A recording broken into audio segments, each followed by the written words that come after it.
All right. Good morning. Good morning. Good morning. Good morning. Good morning. Good morning. Good morning to anybody that's in here so far today. Welcome back to another daily facts and stats show. First show of Black History Month.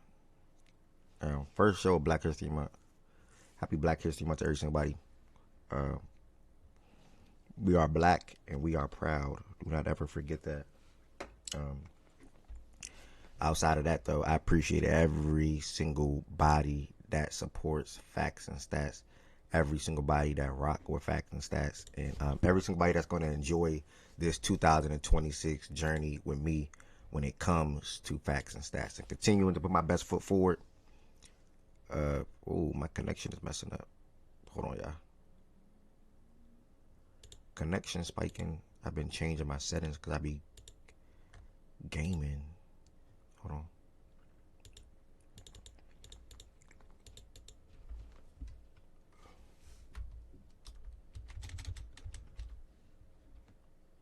All right, I should be good now. All right, cool. I should be good now. So we're gonna go ahead and let me. Hold on, I gotta tweet out this show was live. I missed one thing.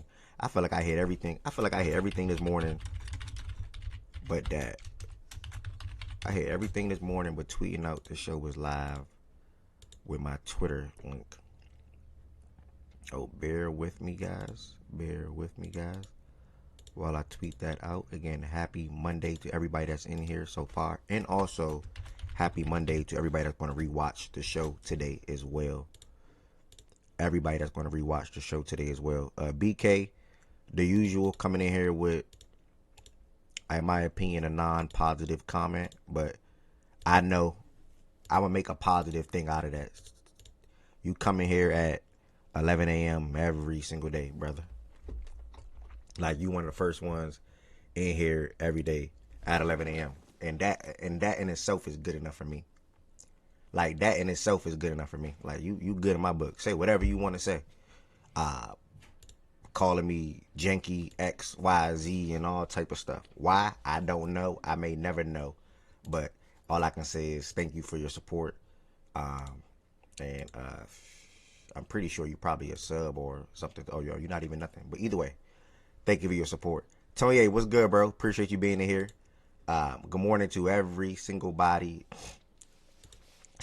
that is in here so far today. We are going to get into a lot of sports talks to talk about today, mainly around basketball. This is the first Monday we're coming in here, and for the most part, we're just talking about basketball. Not that that's a bad thing, but just the way things are going right now, it just makes most sense to start off with basketball today.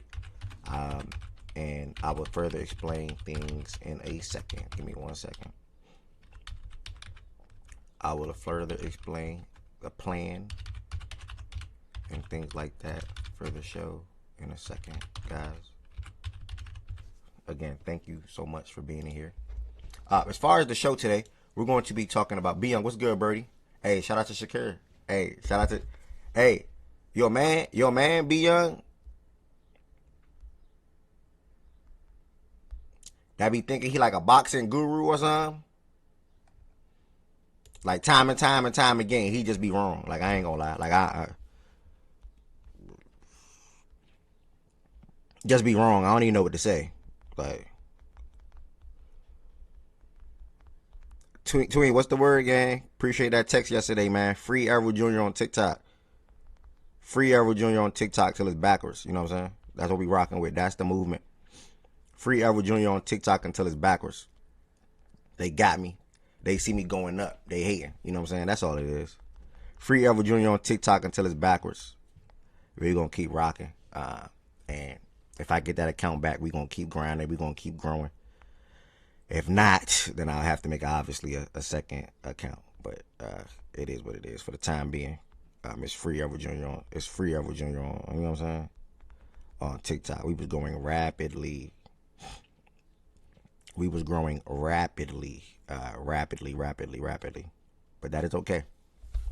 I'm back on my grind, y'all. I'm back focused. I am back dropping YouTube shorts. Saw a glimpse of inconsistency, I would want to say, towards the end of January or midway January. But for the most part, I still dropped a video or two. I tried, for the most part, a week. but I'll get back to daily, and if not daily, every other day. As long as I post like four shorts a week, I think I'm in a good ballpark. When it should be 7, but I just dropped my first short of today. I'm feeling extra motivated in February. About to drop my first short. It's on Keaton Wagler out of Illinois, guard. We'll be talking about him in a second. That game was streamed last night. Established. What you mean nobody streamed it? Chan was I definitely popped in the Discord for Lakers and Knicks and OKC and Nuggets, and Chan was streaming both, brother. So why you say nobody was streaming? How you gonna come in here and lie and then just say you didn't check? That's all you had to say. Like, I didn't even check if anybody was streaming. I didn't even check if anybody was streaming the game yesterday. That's all you had to say, gang. You ain't have to come in and be like, oh, no, it's a shame nobody streamed the game. Like, you just lied. But good morning, my brother Established. Hope all is well with you. Feel like I ain't talked to y'all in a minute. Granted, the last show was Friday, but good morning, my brother Established. Again, good morning to everybody that's in here so far today. For the show, we are talking about mainly basketball. I'm going to give y'all a glimpse of what we're going to be talking about right now. We're going to kick off the show diving into some college basketball things. So we had, in my opinion, the number one overall, the number 1 pick and the number 2 pick going at it in the draft. This is Darren Peterson versus AJ DeBonster. Outside of that, we had another game this past weekend where Kentucky upset Arkansas. This was a big victory for Kentucky, so it deserved the headline when it comes to tweeting out the show. We're then going to dive into the East-West All-Star reserves. I feel like we did good with the reserves. I did not double check. When I saw the tweet come out, I said, okay, I think we had all them guys. And then I saw the West come, I'm like, okay, I think we had all them guys too. We might have got one wrong on the West. I did not look yet because I wanted us to look together. I do have it right here, but again, I did not look. I want us to look together when we get to that point. Then we're going to dive into SGA and OKC rolling past Denver. I honestly thought Denver was going to be more ready and more prepared for that matchup. OKC and SGA had other plans. What's good, Ari? OKC and Denver had other plans. Yeah, I know they tonight. And then last but not least, if time permits itself, or even if we have a 5-minute, 10-minute conversation around it, we're going to talk about Mr. Stevenson dominating Teofimo Lopez. I don't know why some of my brothers thought that he had even a chance to beat him at all. I genuinely don't know why. So that will be the show today. Now, Super Bowl predictions and or matchup. It makes more sense for me to go with that tomorrow instead of today. Let today be everything basketball. And then Tuesday, we can get to some football where we're going to do our full Patriots and Seahawks preview. And then we'll recap the college basketball games and if any necessary NBA games. And then on Wednesday, obviously NBA, So it'll be tomorrow for the Seahawks and Patriots preview. I'll make sure I let Mish, Low, Cole, Nay, and whatnot. No, it is. It's all going tomorrow. It's all planned out. All right. When I say the preview, that's mainly just NFL. Like if you look at the screen, me typing DP versus AJ in Kentucky upset Arkansas, that basically means college basketball. That's all. So everything just can't be typed. Versus me typing out the same thing, NBA XYZ recap or college basketball weekend recap. I might as well just put the two things that headline it the most, and then I'm gonna just do it that way going forward. But yeah, so we're gonna talk about some of these coaches as well. Going to new teams, LaFleur, Kubiak, XYZ, and then that'll be the NFL talks for tomorrow as well. And then that's how the show is going to be going forward for the week. Again, happy Black History Month to everybody that's in here. I'm feeling extra motivated. I'm feeling extra blessed, and I'm ready to get into everything that we are going to be talking about today. Before we get on the stage and talk about some sports, if you want to join the stage, you have to join the stage through the Facts and Stats Discord. How do you do that? You join the stage through the Facts and Stats Discord by clicking the pinned message on Twitch or clicking the pinned message on YouTube. When you join the Discord, you will see something that will say live show stage, Monday through Friday, 11 a.m. Eastern time. Please only come on the stage if you plan on talking in regards to the topic that's on hand. That is college topics. That is college basketball and or the NBA. If you are not coming on the stage to talk, please refrain from coming on the stage to talk, just period, because it helps me be a host when I know that people that are on the stage are coming up to talk, because I like to give everybody the opportunity to talk on whatever the topic is. So I may randomly call on you and say, hey, what do you think about this? So again, if you are not planning on talking on regards to college basketball and or NBA, please refrain from coming on the stage. As you have 3 different platforms you can listen to, not 1, not 2, but 3. You can listen on Twitch. You can watch and listen on Twitch. You can watch and listen on YouTube, and you can watch and listen on X or Twitter. So just keep that in mind. Before we get started with the show, if you're watching on YouTube, y'all do me a solid and hit the thumbs up button on this video. That helps the algorithm out for anybody that's surfing on YouTube to come across facts and stats and be willing to chime into the show, like we had the Jamaican guy come in the other day. Be willing to chime into the show. Be willing to join the sports talks. Be willing to join the Discord, and more importantly, be willing to come back on a day-to-day basis. Also, outside of just hitting the thumbs up button, feel free to become a subscriber if you're not subscribed already. Fact and Stats is a daily sports show Monday through Friday, 11 a.m. Eastern time. And then last but not least, on YouTube, there's a couple of things you guys can do to fully extend your support for the platform on top of just being here. You can become a member. To become a member, the link is in the description on this video. There's 3 different levels you can join as. And then last but not least, you can send also super chats and or super thanks. The amount does not matter to me. It can be $3, $5, or $7. All extended support is greatly appreciated. Fredo, what's good, Birdie? We played this week, Fredo. Lock in. We play this. Hey, Fredo, we play this week. Lock in. That's all I'm gonna say. We play this week. It's gonna be a good matchup.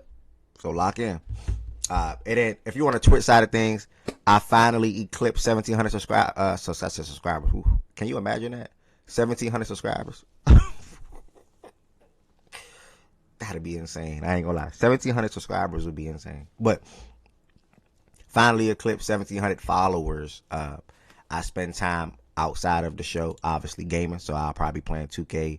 I've been playing GTA RP now, and it's a fun time. It's a fun experience, and I'm starting to enjoy the game a lot as well. B Young, what's good, Brody? Miles, what's good, Brody? So, if you're on the Twitch side of things, to extend your support for the platform, you can become a sub. There's 2 different ways you can become a sub, first and foremost. If you have Amazon Prime, and a majority of y'all are subs anyway, so I appreciate y'all for that, point blank, period. But if you have Amazon Prime, I would advise you to become a sub through Amazon Prime, as you get 1 free subscription per month.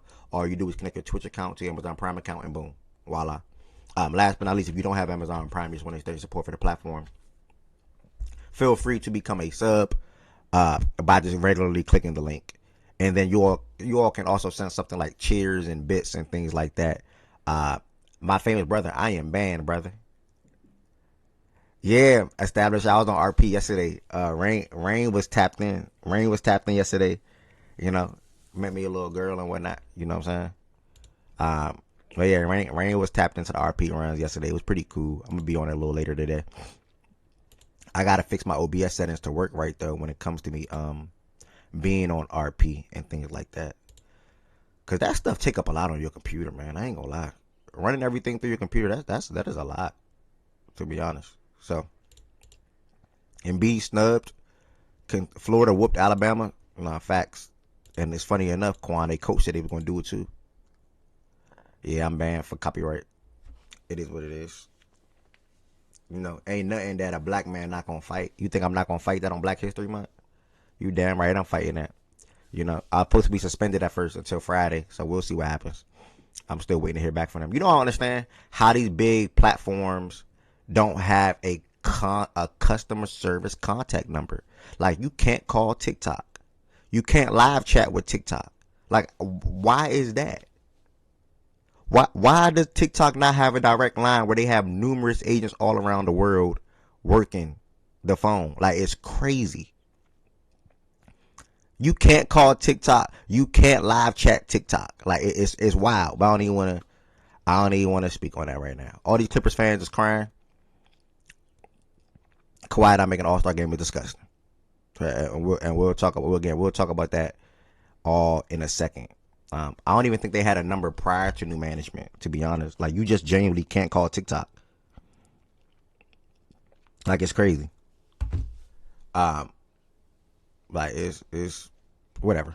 But anyways, like I said, I'm back on my grind. I dropped my first video this morning. Make sure y'all check it out on the YouTube short side of things. Give it a like. If you see this tweet, give it a retweet or a quote tweet or like, whatever. Also, if you see the tweets for the show in the morning time, y'all, I appreciate the ones that do retweet it when you do see it.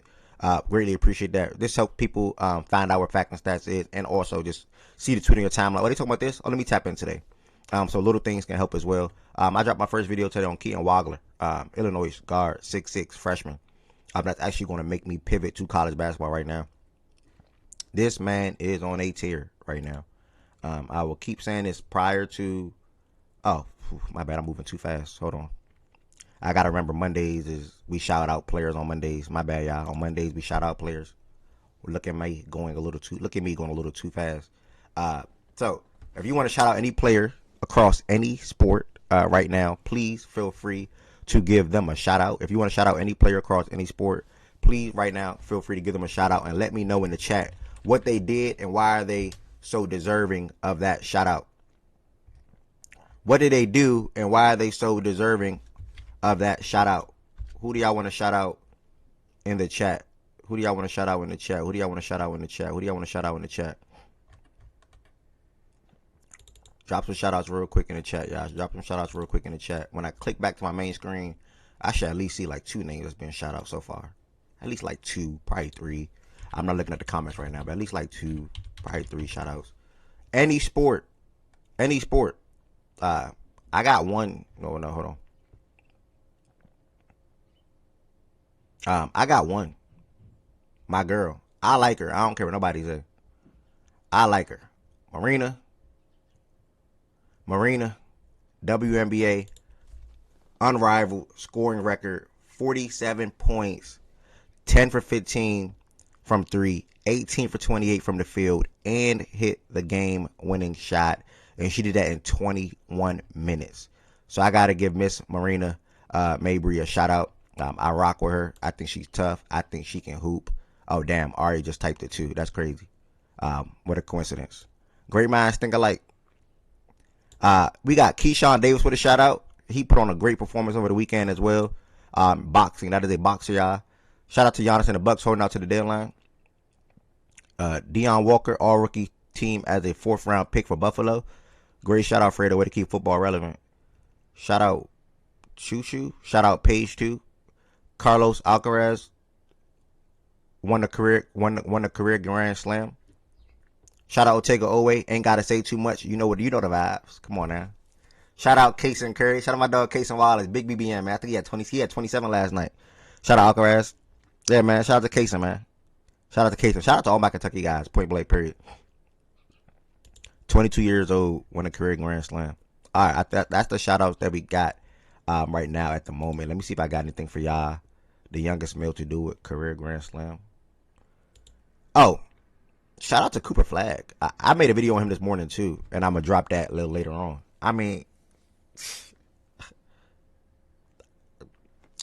how do you get? What do people got to do to get that blessed in life?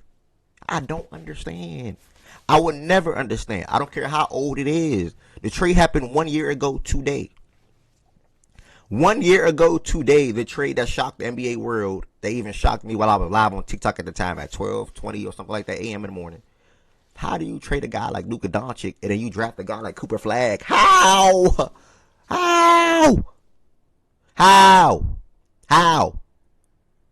That is like cheating on your best girl ever and getting a chance with another new girl that's even better than your previous girl. Like you got something better. And you would know to not make that same mistake, hopefully. Sorry to put it into cheating. Or ladies can cheat too. That's like a lady cheating on a guy. Let me put it like that. Or that goes to like what y'all was talking about where y'all said Savannah would be crazy as hell to cheat on LeBron James. Like I think that was Good that said that. Good was like Savannah would be crazy as hell to cheat on LeBron James. So that's like Savannah cheating on LeBron. And she gets somebody better than LeBron. But according to Good, it ain't nothing better than LeBron James. Good said it, not me. So like it's like something like that. Blessed. Like Mavericks fans. The Mavericks. I ain't gonna lie, bro. I try to hold out. Folks from Lotto to Ruby Road.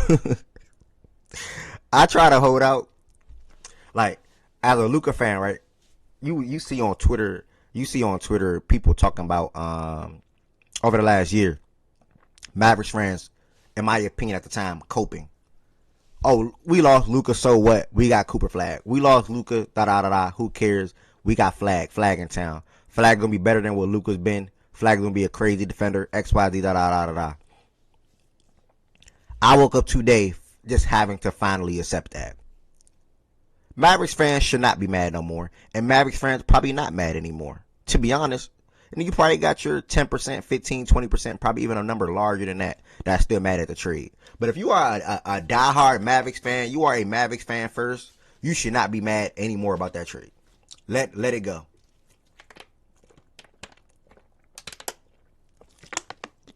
And I say this as a Luka fan. Whatever you thought Luka was going to bring to your team, Flag can bring that and then some. And I say that respectfully. And again, I say this as a Luka fan.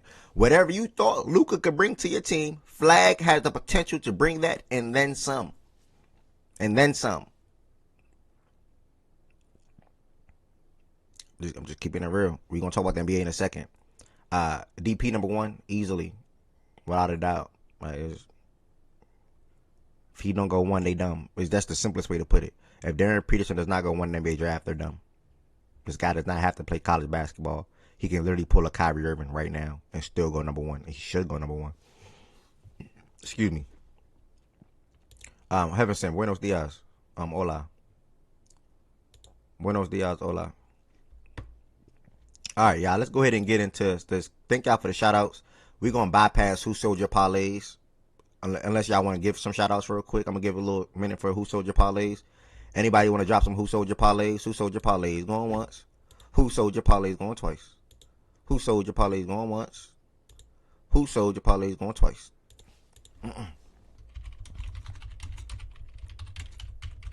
Who sold your parlays going once? Who sold your parlays going twice?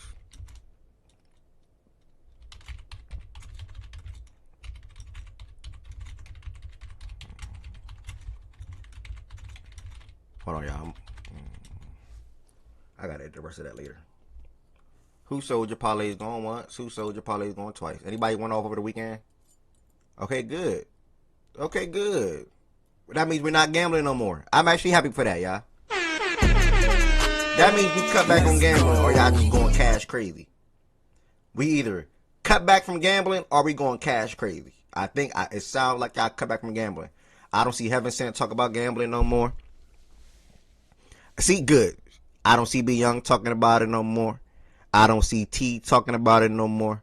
I don't see Ari talking about it no more. I don't see Established talking about it no more. Well, he just typed Cheddar ass, so he might have gambled yesterday. But good guys, good. I think everybody gave up. I think everybody said 2026. Let's leave gambling alone. It's actually good, y'all. I'm actually happy for y'all for that, to be honest. Did I learn anything new in Spanish? Not yet. Not yet. I wish I could find my Spanish 1 and 2 notebook in high school, because anything I need to know, it was all in that notebook. Like I wouldn't even have to get on that Duolingo or whatever. I wouldn't even have to get on that app. If I had that notebook from high school when I completed Spanish 1 and 2, that's all I would need. Literally, I learned everything. I learned damn near everything you can think of in Spanish 1 and 2. I didn't even want to take 3 or 4. But let's go ahead and get into the show today. Now, y'all are back. Y'all are back in the Super Bowl. Griff, what's the word, gang? Good to see you in here, bro. Happy Black History Month. Real shit. I was walking around on GTA yesterday, telling everybody Happy Black History Month. You know, because some people tend to ignore that. This is our month. Shout out to anybody in here that went to a HBCU. And if you went to a HBCU, shout out to you. Real shit, no trolls. Shout out to y'all. And I know y'all continue to take pride in that, and y'all should take pride in that. 100%. They just waiting for the Super Bowl for the gambles. Yeah, they just said that. They literally just said that, gang. Literally. All right. Thank God for coaches and players, Ed, because it was up to fans. Only Book would never be All-Star and pass another year. Coaches vote Booker again.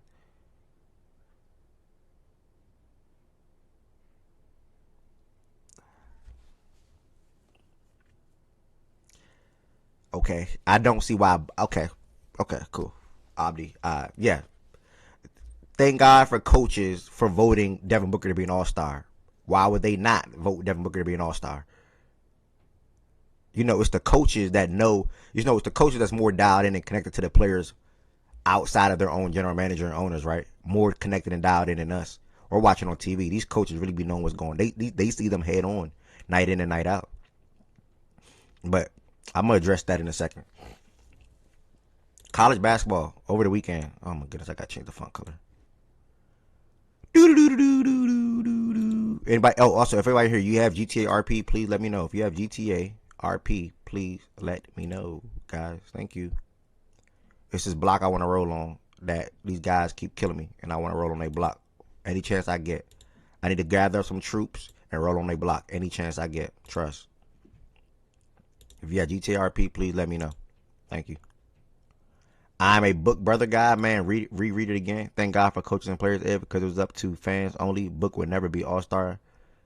And past another year, coaches will Booker in again. Okay, my bad. If it was up to the fans, Booker wouldn't be an all-star. My bad. Yes, I agree. Yeah, man. Right, I was on RP. My first time on RP was over the weekend, man. I'm enjoying it, man. I ain't gonna lie. I'm enjoying it. It's a good little vibe. It's a good little vibe, man. For sure. GTA is for kids. Yeah, that's just not true, man. That's just not true. As bad as you want it to be true, it just probably won't. Excuse me, it just probably won't be true, brother. So, yeah. Yeah, bruh. This man, I don't even want to talk too much about it right now, but this game keep killing me. Every time I pull up on their block, and it's making me mad a little bit. So, every time I get online, I'm going to pull up to their block and do some temperature checks. See if they're outside, gather some troops, and dump at them. That's what I'm on. So, college basketball over the weekend. Guys, we had, arguably to me at least, pick one and pick two go at it. That is Darren Peterson and AJ DeBonsa. Guard out of Kansas. Forward out of BYU. Now, the game, realistically, to me, in my opinion, the game did not live up to the hype in full, in my opinion. But I was impressed with how BYU, as usual, one thing about BYU, they storm back. They storm back, and they did that again against Kansas this past weekend, but Melvin Council hit like a crazy mid-range shot that helped silence BYU momentum that they was building up, and or just help silence BYU from potentially coming back fully and taking the lead. Darren Peterson, I'll start there. Y'all know, think about one thing about me. Y'all know I love the guards. Dylan Harper, Jeremiah Fears, Kay Cunningham, Luka Doncic, Trae Young, LeBaron Fallon, whatever the case may be. You just know I love the guards. My favorite players in the NBA are guards. Like, I nobody can meet me. I don't really meet anybody outside of Swiper. And their favorite player is like a big. Like, I don't know. I'm just a guard dude. I'm a guard kind of dude, and I like guards that can be able to control a whole entire basketball game. So that's why I always lean towards the guard. Now, Darren Peterson is like a different version of that. Like, he is a combo guard that can play the one if need be, that can make, for the most part, any pass if need be, but then can also shoot crazy off the ball, can move really well off the ball, can shoot any shot on a basketball court, and then has the athleticism, as you saw in the game, to dunk on two guys. Well, one, for real. But get past one and dunk on the other. Let me put it like that. So I was going to say dunk on two guys because they both jump. That's what Darren Peterson showed on Saturday going against BYU and AJ. AJ, on the other hand, one, I like how Kansas defended him. I like how, a little bit, Gobo, I'm gonna do that every day towards the end of the show. So that's gonna be towards the NBA. If I had to be realistic with you, it's 11:34. It's 11:34 All-Star slate. 11:34. That's probably gonna be like 3:00, bro. Like 2:30. 2:30. If I were you, I'll tap back in at 2:30. And if we on the East and West All-Star reserves or NBA slate by then, then you on the right track. So like 230, bro. Oh snap! But he didn't force anything in this game. They also defended him really well, personally. So it wasn't as easy for him to get his game going. Richie Saunders, Rod just typed about him, earned some money. Returnee, been there. Nothing new to the BYU scene, nothing new to big games and things like that. 33 points, 6 for 14 from the 3-point line, 11 for 19 from the field, and 10 rebounds. But a lot of this game was just BYU storming back and Duren not being able to play in the second half. So the excitement for it went down a little bit, you know.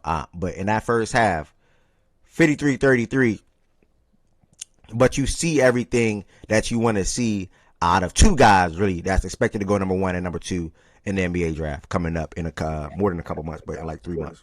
Somebody got an echo. If you up here, you're not on mute. Can you go on mute, please, first?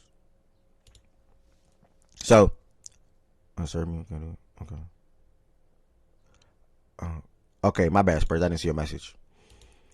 So yeah, man. I mean, outside of Duren, though, because I don't want to just make this the Duren show. I think Kansas still plays good basketball without Darren Peterson on the court. I think they play good basketball with Darren Peterson on the court. They even climbed back into the top 25. And you know, this was a big victory over them, over BYU, who was ranked 13th at the time. They came into this game as favorites. They had Mr. Stokes in the building. That's for anybody don't know. That's like the number 1 rated freshman in this upcoming in the 2026 senior. He's a senior in high school basketball. My bad, y'all. My mind's all over the place right now. Senior high school basketball, number 1 rated player. He was in the building last night. And Bill, I like how Bill Self carried himself, man. Like, he carried himself with swag. And that arena, that place was rocking. Like I said, Duren, whatever you think about him, he lived up to the hype. Bryson Tiller had a good game. Melvin, Trey, all of them just played good basketball, and they defended BYU pretty well. And like I said, obviously BYU made the push in the second half to ultimately try to come back and take the lead, or just get close to taking the lead. And Melvin Council Jr. hit that big shot late down the stretch for them to be able to hold them off. So really, shout out to Kansas. Duren, I don't even care about the minutes thing no more. I'm not about to keep talking about the minutes thing. I think I think his agent or something like that talked to somebody on the staff on the bench in the game. And then after that, he didn't come back into the game. Or after that, I think he came back in for like 2-3 minutes, and he was done for the day. So, yeah, man, I don't really care about the minutes. Like I said, he can be Kyrie Irving. He don't even have to play college basketball anymore. He's going number 1 in the draft. It's just too many things that you can do with him and how you can build around him on an offensive standpoint. You want to be your point guard? He can be that. You want to operate as a 2 off the ball? He can be that. You want to be a combo guard where he's on and off? He can do that. You want to make a skip pass across court? He can do that. You want to be the leader and run a pick and roll? Lob pass? He can do that. You want him to defend? He can do that. You want a guy that can shoot threes? He can do that. You want the mid-range pull-ups? He can do that. You want to get by and get to the basket? He can do that. You want a nice handle? He got that. So it's like, I mean, we don't really see too many prospects like this, man. I mean, the game was just easy for him. So shout out to Kansas. Shout out to Darren Peterson. Also, shout out to AJ as well, though. I mean, they're having 2 special seasons. And not even just them 2, but they played in this game against each other. So I'm only highlighting them 2 at the moment. So that's pretty much what I got to say about the game. Anyone else up here? Jordan, what's the word, bro? Hey, what's up, bro? Happy Monday. When you said you kind of saw what you would want to see from 2, prospects for the draft, you was talking about Darren and Richie, because no, I didn't mean. I think that came out wrong.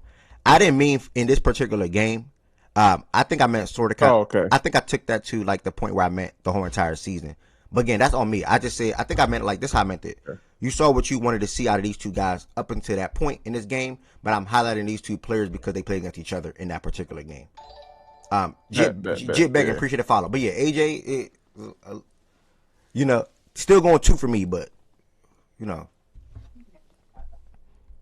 Yeah, I've been back and forth, bro. I've been so back and forth. Like I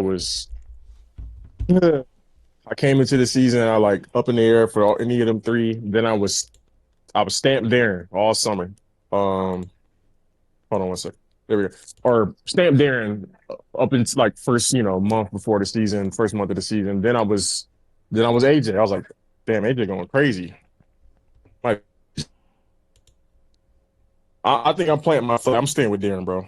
I'm not changing again. I just that game, and not even just that game, but just watching when Darren does play. Now, I'm assuming this minutes restrictions bullshit is just super, super precautionary, and it's not an issue moving forward.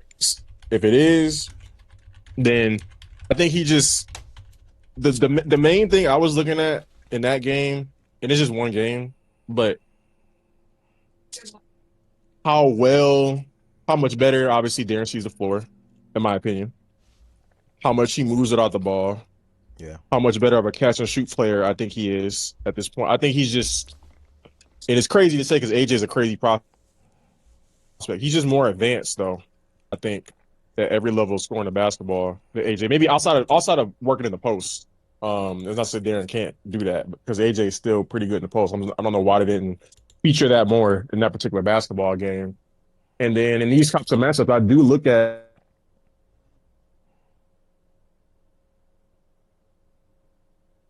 Is it me? you can't deny Oh, one guy come out and say, you know what, I'm gonna hear me? yeah, I can hear you now. Oh, Jordan, you're cooked. You can hear me? Or no? Yeah, I can You're hear you. cooked. Okay, I can hear you. Or you want to say something again?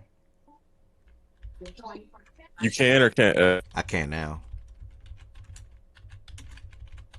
You're going in and out. It seems like. Like if you're talking Yeah, right now, I one can't hear sec. you. Okay, Go okay, ahead if somebody else wants to chime in.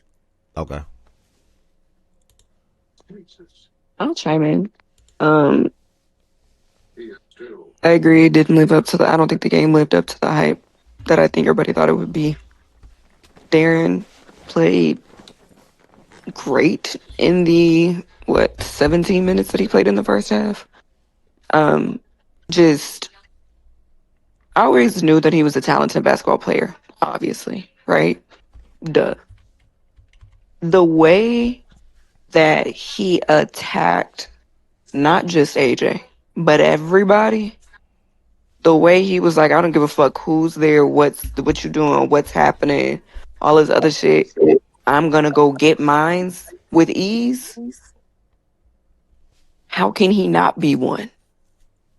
How can you see that and then say, ugh, and granted, this is no slight to AJ, but like this nigga is just so good, and it was crazy to watch because he really did go and get whatever he wanted, and it wasn't for lack of trying. I mean, to a point, it got to lack of trying, but it wasn't for lack of trying. Like Darren was very much, I need to do and get whatever I need. I'm gonna get whatever I want to get, and I'm gonna make the most of the minutes that I do have, which I have the most respect for. I've been seeing the minutes conversation on the timeline, and it's actually pretty annoying. I'm not gonna lie. Um, because one, as much as I would have loved to see him play pretty much the entire game or more minutes in the game, I also understand that he knows that there's something bigger waiting for him, and he just doesn't want to jeopardize himself. I will say that Bill Self did say, I think it was yesterday, I want to say when they asked him again, that he thinks this issue, the cramping with his quad, because remember he's dealing with a hamstring issue, but apparently this was cramping in his quad. So not necessarily just his hamstring, but his quad in general, which could be like the top part. Um, he said he thinks that's conditioning. So I mean, I get it. You know, people are doing whatever. You Mm-hmm. know, I don't really keep up with like NBA shit and everything, but I did see that people were saying they said the same shit. Obviously, not the injury shit, but the same shit about Ant coming out. Obviously, for different reasons. I don't know if he likes basketball. I don't really know if he like really enjoys playing basketball. I don't know if he just sees this as XYZ. Bro, if you watched him play when he actually was on the court and thought that he might not love playing basketball, I think you're dumb. Personally, I think you're stupid. But like you did make a good point about like shouting out the rest of the team, Bryson Tiller, Council, really all their starters. Truthfully, like pretty much all players that played. I don't really think they had a player that played bad on Kansas. And something I was telling Tez when we were in here watching the game, I said, I actually think the time that they get without playing with Darren is going to benefit them in March if they choose to really try and make like a huge push in March. It's going to benefit them in March. because the way they were able to still move and score, and granted, obviously BYU came back in the second half, but I think they're like the best second half team in college basketball. So like that was to be expected. Shout out Richie Saunders. Um, but the way that they were able to still play on both ends of the ball without Darren being out there, that's something that benefits you in March. Um, because now it's not solely reliant on Darren. Obviously, Darren being there helps a lot, but you know, I'm happy about it. That wasn't the type of AJ performance I wanted to see, honestly. 3 shots in the first half is unacceptable, in my opinion. Um, and I told Tez, I mean, we were talking about it in here. We all kind of said the same thing. But they as a team looked like they were very unprepared for the moment and just like the energy that Kansas was going to come at them with. But I also think AJ looked a little unprepared, a lot of unprepared, I'm gonna be for real, for everything that came with that game. And I think Darren went out there to make a point, and he made it, personally, in my opinion. Um, so yeah, I wish it was a better overall game, but not too mad, honestly. Well said. 100% agree with majority, pretty much everything that you just said as well. So thank you for that. We're now going to pass it back to Jordan. He said he's good to go now. So You hear me? Is yeah, it better? yeah. All right. All right, bet. No, only last thing I was gonna say is I don't know what it means for them as prospects, but just as an observation in that particular game, um, I do look at how in those types of games, how you deviate from who you normally are and like why that might be. And in that game, I know how they were covering. I know the coverages they like he was seeing, but still, he turned down a lot of shots early in that basketball game that I Facts. would normally see him take. Come off the screen, pull up in your eye, 1-2, get into a spot, rising. He was taking extra dribbles, catch and shoots. When he would get a pass in the wing, he had like two or three of them that I counted across, while that game was getting out of hand. Maybe even more than that he could have taken. Like it's just there's no excuse for me for him any coverage that he was seeing that anybody can tell me he doesn't score, or maybe I don't even know if he took a shot in the first 8 minutes and scored 3 points. However many points it was late into the first half. I personally don't care that he was 3 for 6 at halftime. The game was they were down 20 for a lot of the 15 to 20 for a lot of the first half. So 3 for 6 is cool. And I know it's college basketball, you always come back, but you know, you play against comp, you can't really do that and expect to like the comeback shit is cute, but you can't really expect to keep doing that. Like next time you do that, you more likely get stepped on. And I know they're one of the best second half teams, but you just can't keep falling down and expecting to be able to storm back against good teams and you know compete. And just them as a team, they have a real size issue, Mm-hmm. which I think limits their ceiling in March. So them even more so than other teams is gonna be real bracket matchup dependent. But that's really it. Yeah, the biggest thing with them was the size. That's why I can't take them serious. I think we said that from like damn near game 1 to 3, whatever it was. Yep. Yeah. So yeah, Spurs. You got anything to say? I think the Spurs up here, and Yeah. So regarding the DP and the AJ debate, I just want to say one thing that really sticks out to me with DP is that he is so polished already. Like like you said, he can get a bucket already. He can play combo guard. He can play good defense. Like if you're talking about like a win now prospect, I think DP is definitely the guy you want. And I don't want to make this comparison too strong, but like it kind of I can see like DP having like a Con Canoodle kind of impact in the NBA. Only like obviously DP ceiling is higher than Con's, just in terms of like what he offers to a team. He can immediately push you to like a play-in if you're like a bad team already, or even higher than a play-in. Even I think like the what he does right now is already NBA level, and it actually wouldn't surprise me if he was good enough to possibly be an all-star his first year. Like that's what DP can do. I think he's the most bust-proof out of all of these prospects. And I'd argue maybe AJ still has a slightly higher ceiling. Maybe Boozer has a slightly higher ceiling. But if you're trying to go with the safest pick right now, I think DP is that guy for me. So I just want to offer my thoughts on that. Okay. Um. Okay. Thank you, Spurs. Um. Again, shout out to Aaron, AJ and Darren, or just these two teams going at it, man, and giving some. Well, like I said, they live up to the hype, but at the end of the day, shout out to Kansas, I would say, for how their season been going. They had a bad loss to me against West Virginia probably like 3 weeks ago when I watched that game. Yeah, it was West Virginia. That more than 3 weeks ago though. That date, what's the date? February 2nd. What is this? This game was on January 10th. So that's like about 3 weeks ago. Yeah, that was about 3 weeks ago.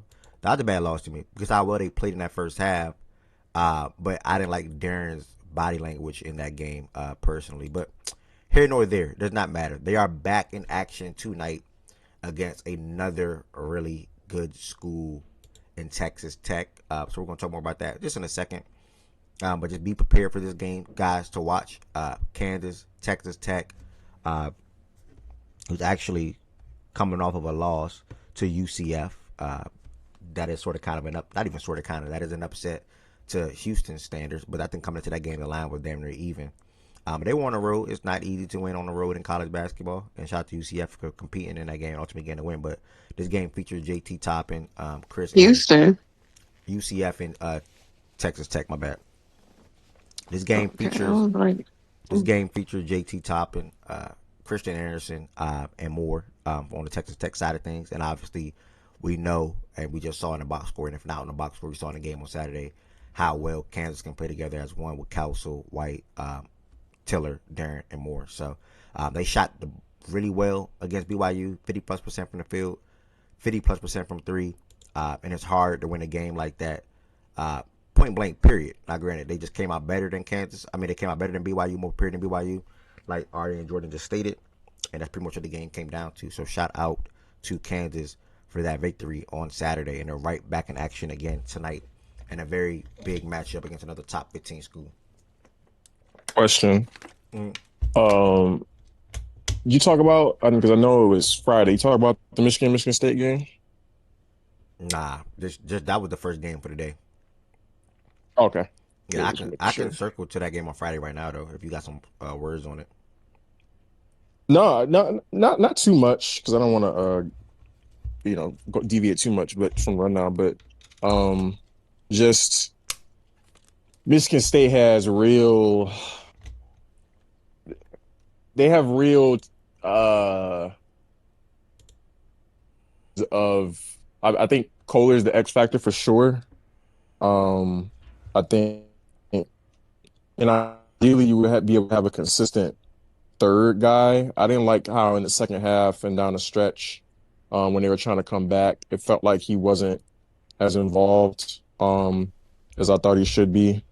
Early on in that game, a lot of turnovers in the first half, like just really, really, really sloppy basketball. And they have this thing where they can compete with the top teams, but I don't think that they don't have like a quad 1A, whatever you call it, win so far. So there's something I'm keeping my eye on. They got to be able to close one of these games eventually. It's not enough to just be close, but not quite. And I mean, Yaxel was just, man. Yaxel was huge. Elliott hit some big shots, especially one big shot down the stretch because they had briefly taken the lead. But I just got my eye on Michigan State because Michigan pretty much did what they do with their size, making some timely plays down the stretch from the guards. That's why they brought them there. But Michigan State has an issue of closing the deal versus top teams and going on these long scoring droughts when they do get a lead and they can't have another reliable guy sometimes outside of Fierce to be able to, take them over the top. Because it was really the Fierce show down the stretch, bro. Like, it wasn't really much else hitting on shit. That's why they couldn't close the gap. Michigan State, and then Michigan had guys across the board who were contributing. Yep. I think I had said that Friday morning, and I agree with everything you just said about the game. Shout out to Yax for having a performance. He needed a performance like that. Not needed, but it was good to see him have a performance like that for how he's been utilizing that offense when you and Ted spoke to last week or about a week and a half ago. But I had said Friday morning, like, I mean, Fears is balling. Like, I see 31 and I smile Mm-hmm. because Jeremy Fears is not like his brother, and I always say that he's not a scoring guard. He's like a pass first kind of guy. But over his last 2 games, 29 points, 9 assists, 31 points, 7 assists. That's what he's bringing to the table, and if he's up in that part of his game for this Michigan State team, who would desperately need that, in my opinion, as another option, like Jordan just spoke to, that is really big. So I just want to give Jeremy Fears some credit real quick by been playing basketball as of late for Michigan State, averaging 15 and 9 on the season. Is one of the better floor general guards in the nation right now, just point blank period. So either way, shout out to Michigan for getting that victory on Friday against Michigan State, and that was definitely a good game to watch as well. Jumping back to Saturday, before we get into Kentucky upset in Arkansas, I'm now going to start at the top where they will have all the schools that are ranked the highest at the top, and then work my way down, and then we'll get right to Kentucky and Arkansas in a short second. We had Arizona travel to Arizona State this time. When they played the first time in Tucson, that's at Arizona, my bad, sorry. When they played the first time at Arizona, it was a good game as well, pretty late. Arizona ultimately came up with the victory, and they pulled away. And in this game started off as a good game as well, and Arizona pulled away with the victory. Again, Koa Pete led them in scoring with 21 points. They are still undefeated, sitting at 22-0, 9-0 in the Big 12. So really just shout out to Arizona. Shout out to Koa Pete for the performance that he had. And similar to the Kansas versus BYU game, all the starters for Arizona played well. I mean, literally, Braden, Jaden, Kravaz down low, Koa Pete, and then the other guys, well, I don't want to say his name wrong. They all played well for Arizona. Again, they are chasing potential history. Will they go undefeated? We'll see. But shout out to Arizona for that victory over Arizona State. UConn, they played Creighton. They took care of business. 85-58. Nothing more to say there. UConn is 21-1 on the season, 11-0 in the Big East. Alex returnee, Terrace returnee, Silas transfer, Solo returnee, and Braylon Mullins. They all played well for the most part for them. And then they had a couple of key contributors off the bench, but they shot 50% from the field, 50% from three. Didn't really shoot too many free throws. So they were able to take care of business against a team in Creighton who is now 12-10 on the season. Yeah, Bray, I agree. Arizona's schedule is tough coming up and see how they do. Let me look at their schedule coming up. Yeah, Bray, I agree. I think that on Friday or Thursday I had said the Big 12 is the best conference to me. But when I was watching listen to the broadcast over the weekend, they still they view it how I typically view it, as the team that has, what did I say about on Friday about the SEC? Mid to good schools. Like, they have a deeper collection or deeper pool of that. But the Big 12 have the stronger teams where I'm looking at that. One of those teams probably can win it all. And that's Houston, Tech, Arizona, etc. So, I mean, that's how I look at that conference in comparison to the SEC. I think they have the better top end teams, and obviously the SEC has a deeper collection of mid to average to good teams, however you want to spin it. By how deep that conference is when it comes to teams that win games or teams that can win big games and things like that. So, yeah, either way, shout out to the Big 12 point blank period. Let me look at their upcoming games real quick. It starts next week for them. Or this week, I think. Whenever they play Kansas is when it starts. Yeah, I think that's next Sunday. If I'm looking at that right now, that's Monday actually. The 9th is Monday. Yeah, it's Monday. Ooh. Mm-hmm. Kansas, Tech, BYU, Houston. Ooh. It doesn't get easy until, I mean, Baylor will probably be the one like break they have until their last game. They have tough shit the rest of the season. Which is why winning the way that they've been winning has been important for them. Because, look, they're a good team. I'm not gonna lie, they're a good team. So you need to kind of stack up wins here before you really get into, because I will say the only one that they played twice, the only ones they played twice is Kansas and BYU. If I see that correctly, yeah. So they don't play us twice. They don't play Tech twice. They don't play Iowa State twice. But to have this be your last stretch of games is not nice. If D-Mac has a question for you in the chat, FYI. I would just Good morning. I was just asking if I missed the AJ and Peterson talk. No, you're good, brother. I was just we just moved off that game, but it's nothing for me to pivot right back because I was just looking at Arizona upcoming game. But either way, though, they set the school record to start off 22-0. So shout out to this team. Starting 22-0 is just not easy in itself in general. Like it's really just not that easy. And shout out to what that Kentucky team did in 2015. That was amazing to watch. That was probably one of the best years of my life from a college basketball perspective. Now it ended in some tears, but that was definitely something. That was probably one of the best years I ever watched of college basketball. But losing to that Wisconsin team, I think I probably shared one or two tears. After that, I was okay. And But I will say if, oh, sorry. now you good. I will say, like, even if Arizona loses, like, let's say in February, they end up losing, like, let's say 3 games or whatever, or two. Like, I don't think that means they're not a good team. Obviously, you're not saying that. I don't think anybody's saying that. Like, I don't think that means you can question what they did at the beginning of the season. They just had a tough ass stretch of games where they're going on the road a lot, playing some really tough teams on the road a lot. So I definitely think, regardless of how February turns out for them, unless they drop like 6, then lots of questions come in. But I think, you know, this is the Big 12, and that's what happens sometimes. Yep, I agree. D Mac, you can feel free to chime in on the Kansas and BYU game, AJ versus Darren, and what's your thoughts?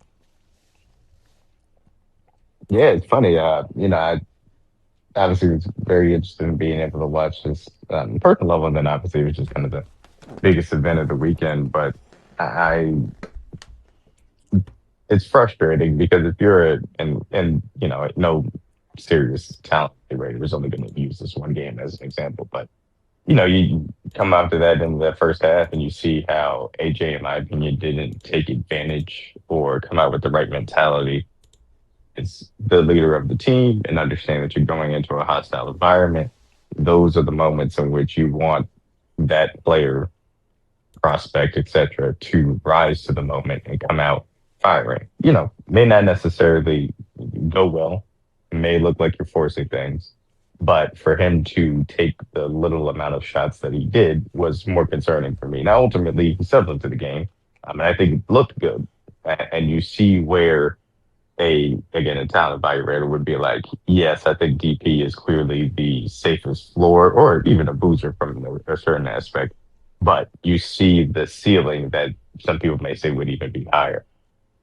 But the fact that he came out with the wrong mentality there was a little bit concerning to me. And then on the other side, I mean, Darren Peterson just looked as complete a package as far as a lead guard that you could probably want in the modern NBA as far as the scoring ease with which he got to the basket, felt comfortable pulling up, whether from mid range or from three.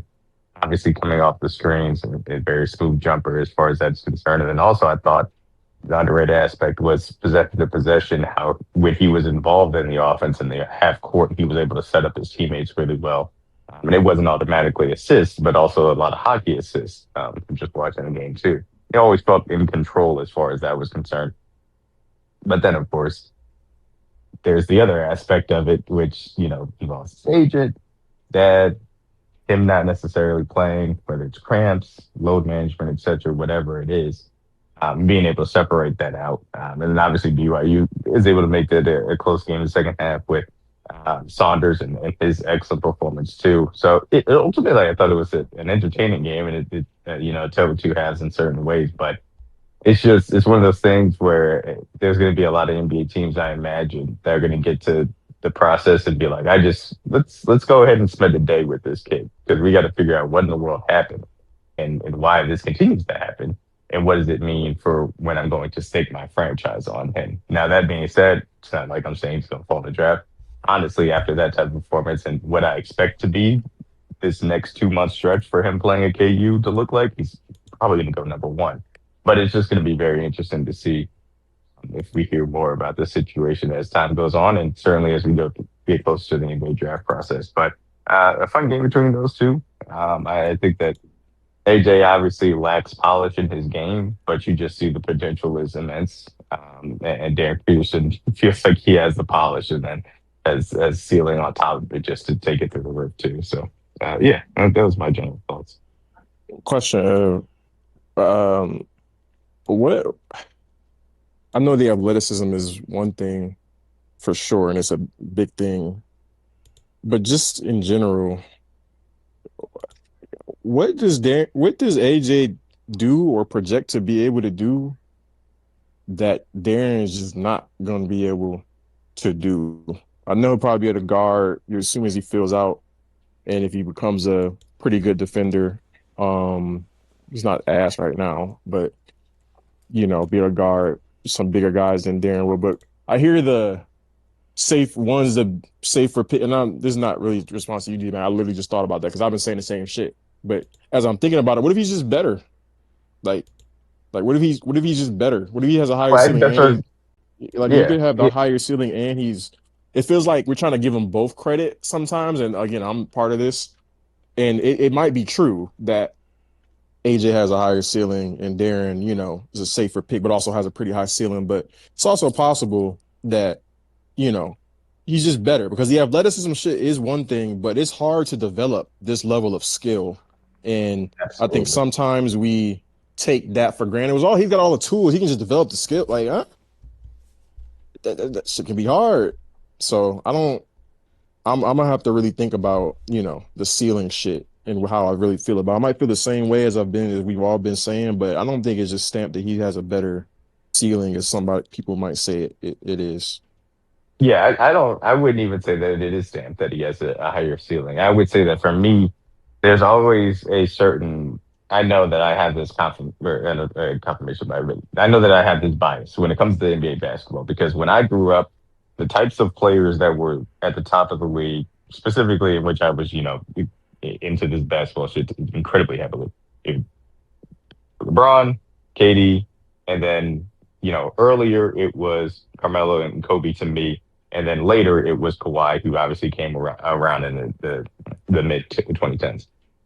So the two-way wing aspect is the thing that always, when you can be able to be a force on both ends that you generally see from those types of guys, that ability feels very impactful to me. Now, again, I'm not just trying to say that AJ can be any of those guys, but that's why I know I have that bias. That's why Yeah, I say that yeah. very, tentatively. I'm not trying to go all that way, but I know I have that bias within me. So when you say that, hey, this guy, you see the tools, the tough shot making ability, and again, to a lesser extent, this is kind of what I saw. And again, it's very different because this guy, you can see, doesn't have the defensive upside that I'm going to make a reference to. But this is why I liked Brandon Miller as a prospect because I saw the tough shot making ability. It was just the polish need to come along so that he can continue to develop along that pathway. I think AJ is similar on the offensive end, where the tough shot making ability is there. He just needs to continue to develop. He needs to be able to add the polish to his game, being able to get his teammates in the right spots, those things of that nature. But to your point, the fact that Darren Peterson is the athlete that he is, has the polish that he has, in the guard body that you look at a guy that's at the top of the league right now in SGA that can put up 30, set up his teammates well, which he already has a great feel for, and now has the ability to then be impactful on the defensive end because of his body type, there's a very real possibility that he also has the higher ceiling and is also the safer floor, which is why I think ultimately, if an NBA talent evaluator just looking at these guys, not taking anything off the court, which I don't know how they would weigh that into consideration, they would probably land, hey, number one should be Darren Peterson. So that's why I get what you're saying, Jordan. It's definitely something that needs to be talked about continuing on because it shouldn't be stamped that AJ automatically has that higher ceiling. I just know for me and the way that I view basketball, certainly when I viewed basketball when I was growing up, the formative aspect of my bias comes into where that two-way wing can be able to land you as far as the top of the league. Facts. Great breakdown, D-Mac. I like your definition. You with wings and forwards is like how I am with guards. I ain't gonna lie. And before you came in today, that's why I said typically majority of my favorite players are literally point guards, like literally. So the way you are with them at that position is literally the way I am with point guards, to be honest, or just guards that can control a basketball game.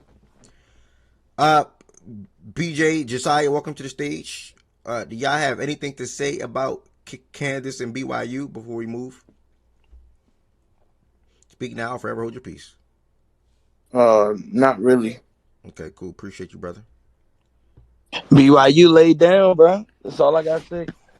BYU laid down. They made that Kansas basketball team look like something. And Kansas had a point to prove. They got a message in the room saying we're not about to let the bench look anything better than DP. And they went out there and proved it. BYU had no chance. And then that's what I be saying, right? Like BYU, that shit was a fake comeback. They was coming back. That was a fake comeback. They was never gonna win. They was never gonna win. Even if you add 4 more minutes to the clock, they was never gonna win. It's just because all the momentum just shifted to Kansas. And that's pretty much it. I'm still sold. Like I told Byron, I ain't changing my stance. The only way I change my stance, I gotta see some shit. I don't motherfucker. No, I gotta see some Jordan type buckets and moves from DP. AJ still won, bro. AJ still won. Shout out to DP for winning a 1-on-1 though. Kansas players got the messages. And BYU players didn't. Short, sweet, and simple. Appreciate that, brother. We're gonna actually circle back to you again, though. You got anything to say about Duke versus Virginia Tech, where y'all went and got the win on the road, 72-58? Yeah, another conference game. It's tough. It's always tough to win in the ACC. It's tough to win on the road. Period in college. So Yep. big dubs, and we gotta keep it up, man. Speak on it, bro. We gotta keep it up. Shout out my boy Cam Boozer. Shout out the whole team. We was bumping them a little bit, but that's how it always is with these teams. Fake bump, and then Big Cam bump Boozer first just time. Yep. yeah, so Cam Boozer just turned it up. I think he went 10, probably 10 for 12. I think 9 for 12, 10 for 13. One of them 3, probably 9 for 12. I don't know. He missed like 2, 3 shots. That was it. 24, 8 and 5. Dominance. But very, very average game from everybody else. But it's the Cam Boozer show. To be honest, who cares about us? The next Luca's ass. Like we can dead that shit. He is ass. He's ass. That's all I gotta say on the game. He's super ass. Wait, who? That's it. It's a dude. It's David Day, whatever his name is. Yeah. They were calling him the next Luca. After 3 games in the beginning of the season, yeah, he's ass. That's fucking nuts. That's it. See y'all Saturday for the rivalry game. Short, sweet, and simple. Yeah, shout out to Cameron Boozer. Yeah, and shout out Amani Hansberry, Virginia Tech. I ain't gonna lie, he was straight scorching us. Be more dude. Yeah, outside of that, we get ready. We got North Carolina this week, and yeah, if anybody like North Carolina, you know where to find me, cause that shit about to get ugly. 2-0. Tez told me 1-1, man. 2-0. Bye. Cameron Boozer, after this game, y'all is now averaging 23, 10, 4 on 58% from the field in the NBA draft. Bro, that's not 10, bro. Can we get to 10? God damn. This shit been 9.8, 9.9 all year. Yeah, him averaging a 23 and 10 double would be crazy. That's like for people that's drafted within the top 5, that's like Michael Beasley shit. I think Michael Beasley did that. I think Michael Beasley did he's probably the last person that went top 5. I could be wrong. That averaged 20 plus and had 10 boards. Can anybody fact check that real quick? Right. Who was the last person that averaged 20 plus and had 10 boards with it? Michael Beasley did like 25 and 12 or something like that. Bro, I lie to you now. If our offense was worth of anything, he could literally average Beasley did 26 and 12. 25. He could average 25, 10, and 8. I'm not your dad. Bro, I don't even know who the last person. It said Edie. Let me see. Edie. Oh, Edie did 20. Edie did 20 and. That's what a quick search said. I'm about to verify it. Yeah. Edie was too good. Edie was always the biggest one on the floor. Yeah, Edie did 25 and 12. Yeah. That's crazy. What about Jaleel Okafor? I don't even want to count Edie though. Let me go a deeper dive into somebody else. Nah, Jaleel didn't average 20. Jaleel averaged like 18, I think. What's JT averaging right now? Average 17. Oh yeah, JT top might be there actually. JT do what we got. He is top average. JT at 22 and 11. Oh Yeah, shit. we Okay. got to do I it, was brother. wondering. I was about to say he had to average They 12. trying to figure out the last person to average 20 and 10 test. They got drafted in the top 5. JT bum ass did it. We Well, got to do it. I Come really on, wanted to Cam. include it. I really wanted to exclude it to freshmen. Like I would think about for real for like freshmen, like Oh, okay. averaging 20 Oh, plus and 10 boards. Like that's insane as a that freshman. might be No, I hard. mean that's a good stat. That's a good stat all around. I ain't gonna lie. Freshman, I don't know because freshmen I is think it's Beasley. I think it's never That's Beasley. hard. I think Beasley was the last one to get Yeah, it. Zion only averaged freshman. like 9. He Number one averaged picks 10. aren't bigs. If you know what I'm trying to say. I don't know, bro. Yeah, Campbell's yeah, is weird. Chin. Well, I don't He's a think he's weird talking body about type. number 1. I think he's just talking about top 5, Yeah, right? top 5. Yeah, I said top 5. Top Yeah. 5 player to come Yeah. into the league, averaging 20 plus and 10 boards as a freshman. You know what I'm saying? But shout out to the Hey, EJ and Jordan JT Woods. as well, though. What's up? Jordan What's up, Woods. brother? Anybody from Kentucky did it? Bro, we don't even have Check players. that. Chill, Check There's bro. not even that. any player Chill, comparisons when bro. you talk about guys in the league at Kentucky and The Duke. guard you, Anthony bro. Davis? Anthony The Davis? guard you. No, Nah, AD he didn't didn't do average. it. Fuck He no. didn't. Yeah, no. Hell no. Nigga, 80 was crazy though. AD was a Yeah, no, AD monster was on defense, but that nigga. team was just too good or well rounded. That team was just too well rounded. We didn't need AD to dominate Oh, like that. I ain't gonna lie. That's gonna be my midday watch. That Kentucky team. Bro, we said on Saturday, or at least I said on Saturday, it's AD, Wemby, and Cooper for me. You can have the rest of these niggas. Like as far as number 1 picks in the past however many years, it's them 3. These other dudes I like Cade, who play. Yeah, Kate is good. He's just not in them but I feel combos. like I don't want to come off this the wrong way, but like Hey man, Cade DP might wasn't turn that out to be a monster impactful. though. If you know what I'm trying to Yeah, I'm say. talking about Hold pass. on, Yeah, I'm but talking about hold pass. on. Wait, you talking about the what though? Jordan was. For me, this is for me. Anybody like I know other names that because of the Number generational one shit as we were far as talking what about. though? Just like them like generational type like transcendent type guys okay. like to be drafted at that number 1 spot in the past. You say 15 years, 20 years. How many years you want to go? Could be missing somebody in the like after I got a guy Brian. that wasn't deemed generational, but he can still like flag may never peak higher than him. Who? And No. Yeah, no. Only reason I'm not gonna No. go Ant because I'm going like it was a thing on Twitter, and it was like Brian's old scouting profile, and it was talking about like imagine reading this and he exceeded this. Like it was like all the hype surrounding him. That's what I'm trying to talk about. Like Wimby, Coop, and who's the other name I said? AD. AD had that, Yeah, I and they agree in that really aspect. In the last, them three yeah names, that's the top of the top, 100%. yeah But say Ant, they went and got that well, shit. never mind, because I think flag. Like I said earlier today on top of the show, anything Mavericks fans want out of Luka, they can get out of flag and then some. Like literally anything they want. Like it, Literally, yeah. they should. And I said this literally today. If I'm going too far, I'm going too far. But Mavericks fans should be mad no more. But they got Cooper Flag. This man is the first teenager in NBA history to drop back-to-back 30-point double-doubles. Like, that's nothing easy to do as a teenager. 49 points. You follow that up. 3 threes in that game. And I'm only wearing this on top of my head because I just made a video on this morning. 49 points, 3 threes, Charlotte. Saturday, 34 points, 1 3 against Houston, 13-25. Both games over 50% from the field. Both games he got whatever he wanted. Second game was against a quote-unquote defensive team in Houston. And he wasn't phased. He was comfortable. It's scary. It's scary. You had to Be, watch them get, bro. I watched both of those games. Who you talking about, and why you put Houston in Cooper quotes, Flag. nigga? Cooper Flag. Houston Rockets. He was like in that you talk about the Rockets, not Houston. He was clearly the best player on the court. Like it wasn't even close. Like, and I'm not even talking about on some like obviously Katie and like better player right now, but outside of that, even right now, he probably the best player left on the court on either team. Like outside of Kevin Durant, like right now, bro. And it's just like, and that's what me and Tiz be saying all the time, right? It's just with certain people, you just know what pro is, and that is a pro. Like you know what pro is. You don't need 3-4 years of this. No, that is a pro. And he go out there and he prove it every night. In the math, I mean, yeah, you did give away Luka, but you in some great hands. Yeah. Don't let us average a dub this year.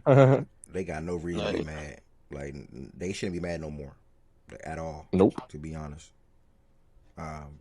But I can't give Nico credit for that. But they shouldn't be mad no more at all. They just got blessed into the number 1 overall pick. But this is why, again, basketball fan first. This is why when I was watching the lottery, I got so mad when the Spurs ended up with pick 2. Because they were so close to flagging Wemby. So close. Oh, nah. And I was going to be a fan of that. I don't give a damn. I was going to be a fan of it. We good. Shit, I would have had a pass. So close. Bro. So close to flagging Wemby, terrorizing the Western And Conference. it's crazy because I remember we were sitting in here, and I'm sitting in front of my house. Like, I ain't even pulled into the driveway. I'm actually technically in front of my neighbor house, and I'm sitting there watching, and I'm just yelling, bro, like it's just no way we don't get pick 1. The league is against us, bro. The league is against us, but it's okay. Bruh. Another obstacle we got to overcome. Flag and Wemby. Bruh. Flag and Wemby. Bruh. And just imagine if the ball bounced our way with Flag, DeBansa, and Wimby. Like, nobody can tell you me nothing. Hold on, brother. Like, no one be able to tell me brother. nothing. Hold on, brother. My goodness. Like, goodness gracious. But I was hoping. It was one thing I didn't want. I didn't want the Sixers. Why do you even want all 3 though? Like, why you that greedy though, bro? Like, you don't need the same reason you want Giannis and keep J-Mac. Bye. No, that's a hell of a rebuttal. Bro, but you just said you want the ball. That's a hell of a rebuttal. Bro, gang, you want the ball to bounce your way 3 times in a row? Like, that's crazy. You want to give a rando Terrence Shannon bonus high. Yeah. So. And then you said they're against you. They just gave you one 2 years ago. Okay, brother. I was rooting for it. I just didn't want the Sixers to get, because the way the lottery, if I'm remembering correctly, when they go in that commercial break, they show the last 3 picks together. If I'm remembering that correctly, it's not 1 and 2. They show 1, 2, and 3, I believe. Maybe even 1, 2, 3, 4. But I just didn't want the Sixers to get 1. So when the Sixers got 3, BJ went 3, right? Yeah. BJ went 3. When the Sixers got 3, I was praying the Spurs. And I'm not.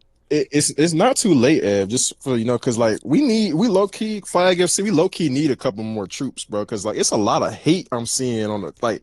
It's some crazy shit I'm seeing. I got nothing against Cooper Flag. Like I like Cooper Flag. No, not you. I'm talking about in general, like commentators and people saying crazy shit. Like I don't know if you saw with Jamal Mashburn. Mashburn, yeah, bro. That comment. And he's not the only one. I saw the 2 craziest comments over the weekend.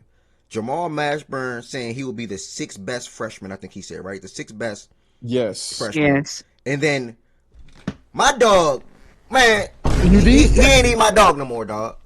Reggie Miller had the audacity to compare my girl to Peyton Pritchard. Like, he compared my girl to Peyton Pritchard. Did y'all see her face? She was like, nigga, she was like, but she couldn't believe it. If she would have cussed him out, I would have just been like, nigga, you fucking compared her to fucking Peyton Pritchard. That is nuts. Bro. She could not believe the name. But like, and that's so disrespectful. Did y'all see Melo? Melo just shook his head and said, and then turned his head. I said, damn. Yeah, no, that was crazy. If you on the stage, you can't hear it. If you on the stage, you can't hear it. But look, you don't even gotta hear it. Just look at her face. Just look at her face, though. All you need to see is her face. Fuck everything else. Dog, you feel me? Chair low, computer low, bro. I was crying low. Bro, but did he lie? That's yes. Oh, yes, wow. yes, he did. Yes, she did. Come on. Keep it respectful. Damn. Oh, he did. One just taller than him. Which one's taller? Caitlin's taller. I think she's taller than Peyton. Oh shit. Nah, that nigga nut. Dog, I love Caitlin Clark, man. Hey, she made me happy over the weekend. Again, I love guards. She said the player she watches the most is Luka Doncic. The player she tried to build her game around is Luka. And I always compared her to Luka, how they dissect coverages and read the pick and rolls and to shoot the ball and snaking and lob passing and all. Obviously, lob in the base not like WNBA, but still it's just as good. The forward passing and things like that. Caitlin, respectfully, Luka, it's Trae Young. Caitlin, Luka to the moon. Talk about it, Mish. Mish, I see you up here. Tween, that's your opinion, gang. I heard you, Tween. I ignored it. That's your opinion. The player she said Okay, she watches mind the you, he most. was about to say the same thing again. Yeah, she was. The player she watches the most is Luka Tween. That's what she says. Who she takes Oh, and a adds to her loser game. watching a loser. I know a loser watching a loser. A loser It's watching a okay. loser. Oh, Kayla's not a loser to you? Hell yeah. Stay on The that fuck? side. Stay on that side. That's Stay fine. on that. When has she ever won? Stay on Yeah, that side. controller. Let's get to Kentucky, Stay on Arkansas. that. Joel Embiid They to almost me. beat the Stay on that. Aces without her Mish, stay playing. on that Oh, side. Let's get to Kentucky, Arkansas. Mish, stay on that side. And don't run either. Stay on that that's side. fine. The season on the way. Stay on that side. Trust. Sabrina got a ring. I'm full-fledged CC ring this year. Sabrina got her ring I now. We told good. you, Sabrina is over Caitlin to me. I don't know. I've been told you that before they won. Mish, rule number one, never compare your two favorite players. Luka and Booker on the same pedestal for me. Oh, Caitlin and Cece's on the same pedestal. I don't care who better than the other. Luka and Booker aren't on the same pedestal for you. You already said which one you care about the most. That's not true. I never said who I care about the most. Yes, you did. I never in my life said that. It was in the same conversation when we asked you about Cece and Sabrina. Like, what are you doing? I think Luka is better than Booker, but I do not care about one more than the other. That's just not true. I'm putting that on record right now. That's just not true. Okay, new record, folks. Sabrina is over Caitlin, so I think Cece's better than Sabrina, but I care about them equally. But I think Cece's better than Sabrina. She's not. I can't wait for the season. And if she's not, they in the same ballpark. Like they both top 10, Mish. So what we doing? Can you confirm that? Are you okay with that? Are you okay with that, Mish? No. I need that answer real quick. Are you okay with that? Yeah.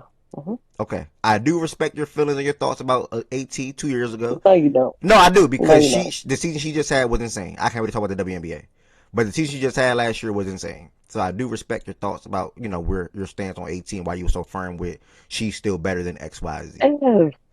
Guys, are you starting to notice like a lot of things that you push back to later down the line? It's like, damn, Mish don't sound too crazy. I would still take CC over though, but I mean, like I said, the season she just had was amazing. 100%.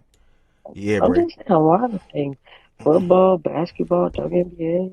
It's all right. Football. Speaking of football, I said I was gonna text you at the top of the show. Nah, I don't have to. Now that you're in here, can you make some time to come in here tomorrow morning whenever you get a chance? Please talk about the Seahawks and Patriots game. Yeah. Whenever you get a chance. Lo, I see you in the building as well. I said I was going to hit you, but I don't got to hit you no more. So, Lo, Mish, I got to reach out to Cole, Nay, and You only doing one day, or how many days you doing? Tomorrow's going to be Super Bowl prediction and talk about these new coaches going to XYZ team. And I'm also going to use tomorrow to get everybody winner and loser as well. And then may touch on it on Friday if need be. But if not, we'll just be doing the Super Bowl talks tomorrow and then getting ready for the watch party on Sunday. Oh, okay. Yeah. By the way, y'all, if I get my TikTok account back, I'm not sharing my screen no more for no more games. No. So Hold on. Why? Ev, don't answer that. Tween. I didn't put the no. I didn't put the two math, together. bro. I didn't put the two together. My fault. Yes, it was a fun time and things like that, but I'm not. It's not worth the risk. Like, well, I'm so glad TikTok reminded you who your original community was. That don't mean I'm gonna be present because I should be present for the. I'm so happy Taness is. I'm so happy I got you to say that because I know Taness is in here. Taness, because I'm pissed now. Hear that? Like, I'm just so thrown off. So hear that?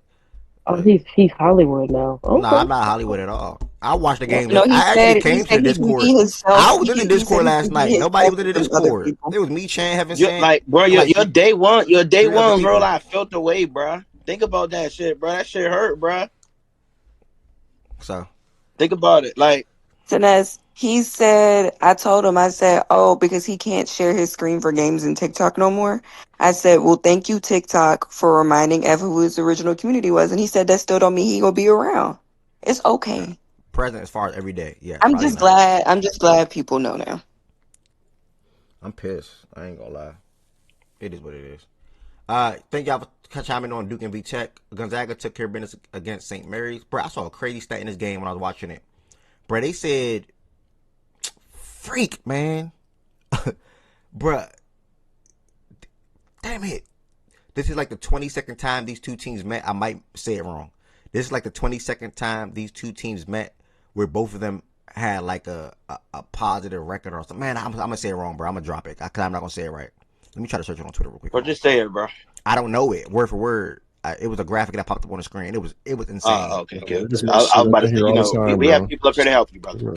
But I mean, it's easy believable because of the conference that they're in for one. So it's like it's nothing crazy, but like, yeah, I just searched it. It's not popping up. It is what it is. But shout out to Gonzaga. Shout out to St. Mary's. Gonzaga got the win, obviously. Not obviously, but 73-65, and it was a good game. It was a good watch. Houston took care of business against Cincinnati pretty early. Ari wants to add anything to that when she can, but it was 32-20 in the first half. Finished out 76-54. Nothing to add. This is our 14th time in a row beating Cincinnati. It's what it is. Damn. Good stat. Shit. Yeah, that's a good 14 time in a row. Good stat. Next, I spoke at the top of the show today how good this game was and how UCF at home pulled off the victory.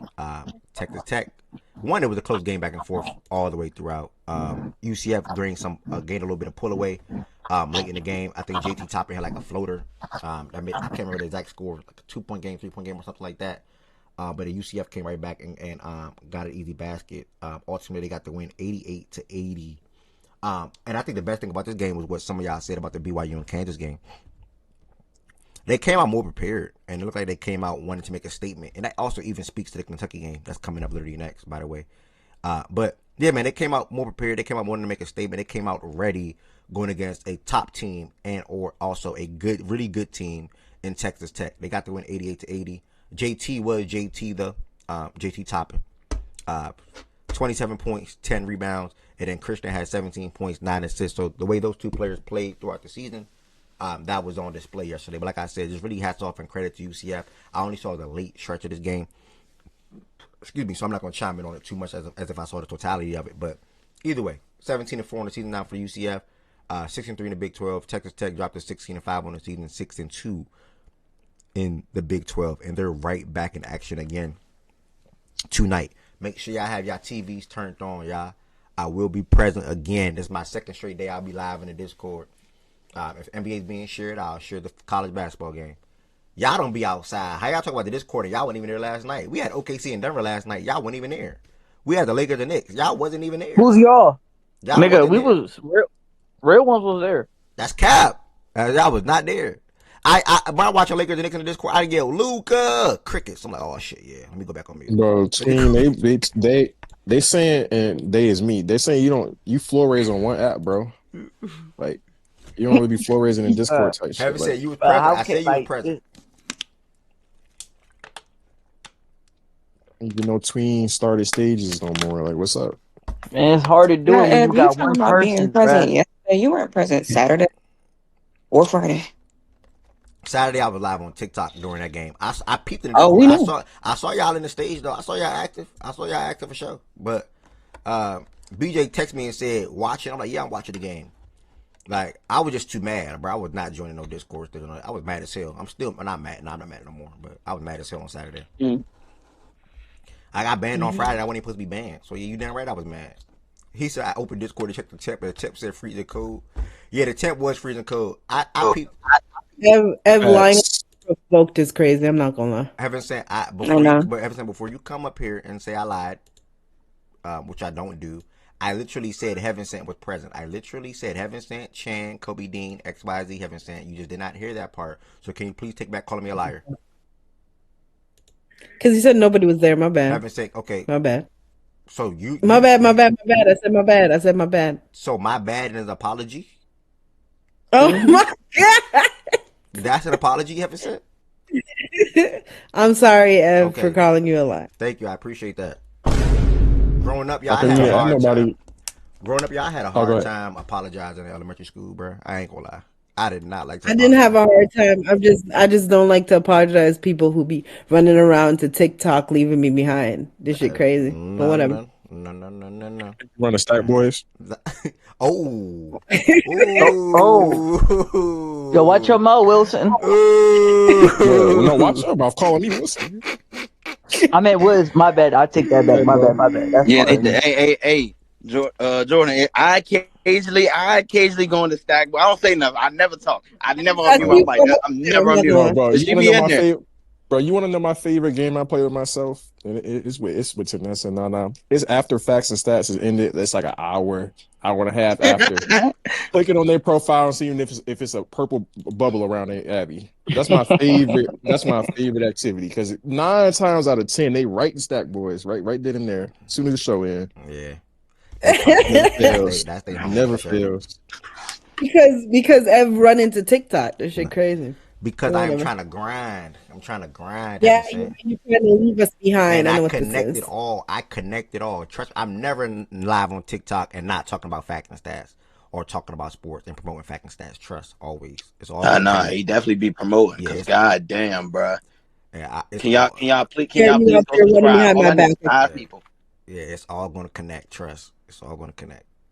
But sooner rather than later. Speaking of that, I gotta get heavy on the promotional side of things real quick, y'all, because it's going to get here sooner rather than later.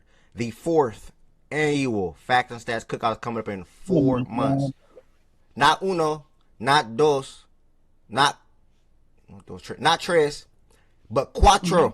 My bad, y'all. Cuatro. We have the fourth annual Facts. I ain't gonna lie, I'm begging. June 13th.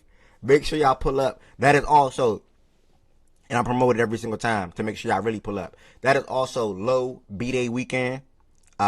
So whatever he may be doing that night or that day or that even next day, when it comes to like a dinner or a brunch or whatever, I don't know. We gonna maybe he'll tell me something like, "Yo, I'm about to do this." You can tell some people this. Da da da da. IDK. But June 13th is the 4th annual Facts and Stats Cookout.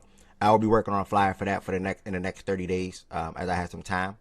But if you have not made 1, if you have not made 2, if you have not made 3, if you don't want me to be mad at you next year, because if you don't make 1 through 5, you getting cut off. Like, nah, you ain't coming to one cookout. Like, that's crazy. You couldn't make time to come to one cookout. Stop talking about Byron. This shit crazy. Just talking about that man straight up is insane. I believe him this year. Now, last year I fully believed 2 people last year, and they let me down. I ain't gonna lie. Like, you know when Can I guess? Yeah. Who they were? Miles and Byron. I almost said Miles, but Miles is like that Miles shit is a Miles is like a bluff though. Like Miles is like shit. When Miles bring up the girl shit, I'm like, okay. You know what I'm saying? Like he kept making it seem like he was going to come still. You got the pre-excuses. Yeah, like he had the pre-excuses booked up. But I really believe B Young and I really believe Byron. I believe them brothers. B Young said he was going 100% last year. Yeah, but nah, something came up on B Young. Yeah, something came up on B Young and Byron. That's just inexcusable. Something came up with Byron. No. Well, Byron's like for real. No. You cannot excuse Byron. B Young under the bus. Okay, ran over him. That is inexcusable for Byron. I mean, B Young lives in the area, so for me, it's kind of like it's worse if you live in that area. Like all you got to do is get in the car and go. B Young like was you valid can. though. B Young shit was valid. You can flip that a few ways. But I got a couple of folks on the hot seat, like, and this first person I like on a hot seat because like I met them numerous times already in person. But like, if Nana don't come to year 4, nigga, that's crazy to me. You know what I'm saying? Like, if Byron don't come to year 4, that's crazy to me.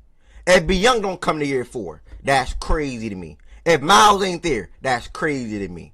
If Process, okay, I understand. That man's running damn near a whole entire business. So I ain't gonna say crazy, but it'd be a slightly crazy, right? If Mish don't come to year 4, it ain't crazy, but it's 75% crazy. I see you in here, Mish. If Tween don't come to year 4, that's crazy to me. You got a better chance of Lamar going.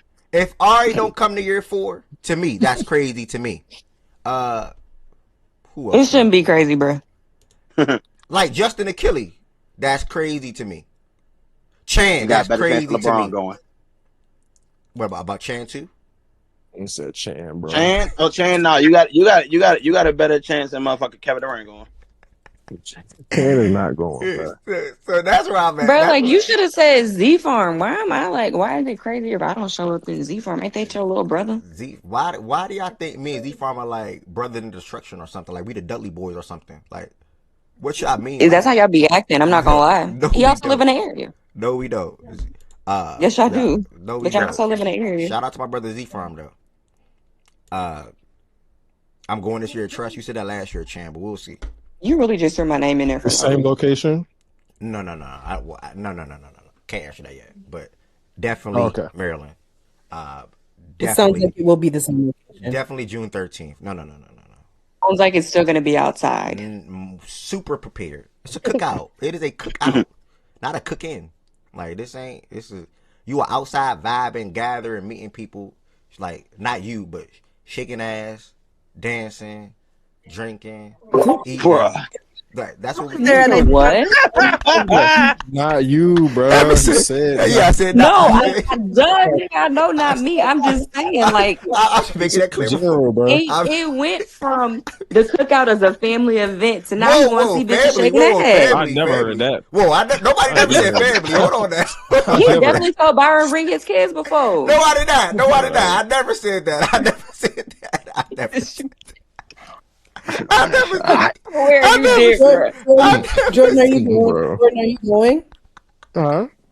Are you going? Yes, imagine me, you, and BJ cooking up a level right then and there for Game 3 of the Not finals. in going person. though. Oh my Understand gosh! though. Oh, dang, that is finals day. Oh, my. Oh, yeah. Game Oh, five, game my. five. Live lay. Come on, man. Bring your Look at B Young talking about bring your bestie Yeah. again. Ev. Nigga, Yeah. you need to show up before he start bringing people Oh, for you. my. Yeah, the ones that was commenting about my bestie and her appearance and her looks and things like that via the phone, via the internet, via a Twitch chat, guys, she will be there.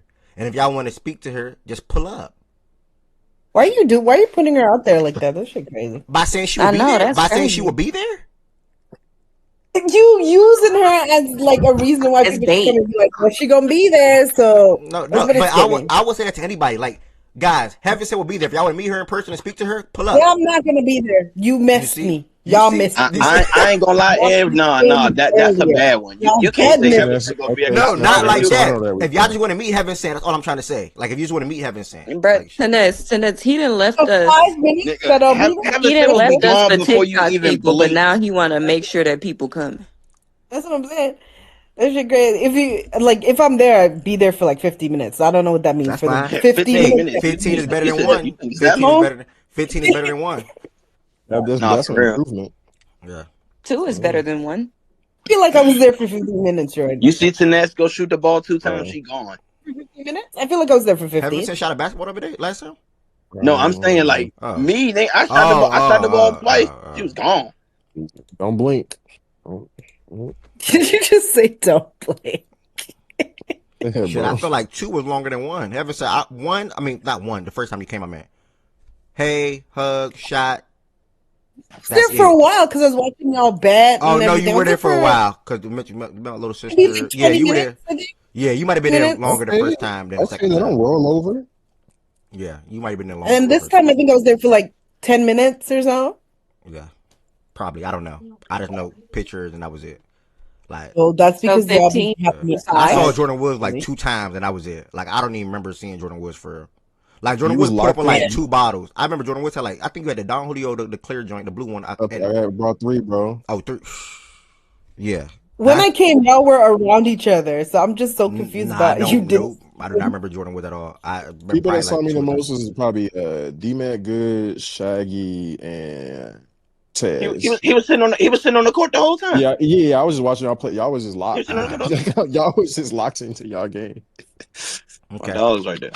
All right, so shout out to Texas again. 4th annual Fact and Stats Cookout, June 13th. Everyone is welcome, and it's going to be a good time. Every year has been a good time, to be honest.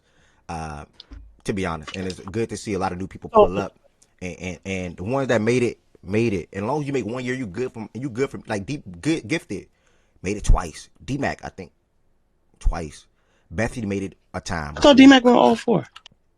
3. Yeah, Bethany came the first time. Yeah, Bethany, she made it real. She good in my book. And anybody else, if you came one time, Kenny made it twice. Kenny made it once. It was Kobe Once. Dean. Okay, Yeah, it was Kobe Kobe Dean, Dean. Kenny, Yeah, good in my book. You know what I'm saying? Y'all Kenny good pulled for up yeah, me. like for sure. security, man. Kenny was like, Yeah. For "What's up, sure. y'all?" Make it one time, you good. But June 13th, y'all all been told this date for a while now.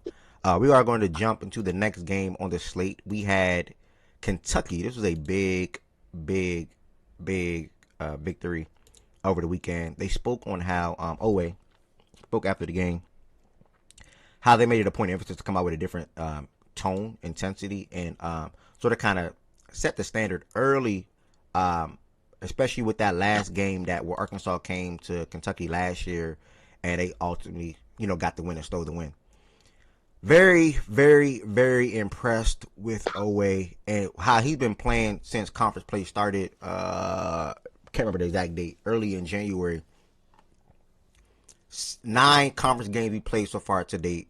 7 out of those 9 games, he scored 20 or more points. And right now, he's averaging 16 on the season. But what he's doing from a scoring perspective is why myself, Tez, and numerous other Kentucky fans thought that what they spent on this roster was going to end up being worth it. When you think of landing guys like JQ, Cam, Jalen, and Denzel, and bringing BG back, landing Jasper, landing Malachi, and getting Muhammad from Alabama. And when you think of all of these names that I'm listing, Colin coming back, you see why Kentucky fans were so high.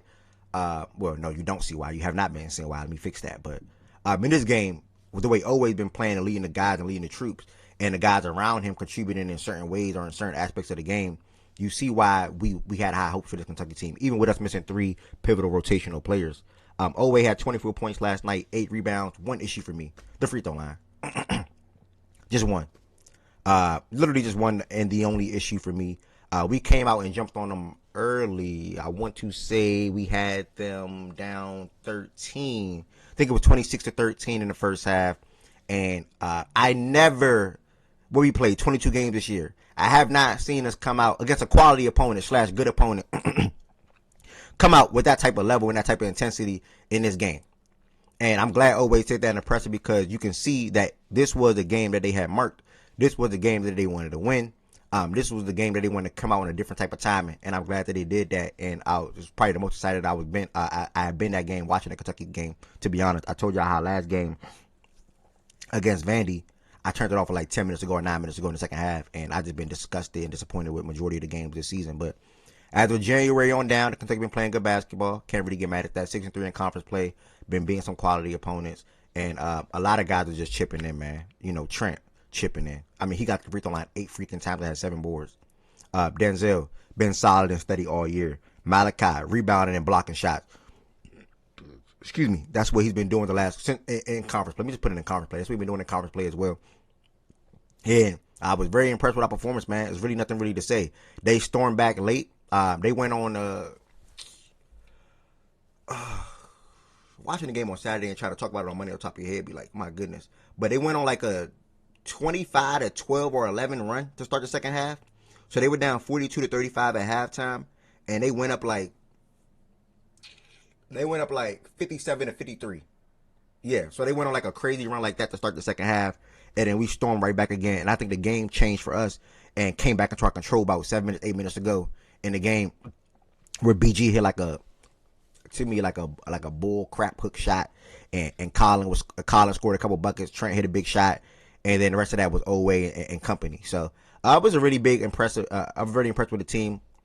On Saturday, I think we got Oklahoma coming up next, and we should take care of business there. Hopefully, on the Arkansas side of things,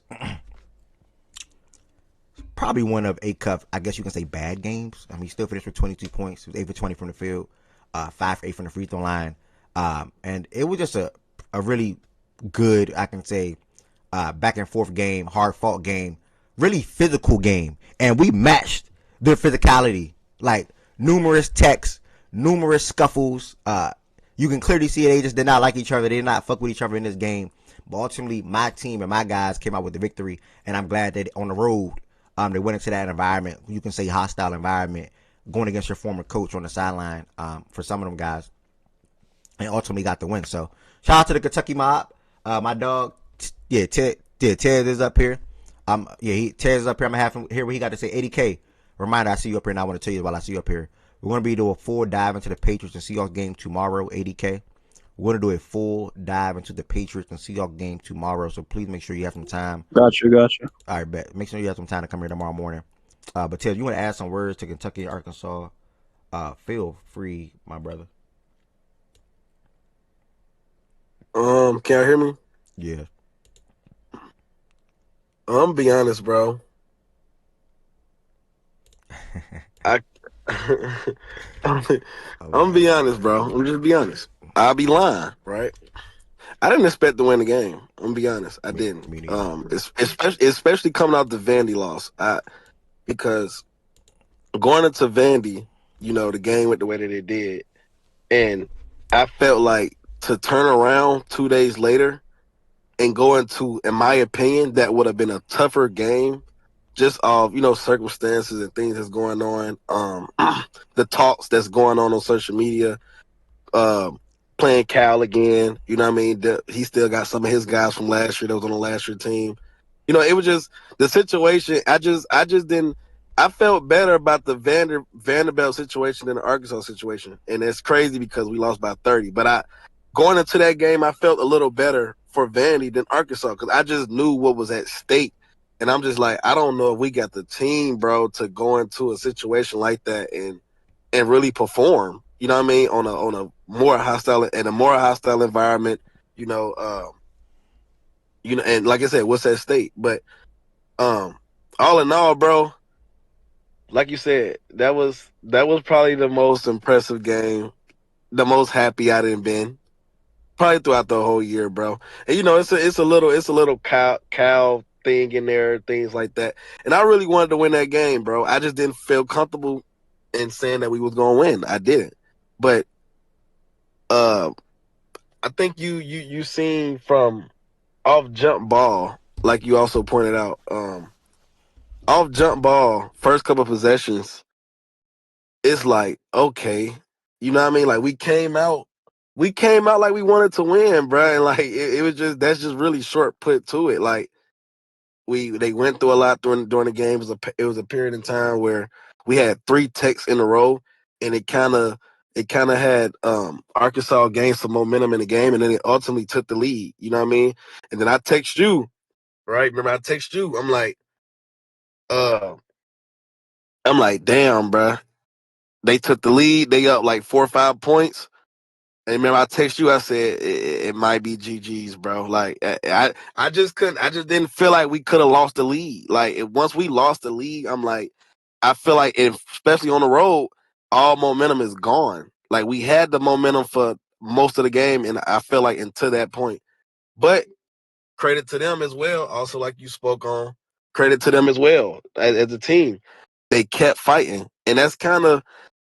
I never like have a problem with they fight because I always know, even when we're down, even when we're up, or let's say we're going into the half tie ball game, I know my team in the second half, we're one of the best second half teams in the nation.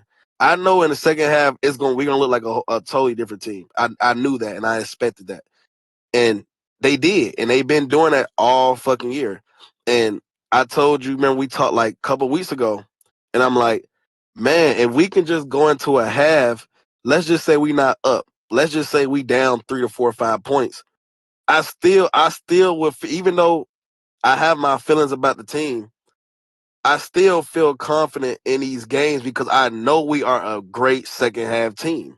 It's hard to tell because we always going down and feel like 15 or fucking 20 points, and we have to fight back so fucking hard and try to try to get a lead or even try to win the game. So um I'm proud of the guys, bro. Like they've been through a lot of shit this year, bro. Like, you know what I mean? They've been through a lot. 3 injuries, bro. You know what I mean? Is the team to me is still kind of misfit a little bit as far as construction wise, but it's hard when you lose 3 guys, um 3 rotational players like you spoke on, 2 of them as in being starters, and which is they're your point guard and they're your big. You know what I mean? When you losing that on top of a wing that plays a lot, it's tough, bro. It's real tough, and his game plans are different. You can't do the same thing that you want to do,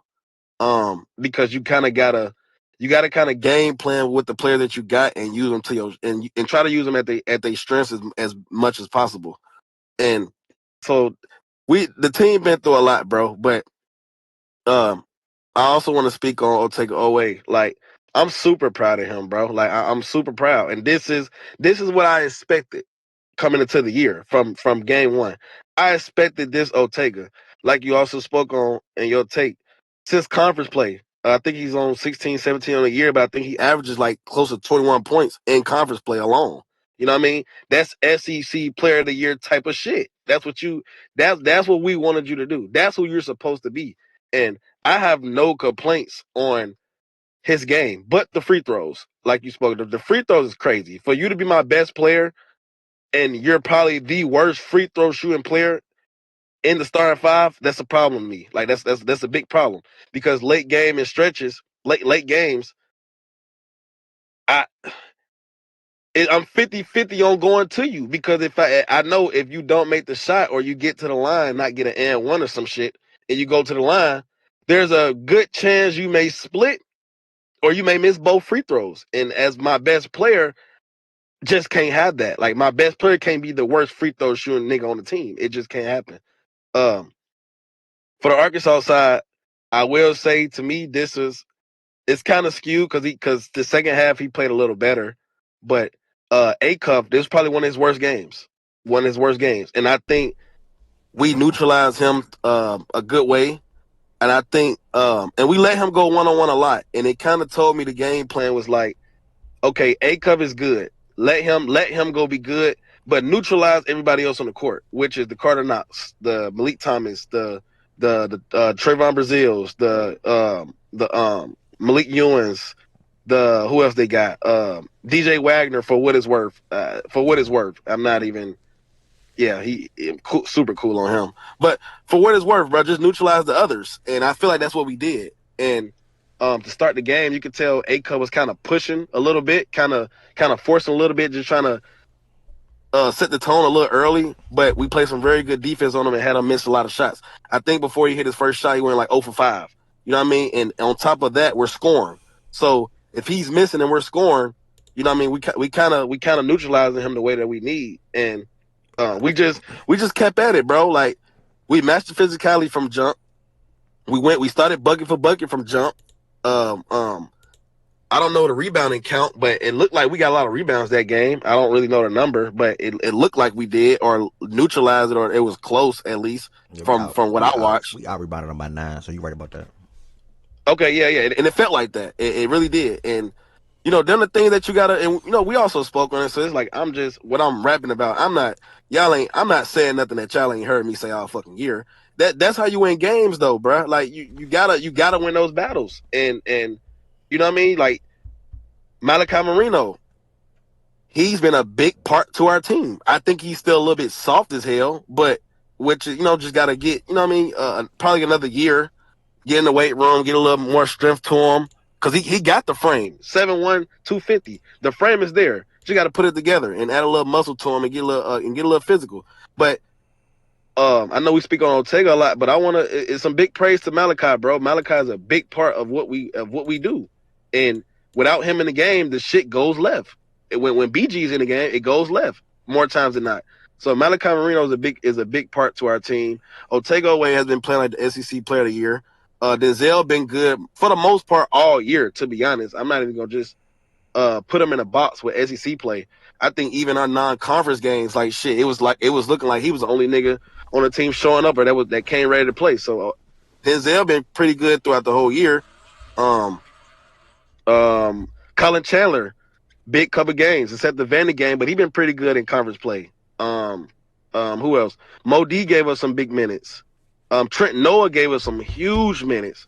What, 9? What, 10? Did he have 10? 10 and 7? Something like that? 9 and 7. 9 and 7. Yeah, he gave us some huge minutes. Like, I felt, in a long time, I felt comfortable with him in the game throughout that whole game, because I'm just like, I know he don't play a lot, but when it's working, bro, and you can't sub it if it's working. And Pope kept him in the game, and we won the minutes that he was in the game. So it was just a big team win, bruh. And like you said, they knew what was at stake. You could tell they played the game like the shit. You go on the calendar and circle a damn date. That's how they played, though. I just want them to come out like that every game. You know what I mean? I don't think that's too much to ask for. Not come out lackadaisical, not matching the physicality, not matching the intensity, and then you go down 10, 15 points by halftime, and now you have to fight so hard in the second half to get back into these games. If we up at half or it's close at half, you see what we can do. We've been doing it every year. I mean, we've been doing it all year. So it's a big win, bro. I was super proud, bro. I was super fucking proud, and I really wanted that win because Cal came in there last year and got us, bro. So big win, bro.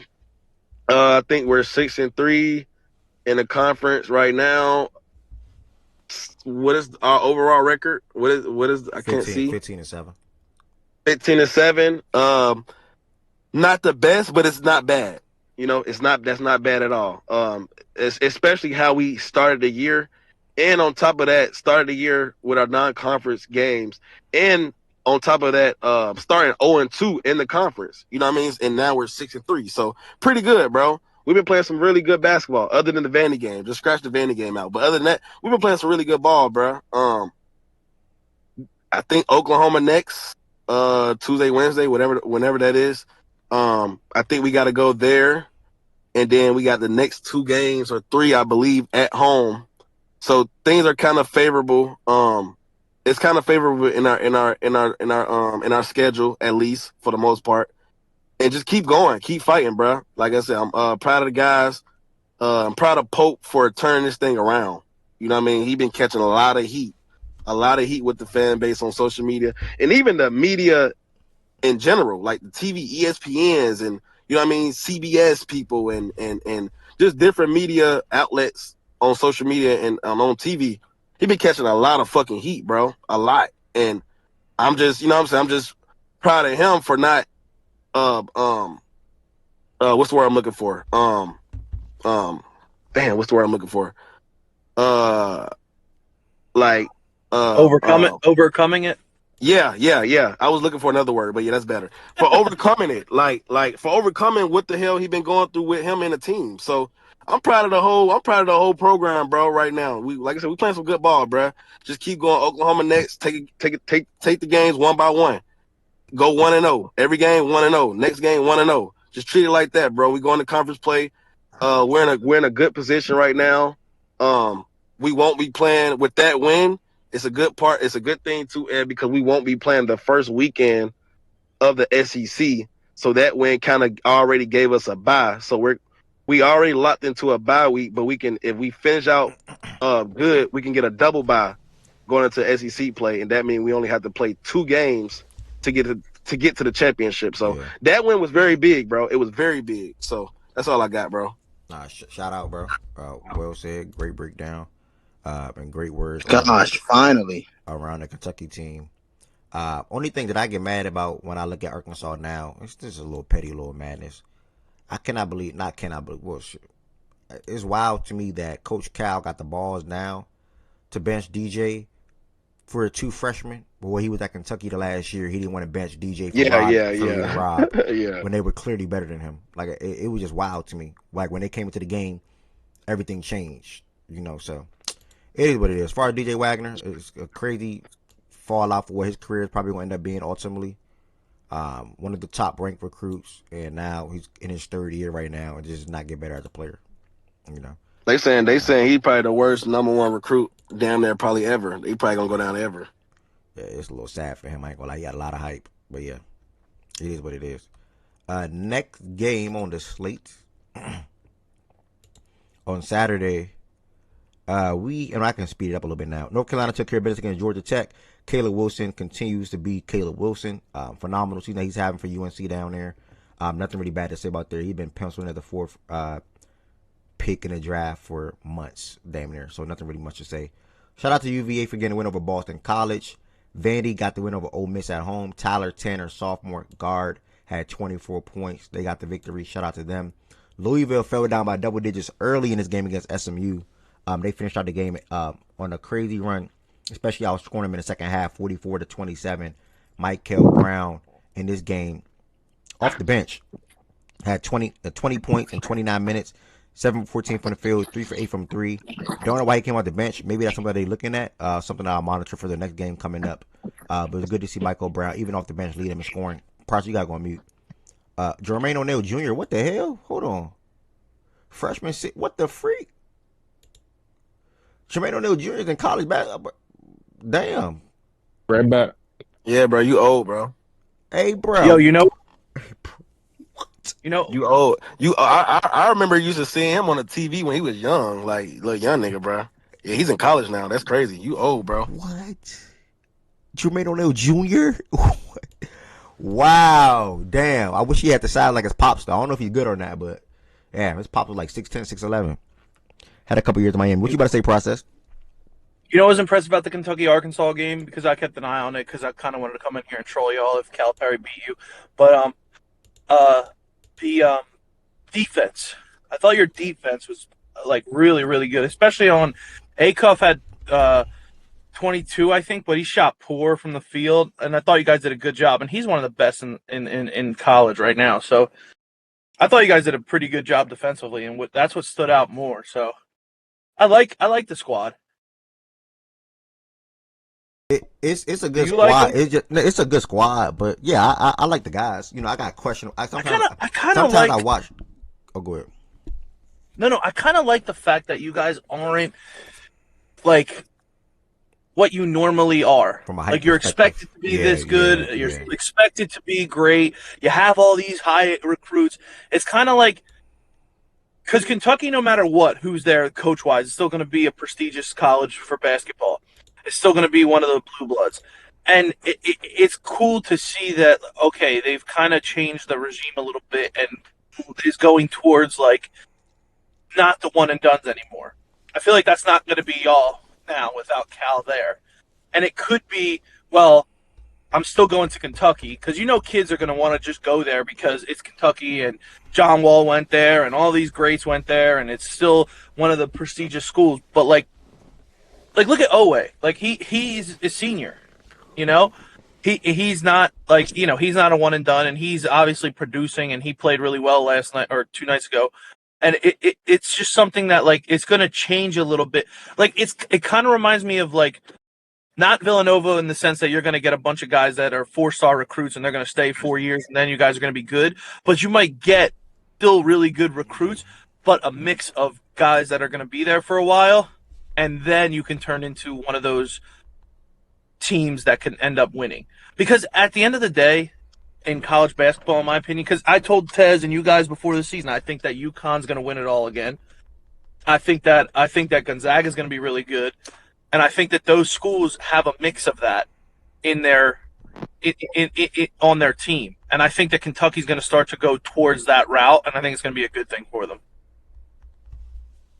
Yeah, I agree. We're portal heavy, bro. We're real portal heavy, and like you said, it's not with when Pope goes to the portal, it's not unless you're just that good. Like that's kind of an outlier. If you a freshman and you was that good, and then some things didn't work out, whatever happened, then you hit the portal, and then you go to Kentucky. But when we go to the portal, to your point, we're going to get juniors and seniors. You know what I mean? We're not going to the portal to get a nigga who he was just a freshman and you know what I mean? And we're just trying to just throw him into the fold. Unless he's just that good and you just, you know what I mean? He's like I can't miss. You know what I mean? I can't miss this. Right. Other than that though, bro, we go to the portal to go get juniors and seniors. So to your point, I think that's a winning formula. Yeah. But but the thing that hurt us though, bro,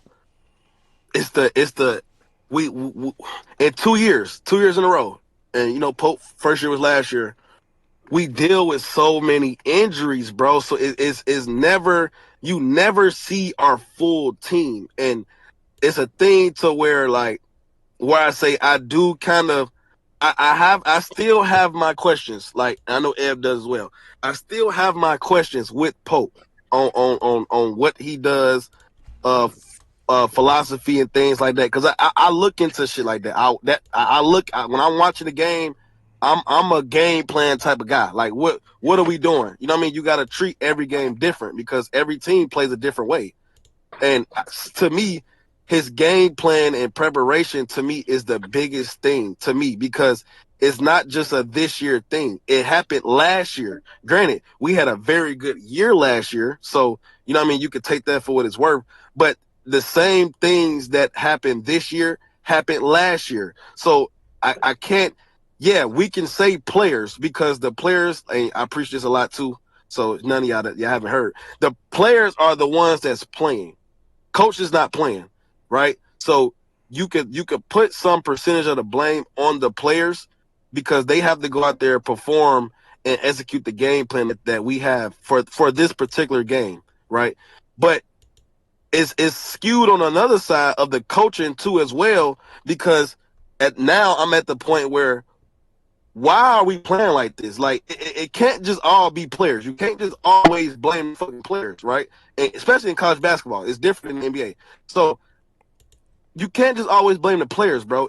Coaches is involved with this. Like, why are we coming out so lackadaisical and looking like we're not ready to play until we get to halftime? Like, why is that? And that has been going on for 2 years. But now you can. But on another side though. Process is like, damn though, bro. Pope never got his full fucking team. Like it's I mean, your never best a player is full not team. even playing. Like JQ Exactly. is not even playing. What did he play? 5 games this year? If that 4, 4, 5, and then like our point guard Jalen Lowe, the nigga, the motherfucker who was supposed to be the engine to all of this. You know what I mean? Like Owe was gonna be Owe regardless, but Owe wasn't gonna be our engine. Let's just be honest. It was gonna be Jalen Lowe. Owe feed off of him. You got JQ down low doing what he does. You got Cam Williams spotting up, shooting, kind of trying to take on. I don't know if you remember him last year, Kobe Brea. Yeah. Yeah, was supposed to fill that Kobe Brea role, and all 3 of them are out. You know what I mean? Yeah. So it's everything just had to change, bro. And that's why I said in my take, like, I'm proud of him as well for overcoming that. You know what I mean? Like you wanted to run this, through those guys and bring back Ortega to be the leader, probably the leader scorer, and you know what I mean? Just and he brings the wheel out of our team. But those 3 guys, them are 3 big, regardless of how we feel about the team, right? Like I still feel some type of way about the team and how our season went.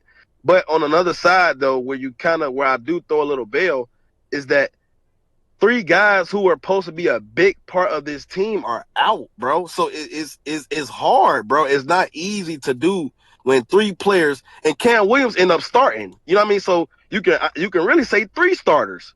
You know what I mean? So you got to kind of you plug in and playing, and you just got to. It's a different game plan every game, bro. So it's tough. It's real tough. It's real tough for him, and it's real tough for the team, bro. A lot of shit changed, bro. A lot. And I'm like I said, they're still top 5 in the SEC. They still have a good overall record. They just got their bid to get a first round bye in the tournament play. So now they can only go up. You know what I mean? They can only play for a double bye. So overcoming all of that, bro, with what they've been throughout the whole year, injury after injury after injury, and still, you know what I mean, still keeping things intact and still going out there to win these games, it's impressive, bro. And I can't knock it. I gotta give that to them. So yeah, bro, it's tough. It's tough. They just gotta keep going, bro. It's gonna be a lot to overcome, though. It's gonna be a lot. All right. And my little thing on what you said, Price. Yeah, I just think that's how Kentucky's going to go going forward. But that's just clear. It's from a recruiting standpoint and how we prioritize and how we build our teams going forward. No matter who the coach is, like you said, guys are going to want to come regardless. So we'll see how this team looks like next. What this team looks like next year under Mark Pope, and who will come back and who will we land, whether that's a top recruit or a recruit in general or even a transfer. So either way, yeah, I like this Kentucky team and how we don't have any set expectations anymore from it comes to a competing standpoint, Final Four, Elite Eight, whatever the case may be. But obviously coming to the year, we were heavily praised as one of the best teams in the nation. That is just a fact. So We'll see what happens. I already dropped a new AP poll for this week. I want to see if we ranked. I don't know if we are or not. I did not look yet. I just like the message. I didn't look at them. Put on the screen in a second. But again, shout out to Vandy over Ole Miss. Shout out to Tyler Tanner. Shout out to Louisville and over SMU. Spoke on that. And in the last two games, from a ranked team perspective, Clemson got the win over Pittsburgh, 63-52, and then Miami remains undefeated as well. Miami, Ohio. What are they called?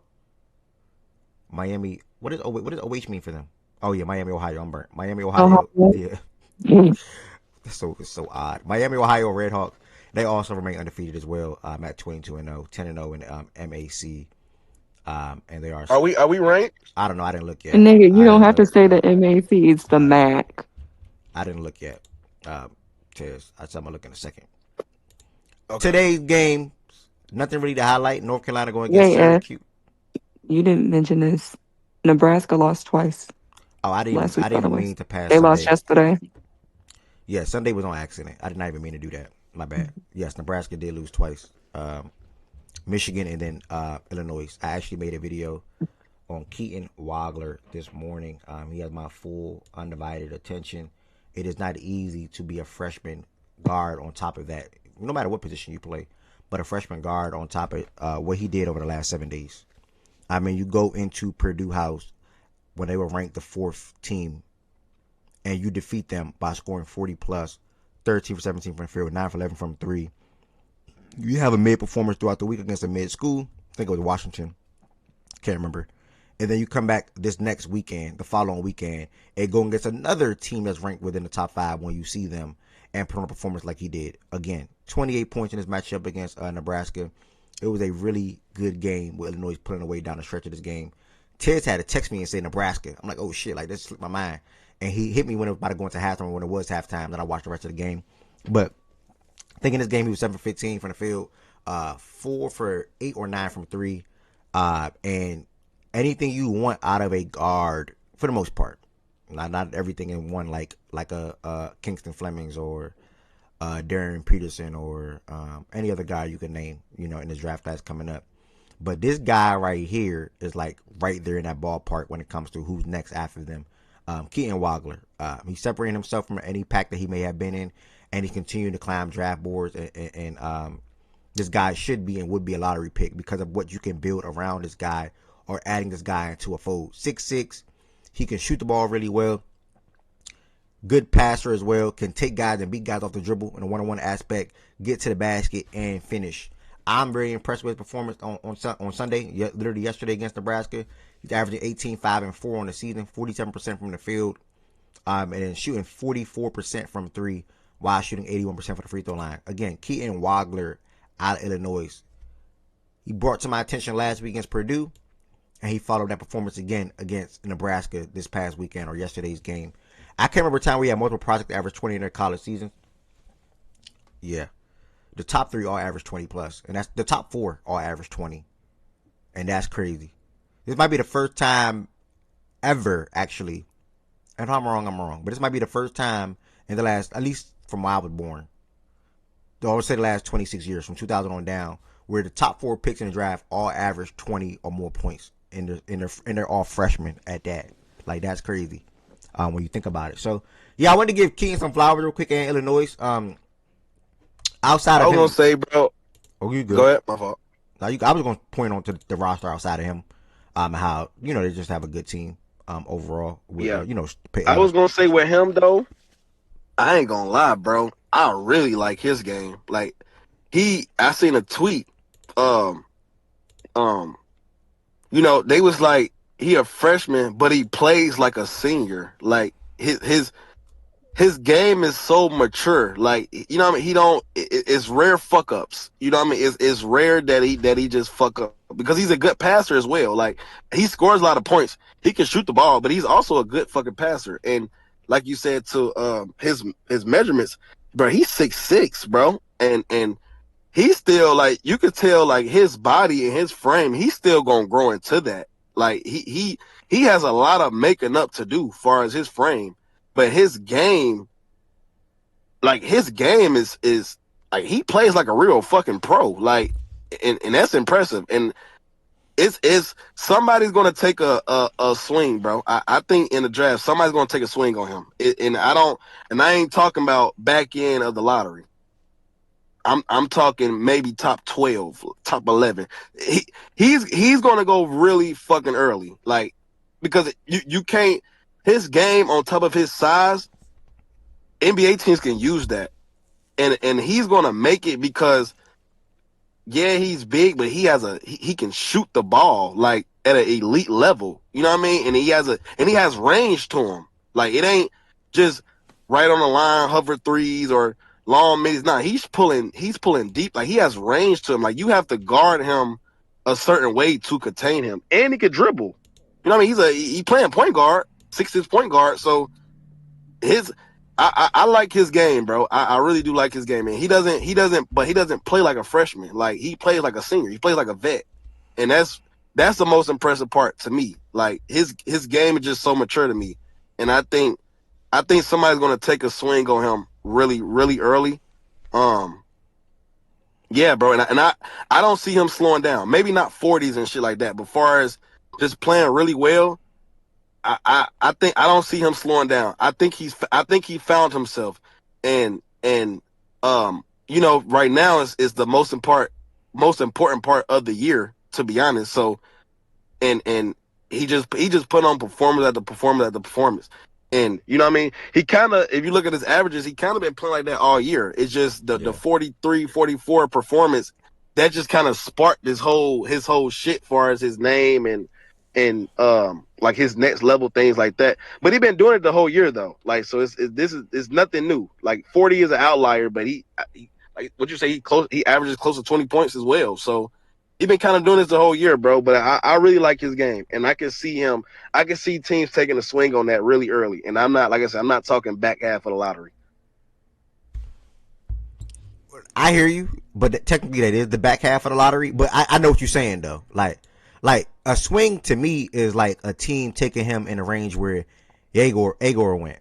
Like he went 8. Like that's a swing. Like that was a guy that was supposed to be back half of the lottery and he went 8. So like if you go to, again, I know what you're saying though, but if you go 11, 12, 13, like that's the back end or back half of the lottery. A swing is somebody taking this guy like 8, 7, damn near even 9. I can see if that, you within the top 10, yeah, that. that's what I'm saying. I know what you're trying to say for sure.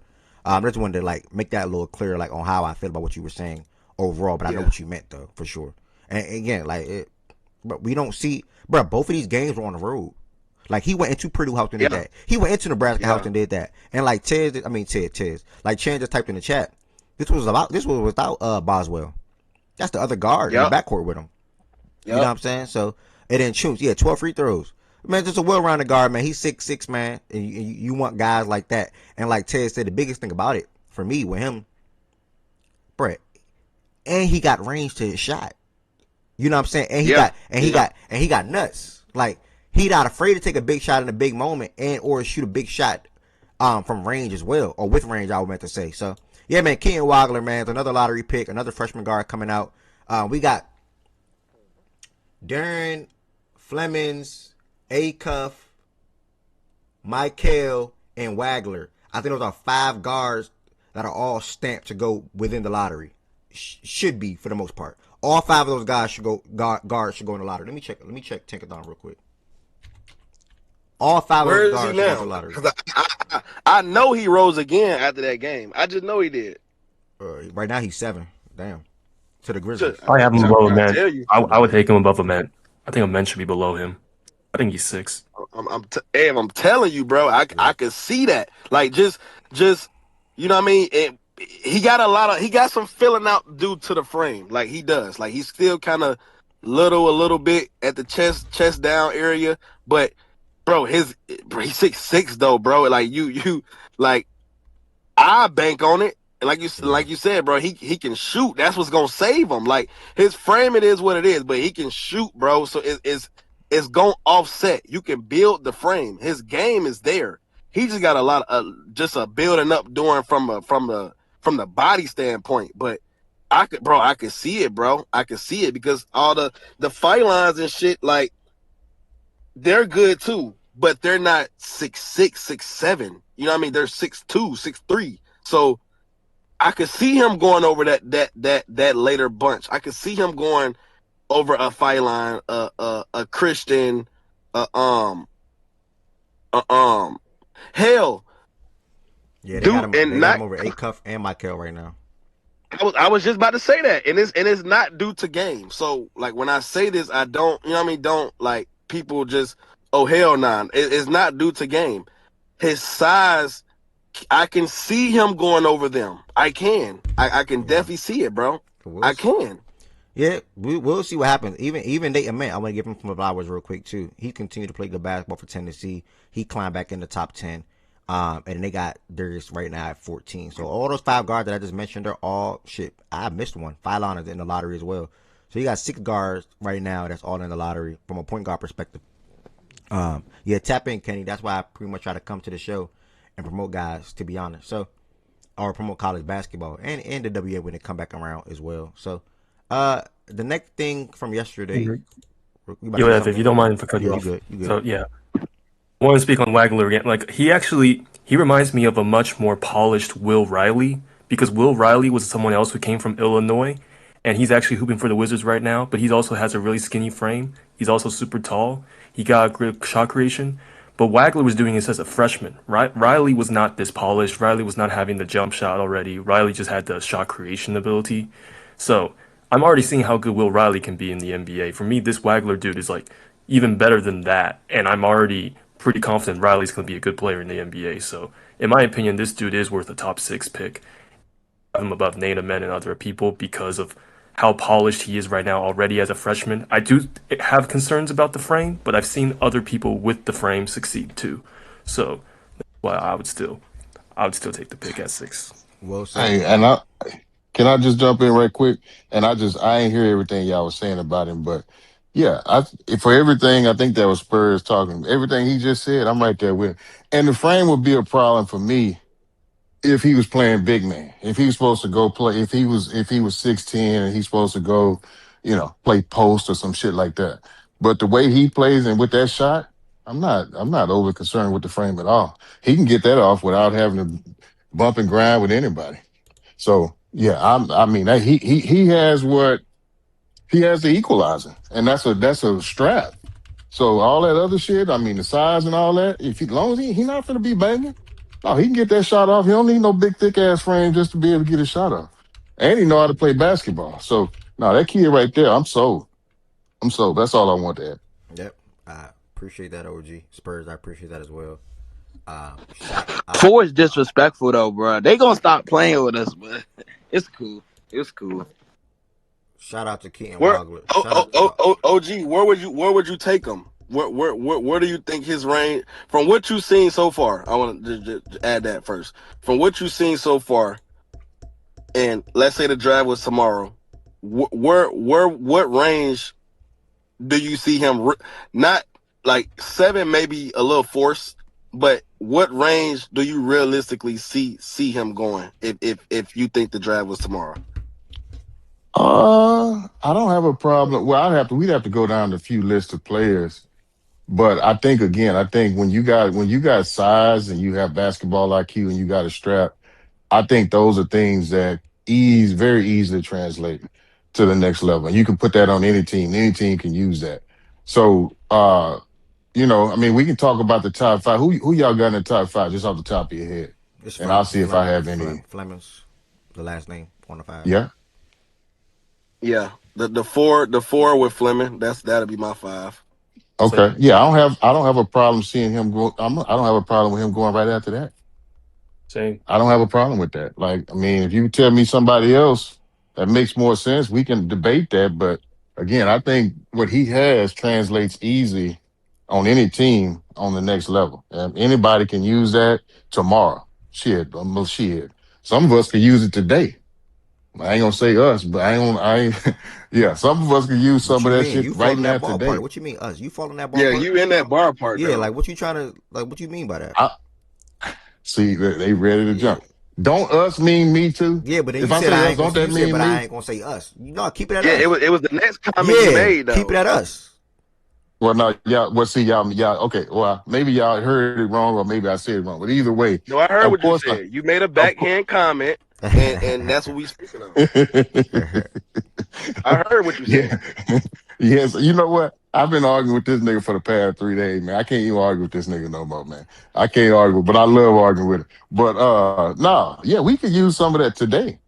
The Houston Rockets could use some of that right now today. Now, if you talking about a 6'1", 6'2" dude that can shoot, whatever. I mean, okay. Now he might have trouble getting that off with a small frame. But Now you 6'6", the shit. problem is more than Jabari. Okay. All right, before we Say get again? into, he said something about Jabari. Nothing, brother. I don't want to get into all that. But to wrap it, Yeah. I don't either. To wrap what OG's about to say, yeah, a lot of players can, just to keep the show going, a lot of teams can use a talent like Keaton. And I think the thing that I said in my video about him this morning was, I'm just curious to see how he's going to play in March. You know, I think March is another stopping ground or point to where a lot of these prospects can separate themselves and before you do what you may do in pre-NBA draft workout or the combine or whatever the case may be for those that go there. So yeah, I just want to see what Keaton do in March at this point. And like we be saying, brother, before you go to what you about to go to, college basketball has 3 phases, right? 3 phases. You got beginning of the year, because that's not a lot of preparation as far as team wise, non-conference schedule, so you may be playing some of the best teams in the country. That's the first phase. Because at that point, right? We all know that's kind of. It's not a lot of games that you played, so it's not a lot of film. It's not a lot of tape. So that's kind of talent for talent. Like, talent for talent is non-conference. Next phase is conference play. You know what I mean? Now the film is out. We know who you are. We seen 10 to 12 games already. We know how to scheme. Conference play is all about scheme. Now the third phase is what you spoke on, March. March changed niggas' lives. We've seen it year in and year out. And if he has a good March on top of what he's doing now, bruh, I can see him going over them niggas, bro. I can. Now he gotta keep at it. And I'm telling you right now, I'll be willing to bet on it. Y'all know I'm always looking for something to bet on. He gonna have a good March. He gonna have a decent. Well, he gonna have a good March. I'm telling you, he gonna have I think I got a decent. I know what it looked like. He gonna have a good March, bro. I love everything about that kid's game. I love everything about it. So I think he gonna have a good March. I don't think it's gonna be no stopping. I love it. I can't wait to see it. Shit, I'm gonna be front and center. All right, so shout out to Illinois and Keaton for his performance and also overall the team win on the road. Iowa State took advantage against Kansas. Purdue blew out Maryland, and then last but not least, not gonna take too much here, y'all. Florida dominated Alabama 100-77. Were led by Alex Condon with 25 points, and Florida continued to play good basketball as of late. Going to flash this top 25 on the screen real quick, and then we're gonna move over to the NBA. So I can hey, real quick, before you jump right quick, I just want to give a shout out to Boogie Flan because from a defensive side of the ball, yeah, I like what he did yesterday. I like what he did yesterday against one of the better guards in the league. And but we ain't got to harp on that too much. But yeah, I was impressed with some of the defense he displayed yesterday. All right, man, I was impressed with that whole fucking team, bro. I ain't gonna lie. Yeah. And Nebraska moved to 9, Tess. That's still, kill. OG. I told you. I told you that. The top 25 as of now, we have Arizona, Michigan, UConn, Duke, and Illinois run out the top 5. Gonzaga, Iowa State, Houston, Nebraska, Michigan State, the top 10. And then Kansas, Purdue, Tech, North Carolina, Texas Tech, North Carolina, and Vandy, the top 15. And BYU, Florida, Virginia, St. Louis, Clemson, Arkansas, St. John's, Ohio, Louisville, and Tennessee. So Kentucky still have not cracked the top 25. Bet. It's totally fine. It's totally cool. Shout out to these 25 teams. They all deserving. And that'll be that. You made this far in the show. Purdue is fake. I just want to say that real quick. Purdue is fake. That shit fake. I'm not buying none of that. But anyway. That's a yearly thing with them. If you made it this far into the show, though, make sure y'all, first and foremost, you're watching on YouTube. If you want to extend your support for the platform, hit that subscribe button and also hit the thumbs up button on this video. That helps the algorithm out for anybody that's surfing on YouTube to come across facts and stats. Be willing to chime in on a day-to-day basis and also come back and chime in on the day-to-day basis as well.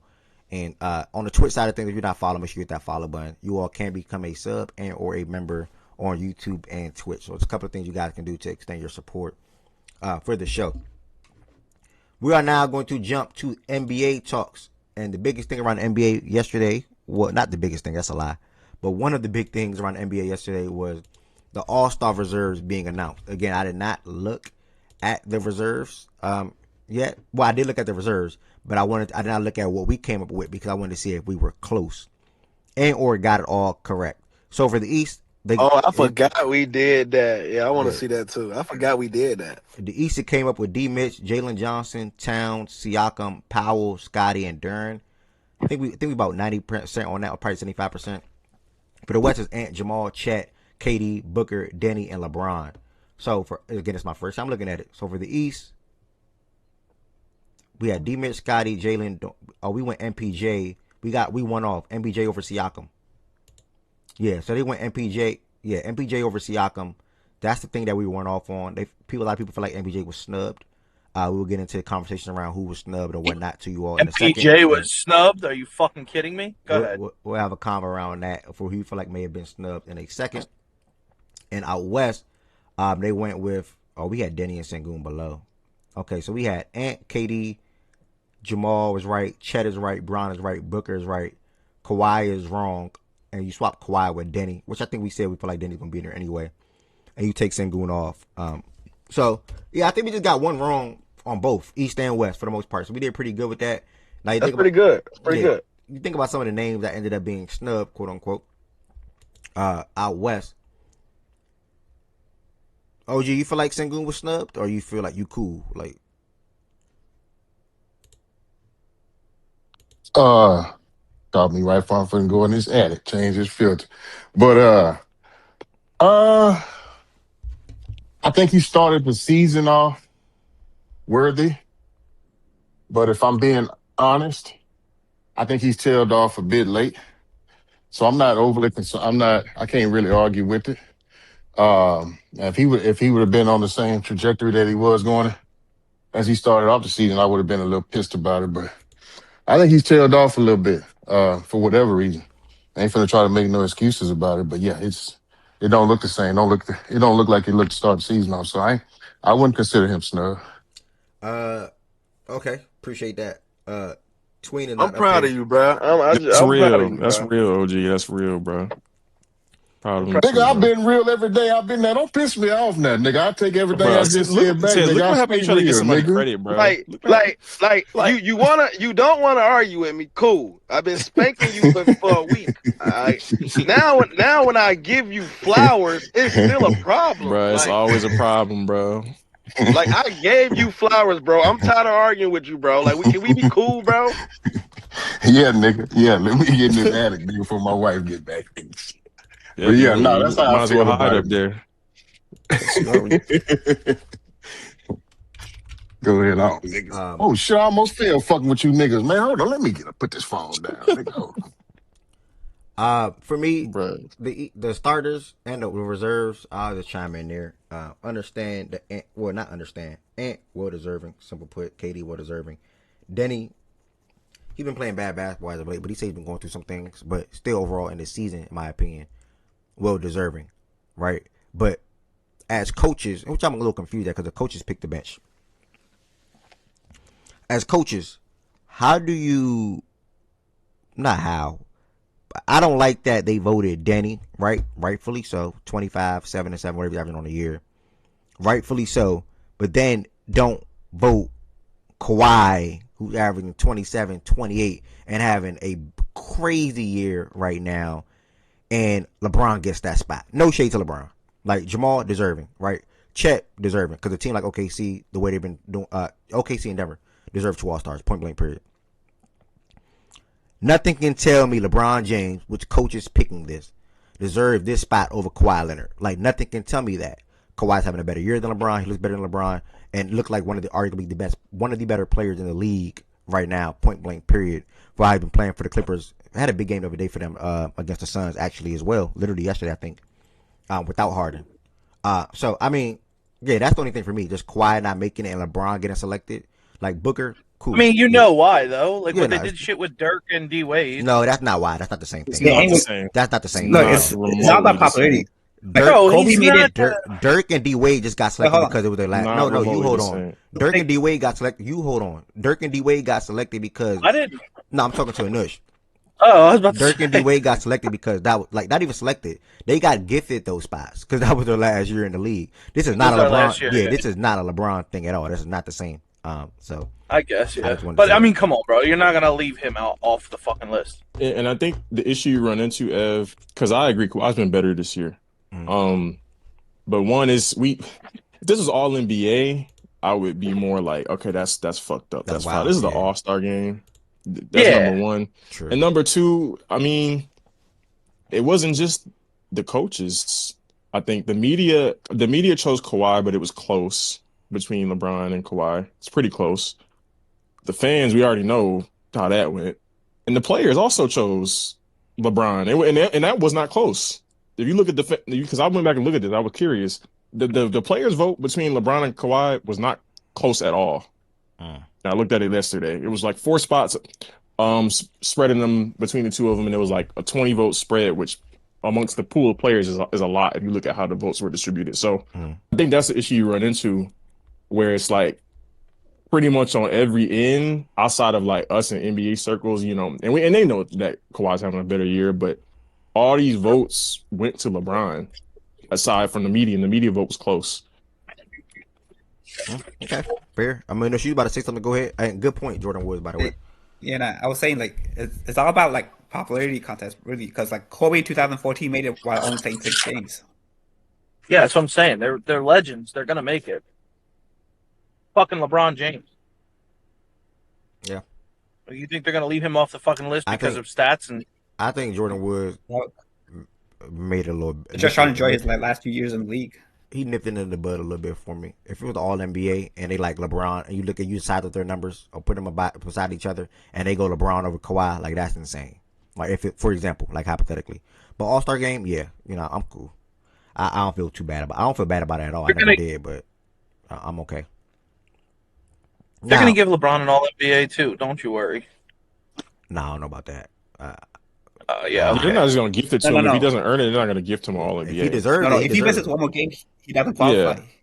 If he misses one more game, he don't qualify. Oh yeah. If he misses a couple more games, he might even qualify. Besides that, I'm saying if he just did misses qualify, one more game, actually, he don't qualify. I mean, but let's not get it twisted. He's not stamped All NBA, but he's in that realm. Like he's not far off from that realm. It's not like, oh my goodness, he's in the 30s. Third team, right?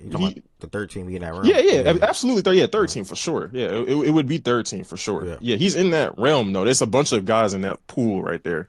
It's just a matter of how the rest of the season plays out. Yeah. Far as the East, but that's only if you play the rest of the season. Yeah. Far as the East, I love our selections. We did really damn good with it. I don't understand the Siakam over MPJ thing, but again, Jordan brought in the players and the media and whatnot. I don't even understand. That's disrespectful, to be honest. Oh yeah, that's because he's international. That's literally what it is. That's all. You don't even got to think too hard about that. Right. They needed 8 international players. Oh yeah, he's international in the East. That's all that is, brother. Okay, that's the only reason. I'm gonna chill then, because that's just insane to me. But yeah, he's in it for the international perspective. But shout out to all these first time reserves. They said Norman Powell was like the 4th player that's like 30 and above where he made his first All-Star team. We projected him to make that. Shout out to Jalen Duren. He advocated for K advocated Jalen Duren to make the All-Star game. He said he deserved to be an All-Star. They now have 2 All-Stars in Detroit. So shout out to them. Who else? Shout out to Jalen Johnson in the season he's been having in Atlanta, man. First time All-Star there as well. Is this Scotty Barnes first? This is Scotty Barnes' first time as well. Scotty Barnes' first time. This Jamal Murray first time. Chet first time. Denny first time. We got a lot of first timers here. So shout out to all these first time All-Stars. Scotty got in 1 year. Can you read the reserves?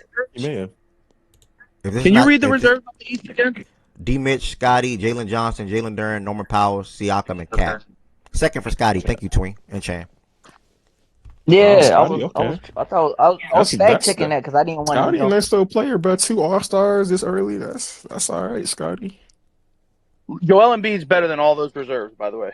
For sure. But he should be starting, if anything. I'm surprised. It would be interesting to see the timing of when they voted in terms of like when Giannis got hurt, because they could have really almost added, depending on how the timing went, they could have really added an extra name like on purpose between on some collusion shit. Because if Giannis, I don't know if Giannis got hurt after the voting took place, and that makes a lot of sense. But if he got hurt before the voting for the coaches, I'm surprised that they didn't just put Kawhi, because at that point you're one international player short, and the commissioner has the right to name an international player, and he could have just selected Denny. So they really could have had 25 All-Stars instead of 24. So the timing of Giannis' injury would be pretty interesting to see how that played out. Good thought process right there. Yeah, that's a good thought process right there for sure. All in all, can't wait to see how the game goes. Hopefully it's competitive. Hopefully it's good. Probably not. But did you say, I didn't hear, did you say he got snubbed, Embiid? Embiid not being an All-Star, I mean, yeah, you can say that, man. Embiid is on a crazy tear right now. Let me look at his what numbers the fuck are you talking about? I could say that shit, bro. He's back to his fucking top 3 fucking player form. He's not there, obviously, but he's playing that way. That's why I just said you can say that, brother. I mean, they're having 20. Bro, he's the most hated athlete in the world, bro. There's like 5 guys I guess.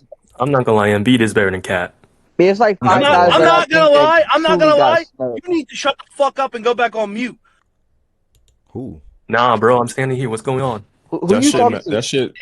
Bro. You talking to me? No, not you, tween. You talking to me or Spurs? That shit can matter too. You just said not you, bro. Hater, bro. That shit can matter too. I said Embiid is better than Cat, bro. How's that a hater?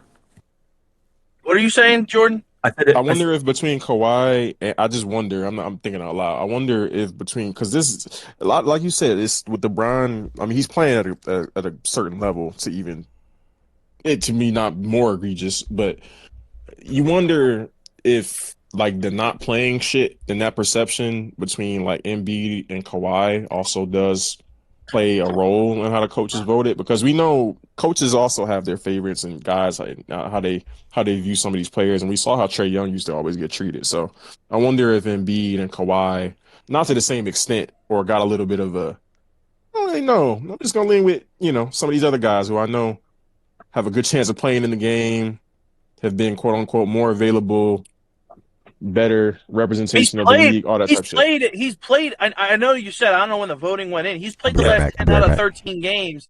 He's played the last 10 out of 13 games.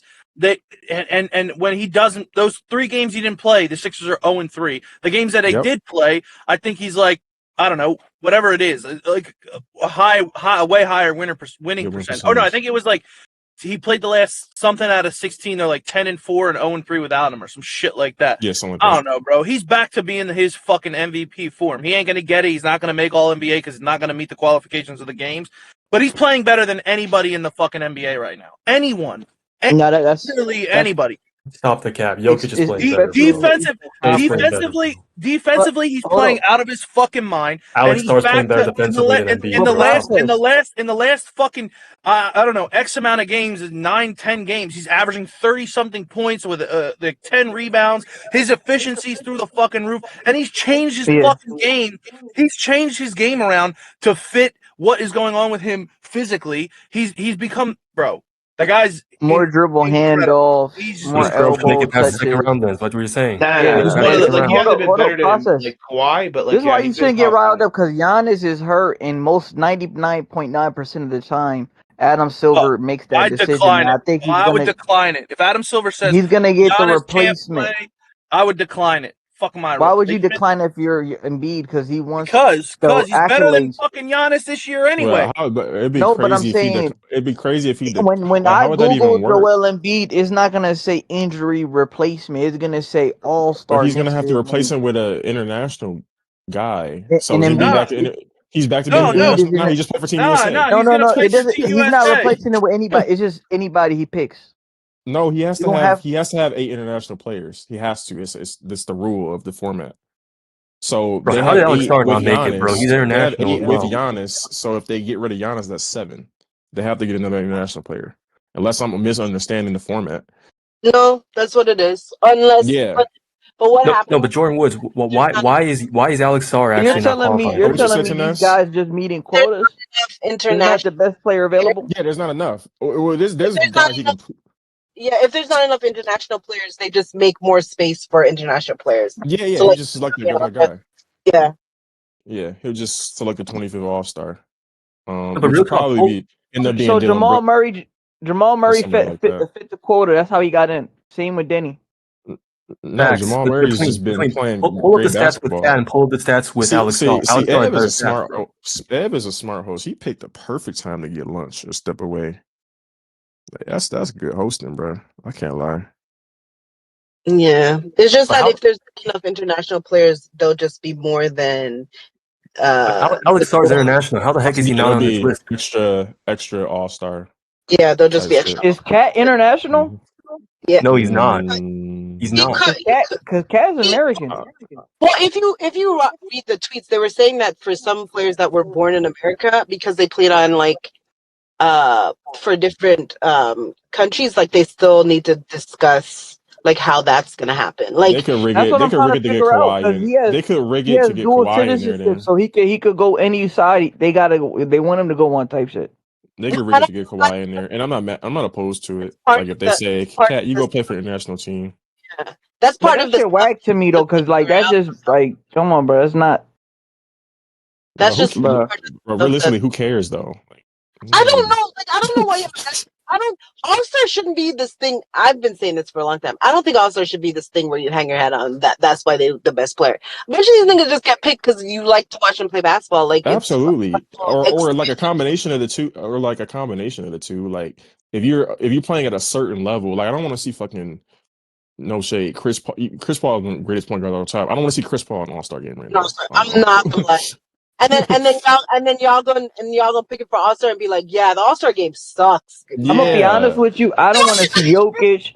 I don't want to see Jokic. I don't want to see Luca. I don't want to see Bron. like Because them KD niggas and is not Steph. I gonna try, always want to bro. see them in the All Star game, brother. Don't Like, give a sorry. fuck that you No, don't no, want no, to. no, Get no, no, Alex no, no. Star in the All You Star have game. to I try to keep saying compete. this, and he's not in it, Jokic bro. might actually be the worst All Star player I've ever seen.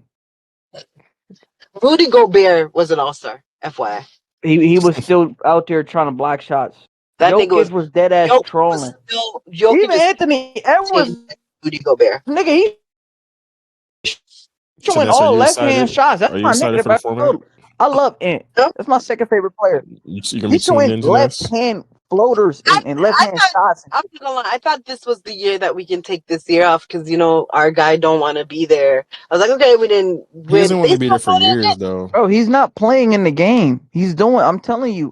No, he's gonna go I'm the dunk. He's first gonna go person. dunk and check out, bro. That's what's gonna I'm happen. gonna be the first one to say this. LeBron is gonna play 4 minutes in the All Star game, and he's gonna sit out. Yeah. Yeah. And better. So He better. I I hope know Luka do the y'all same niggas thing. love betting. Take I hope Luka LeBron's does the same. under. I'm not gonna lie, Jordan, you were killing me on the timeline. Oh no, bro, they keep retweeting that tweet now, bro. It's like somebody found that tweet all of a Tell me sudden. why I see this nigga Byron in Galaxy. That's how I felt though. I was like, because I was at Ashford. He was You don't want to see one complaining. of the He was like, best. I was like, it's a privilege to not have to like worry about it because we on the team and shit. Like, there's like no justification you got to do, or like no jumping through who. It's like we there no matter what nobody say, bro. So it's like, who really gives a fuck, you know? For real? Bro, Everybody's like, you gotta sleep at night knowing you ain't deserve that shit, bro. No, I'm sleeping really comfy. Everybody's like, I don't deserve No. 22 All-Star games sounds nice in the record books, but like, was Bro, he really All-Star? you think I'm gonna know how many All Stars he had? Yeah, it don't matter, Tweet. At No, the end of I'm the day, though, at saying least like, was he Siakam made it, bro. was he an So he All-Star chilled. level? No, Kawhi was better. There's a lot of niggas that was better. Nobody's gonna give a fuck. Like that's the point. Like nobody. I still bring up Dirk's last All-Star game. I was Now we go bring this up in 10 years. same with Henderson. We go bring Wade, this up hella and then time. I also bringing it up with Kobe in 2015-16. And I complimented you as saying like you picked you always have a good sense of like when's a good time to step away and take a break. Like you got great timing, brother. Who's arguing? No, it was no arguing. It was just one of them segments to where it's like there was a perfect time for you to just step away. Like it wasn't really shit going on. God bless that. For real. You were just rambling. Who gives a fuck about that shit, bro? Like that, you knew that was gonna happen, and it's just an Kawhi was snubbed, Embiid was snubbed, Harden was snubbed. Did they ever Harden announce was the not snubbed. You other? can't say Harden and Kawhi both were snubbed. Yeah, I'm Harden sorry. definitely was not snubbed. You can't. Did they ever I'm announce the saying other? they should. If Booker made it, if Denny Avdia made it, if LeBron made it, yes, I can say that. Okay. Alex Nobody Sarr cares. was snubbed. Promise you, can nobody say- cares. Spurs, Congrats, brother. Spurs. Congrats Come to on, you. bro. Another almost accolade. You're used to that. Did they ever announce the other competitors in the dunk contest? I know it was Jackson Hayes. It was And Bryant. And Bryant and for the Carter Spurs. Bryant. Yeah, I don't know who else. Who's the third? So Jordan, can you explain to me? So can you explain to me? You actually care. I applaud What's you. the process? So explain to me how this works. So they get the All-Stars from the East, All-Stars from the West, and then they break them apart and do World versus U.S. So the World team's going to be two American teams and one World Two team. American teams of 8 and one international team of 8. So it's going to be the international 8 is going to be SGA, Luka, Jokic, Giannis, Wemby. The starting 5, I guess. Yeah, and then we got to see what they do with guys like it's a starting 5. Yeah, And then the reserves, whatever the fuck his name is, Denny Advia. Denny, yep. And then who else? Siakam. And we got to see what they do with. They're one short right now because Giannis is gonna be out. Cat's gonna play for America. That's why. They'll do Jamal. They'll do Jamal. He played for Puerto Rico. He's Puerto Rican, like his mom is. No, Dominican. I thought he was Dominican Republic. Is it Dominican? We'll see process what they do with him. Dominican. If not, then they'll probably it's guys like Booker. I think Canadian who they could go get. I don't know. He might be the only real name. For real. Booker's Canadian? No, not Booker. I'm talking about Dylan Brooks. I'm like, what? No, I'm Dylan Brooks. Yeah, I'm talking about Dylan Brooks. That's really the only other name I can think of that would be. Well, if Embiid does get the reserve, they're gonna make him play for the fucking world. I mean, they could do that too if they, that'd just be weird. But so stupid though. He should play for America. He played for the goddamn Olympic team. Exactly. Nah, but process. You think the world team would accept him? I don't think the world team would accept him. I'm not gonna lie, process. I wouldn't mind it. Like, just put the best players. I went to All-Star game. I don't. No, I think it's fun. I think it's fun. I think it's gonna be more competitive because no matter what people say or how they feel when it's like.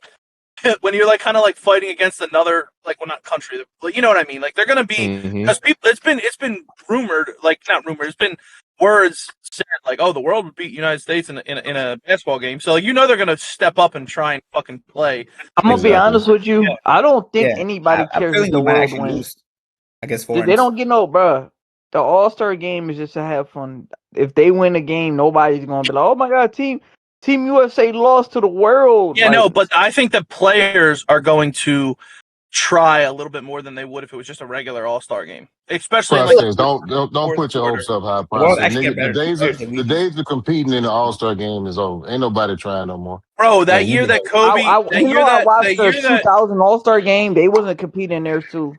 The days of that shit is over. Niggas don't even do the year Kobe passed and they did that target score. They was competed. Good. That was fun. Was good. That's the last time they actually competed. That was a good All-Star game. Yeah, I don't know why they went away from it, but. Well, you niggas missed the good old days. Back in the day, it was high-level competition with the best players in the world. Yes, it was. I'm not going to argue with you, bro. I literally watched it. You right, Twin. You right, Twin. You're right. No need to go. You right. There was just as much blowout. All-Star game was a classic, bro. Like, y'all do be gassing it sometimes, though. I ain't gonna hold you. But yeah, 18 was a classic too, bro. It's nostalgia that be whooping your ass, bro. No, it's not, bro. They competed more back then. And even when Kobe and LeBron Kobe wanted to compete against him too. Yeah, it was hit or miss. It was a lot of blowouts. It wasn't you act like it was a close game. Yeah, it was a hit or miss. If it was close enough, if they could get it close enough to end the game, because they would always just play hard in the fourth.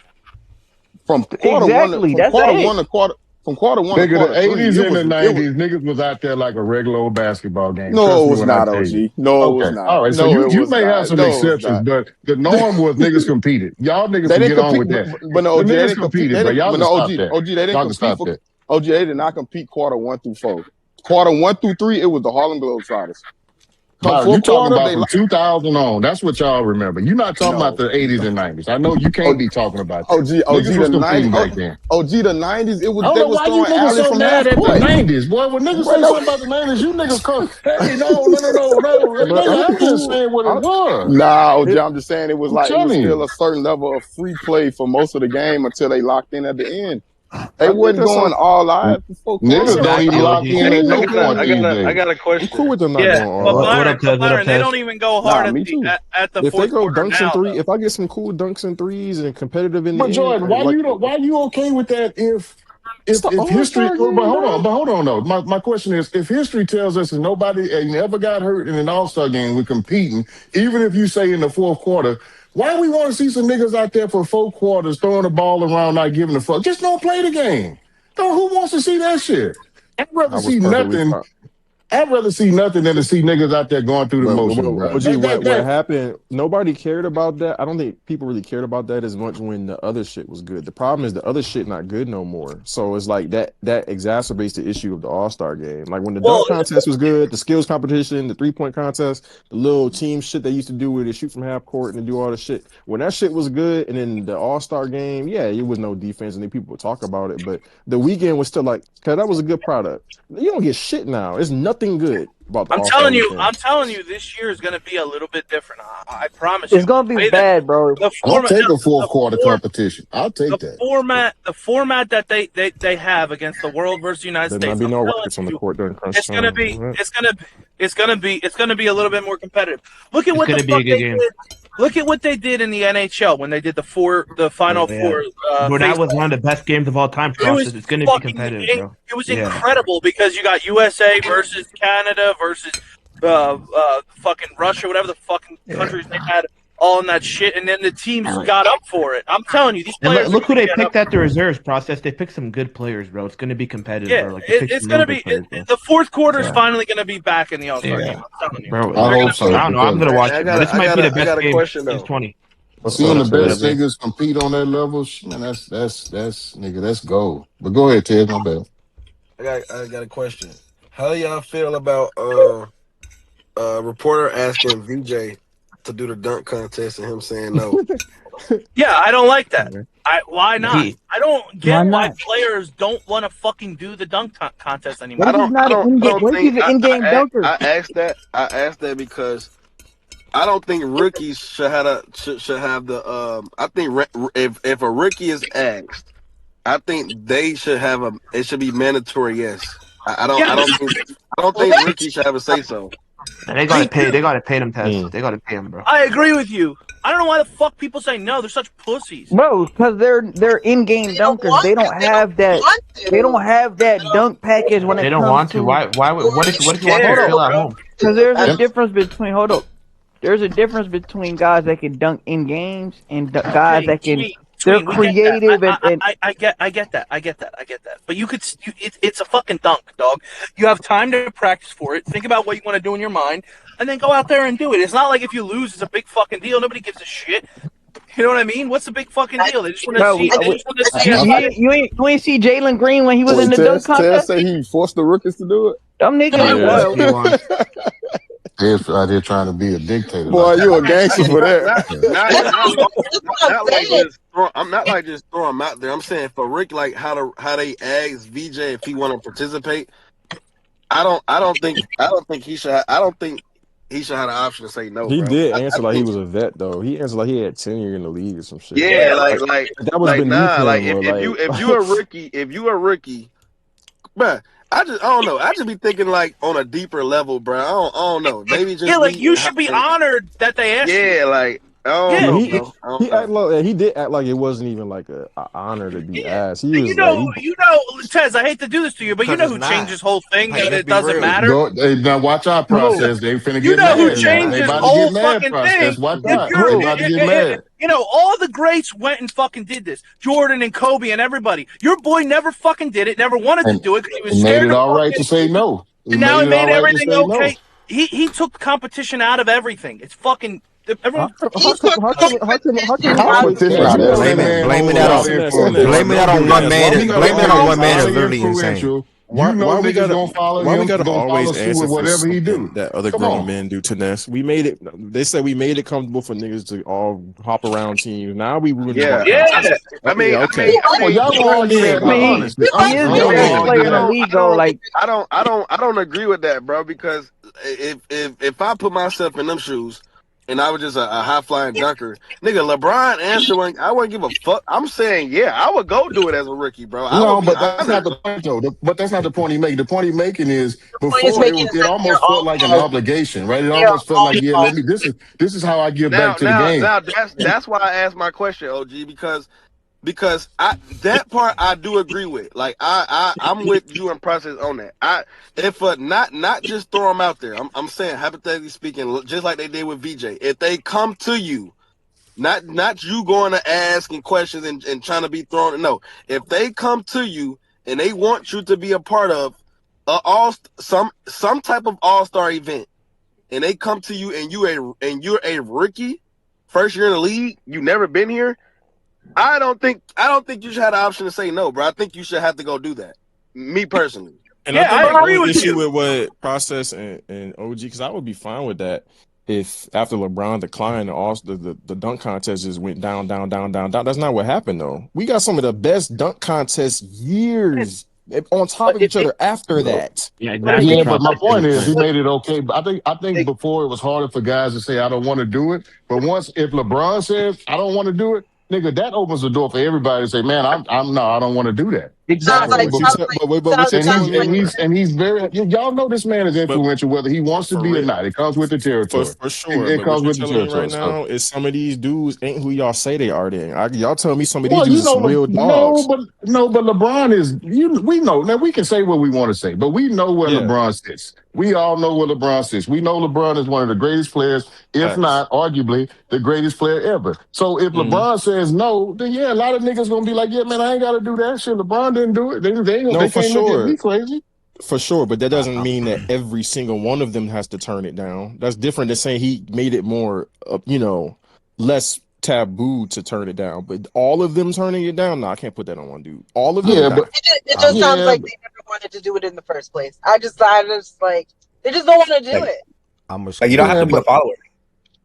I don't know. I don't know. I think, and I don't mean, and I swear, this ain't no troll time. I'm being straight up and honest.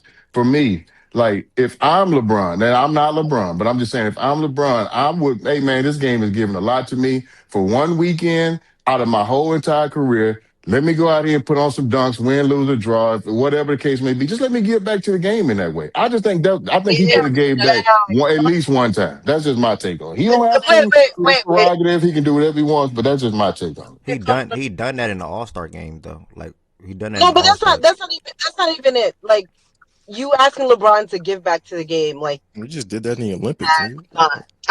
He's been giving back for 20 plus years. You think we wanted to go to Paris? We just did that for the okay. I'm not. That's like he didn't give it. Like that's he's like been that's. giving a lot. Okay, and I'm not saying he has it. I'm not saying he has it. What more do y'all want from us, bro? We gave y'all 23 years. I did. Honestly, I did not think this was something that we would argue. I thought we would all agree on this. We do. You know what the problem is? Y'all just always take it too far, bro. Like y'all want us to say, like instead of giving him 50% of blame or something, or 60%, y'all want us to give 100. We just not doing that game. So I'm just saying he opened up the door. This nigga is only one LeBron. There's only one Michael Jordan. There's only one Kobe. Yeah. There's only one of these dudes. So it don't matter if your ordinary, really, really good nigga says no. That's okay. Ain't nobody. But if LeBron, whatever LeBron says, people follow suit. It just comes with the territory. I know everyone want to move on. Like do you think it's just shifted from people just not into dunking like that no more? Because even people who are I think that could be the case, but I think I'm willing to bet. It is because I'm willing to bet if he would have taken it on one time, that if it would have got to this place, I don't think we'd be here right now. We will never know. I think we'll never know. The only two things is LeBron. My fault. Yeah. I think LeBron was corny for doing what he did at the sideline that time in the All-Star game when he said he was going to do it the next year. That was corny. He like that's what I will hold against him. But him saying no affected, I think, the superstars from getting into it, not the regular Joe Blows. And I think another thing, bro, Aaron Gordon and Zach LaVine, bro, them boys set the bar so high in that last joint. That was like all time. Let me say that. I think boys are dead intimidated from a creative standpoint. I'm gonna keep it funky with you. I'm glad Like, not like mad they, at that. they I'm not was mad on at a that. whole nother Yeah. level on that one. And that's So exactly yeah, I'm not mad at that's that. exactly where I people feel was. they can live up. Oh, my bad. All right, but that's No, I exactly was where I saying I was. don't think people feel like they I can think live you're up right, to it. Byron. I think you might, and ain't nothing wrong with that. I don't hold nothing against him for that. I don't hold nothing because maybe he said, you know what, man, I got more to lose in this shit than to gain. That ain't really my MO. I just don't them niggas can go up there and hang up and figure out what they're gonna do once they get there. I'm just more of a power dunker, and that's okay too. I'm okay with that if that was his angle. But I can't argue the fact that I think he was influential in how other superstars, even if we want to relegate it to just that, I'm with look you on at it that, and the say, Yeah, okay, superstar. okay, Yeah, I'm with with you. you on the Yeah, superstar. I'm with you I'm on with you that. on that. 100%. Bro. The No, last three dunk bro. competitions. No. What do you mean no? What you about to Fuck you say? talking about? What you about to say, bro? Go ahead. I said the last three dunk competitions were won by a fucking 5'11" white guy, and they're intimidated to go play now. Are you fucking kidding me? It's not what he meant. That's such bro. a He weak talking about ass excuse. He was referring to the creativity standpoint of it, bro. Yeah, I know, but you could still, again, you could go out there and you can mimic other people's dunks and do it and make it your own. People do it all the time. Like that, if you're afraid to go out there because you don't have any creativity or whatever, you just go do your research and look at what you can do, and that imitate don't some of mean the you're stuff gonna be and able make to it do it your though, own. Could it be Prosper. as simple as they're Everybody getting a can't do lot that. more, bro? Could it be as simple as these players are getting a lot more money nowadays? The culture of the NBA has changed, and they're not trying to spend their All-Star weekend figuring out dunks to do, bro. They don't give a fuck about that shit. It could be that Yeah, simple, that's bro. the They just want problem. to Yeah, I think it relax. is that simple. All right, thank you everybody that shared their opinions on it. Thank y'all for having that conversation while I was eating as well. And Byron, I thank you for nipping it, in my opinion, in the bud right there. It's really just that's what it is, Yeah. bro. They just don't want to go up there and look like fools. Like, wasn't it Jaylen Brown look like a fool? Yeah. Wasn't it him? Wasn't it Jaylen Brown? I think it was Jaylen Brown There's a last year, 2 couple. years There's a ago. couple of Yeah, it was Jalen Brown. Since I got back from Italy, have you been grumpy, bro? You good? They don't want to look like. I don't even know what you're talking about. It's our first time even having a conversation. What are you talking about? I know. I don't know. You've been acting all Bro, grumpy and shit. it's Relax. from trying to regulate the show. God, Like, do you hear what cutting they're saying? everything For short. trying to regulate a show? Whatever, bro. Can't have no fun anymore in this fucking platform. Okay, so drop. Either you troll or not, just drop, bro. That's all you got to do. Like, I'm confused. They just had to say they was having a couple for 15 minutes process. I want to move now, brother. All right, sorry, bro. I'm sorry. You're in a bad mood. I'm in a great mood, actually. I'm feeling good today. Don't sound like it, bro. You're mean. All right, bro. I'll just ignore you. So we talk about the reserves, and y'all just took it to a dunk contest, or competition, All-Star Weekend, things like that. Good combo in regards to that, real quick. So thank y'all for that. We're going to circle back to now the games over the weekend. Then after that, we're going to be ending out the show with some brief talks around, in heavy quotations, the fight that we had on Saturday night between Mr. Lopez and Mr. Stevenson.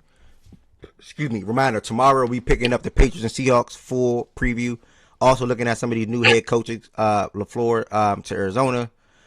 Kubiak on his way to Vegas with Mendoza, well, soon to be Mendoza, Genti, and Bowers, and many more shifts around. So if you're not on mute, you gotta go on mute, whoever that is. And many more shifts around the offensive coordinator, defensive coordinator, head coaching perspective, and like that around the NFL, and obviously picking up more college basketball, NFL, NBA talks tomorrow as well. So we got a couple more things to hit on, and that'll be that. We only got a 4-game slate today, so I think his name is, what's his name? Gobi. He's in here still. Gobo. I'll tell you my winners in a second for those 4 games. So again, looking at this slate, guys, you guys should be heavily tuned into. Hopefully, James Harden returns to the lineup tonight. He's out yesterday for personal reasons, but hopefully he returns today. But if he does, that Clippers and Sixers game will be good. And then that Hornets and Pels could be worth watching. Shout out to the Hornets for their victory over the weekend. Actually, I can pivot right there to that right now. On Saturday, the Hornets early game at home while it was snowing. They got a lot of snow down there in Charlotte this weekend. Going against the San Antonio Spurs. The Spurs came out looking pretty good against them in this first quarter. It was 30-26 end of the one. Then after that, the Hornets just went on a crazy outburst in the second quarter. Outscored them 35-17. And their 3 guys continue to lead the way. Not even just them when it comes to just this game in general, but just the team and their 6-game win streak. I want to say they're on right now. B-Mill had 26 points. LaMelo had 16. Con had 13. Hit a big shot down the stretch over Fox in the paint. And then Colin Sexton came off the bench and had 21 points. Top of my head, but just watching the game, Colin probably had like 8 points or 10 points in the fourth quarter. 8 or 10 in the fourth. Top of my head. He hit 2 threes for 1, and the rest of that he was on. He was 7-8 from the field, 5-5 from 3 in that game. And the Spurs climbed back. They fought back due to the likes of Harper. Castle played good down the stretch in that game. Wemby shot a horrible 3-point shot to either take the lead or tie the game up late in that game. I just did not like that shot at all. He wasn't just that good in that game in general. Fox wasn't that good either. It was really Castle and Harper when it comes to them trying to come back and ultimately take the lead. But Charlotte had enough firepower and force to be able to hold them off. Diabate down low had 12 and 10. Looked like he's going to continue to be their starting center or starting big man going forward. I know they drafted Ryan in this past draft with the hopes or the likes of him being able to be that. But Diabate, when Ryan got hurt, stepped in and was starting ever since for the most part. So shout out to him. But the offense. I saw somebody on the TL saying they need to go after a big. My fault, I'm going to cut you off. I was like, what the hell? Diabate good. Now you good. Yeah, I actually saw your tweet. Your tweet popped up. Wait, we are expected to hire. We just hired defense. I didn't even peep that. So we brought Anthony Weaver back. Yeah, from Miami. Okay. No, he's from Baltimore, dude. Don't hate. No, he's from Miami. He's just a DC. All right, bro. All right, I see what you're talking about. You might be the one that got. You might be the one that got an attitude problem. He was just on the Dolphins. I said he comes from Miami. And a year or two before that, he was in Miami, bro. I mean Baltimore, brother. So I'm saying but he just came from Dolphins. That's all I'm saying. That's all I said, bro. Well, obviously, bro. I know that process. So yes, he's back home. Process. He's back. Fucking guy, bro. I swear to I think God. y'all just miss each other, bro. Nah, I think that dude needs help, bro. Like he's tripping today. He just spazzed on me for trying to move them talking about the dunk contest. Like you just spazzed on me because for that. And so I'm in a bad mood and I'm grumpy. On you. I was very calm. I just said you're grumpy. And I'm grumpy. Nothing wrong with missing your brother. This dude said I'm grumpy because I wanted to move the conversation, Heaven sent. The next game. Oh my God. Twin, I hate when you're hold on, let me chime in real quick. What's up, Heaven sent? You see that end commercial though? But you can move to the next game. She yelled at us for a commercial. Did somebody tag? I think Swipe would tag me. Saying "see y'all boy" or something. He said, "I'm like, what the fuck? What Swipe just did?" All kind of shit. Man, Charles Lee, man, coach of the year, bro. Give my nigga Charles Lee his credit, bro. All y'all was talking crazy. He's the face of the league, man. Yo, you don't hear me talking, bro?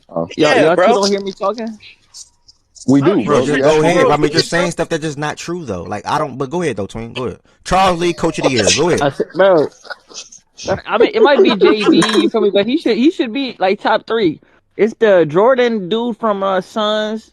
He, like, top 3, top 4, bro. Isn't that crazy? Yeah, he top 5 for sure. Like, what he's done with the Charlotte, but you gotta give niggas credit, bro. That's be the y'all. Mitch Johnson's gonna win Coach of the Year. So a guy taking a team that was 16-28 and had a bad start to the year, now 22-20 on the 6-game winning streak, he deserves Coach of the Year shouts. And they're not even over 500. I'm telling you, process. Everything is about expectations. You were just supposed to let him get that off and go to the next game, bro.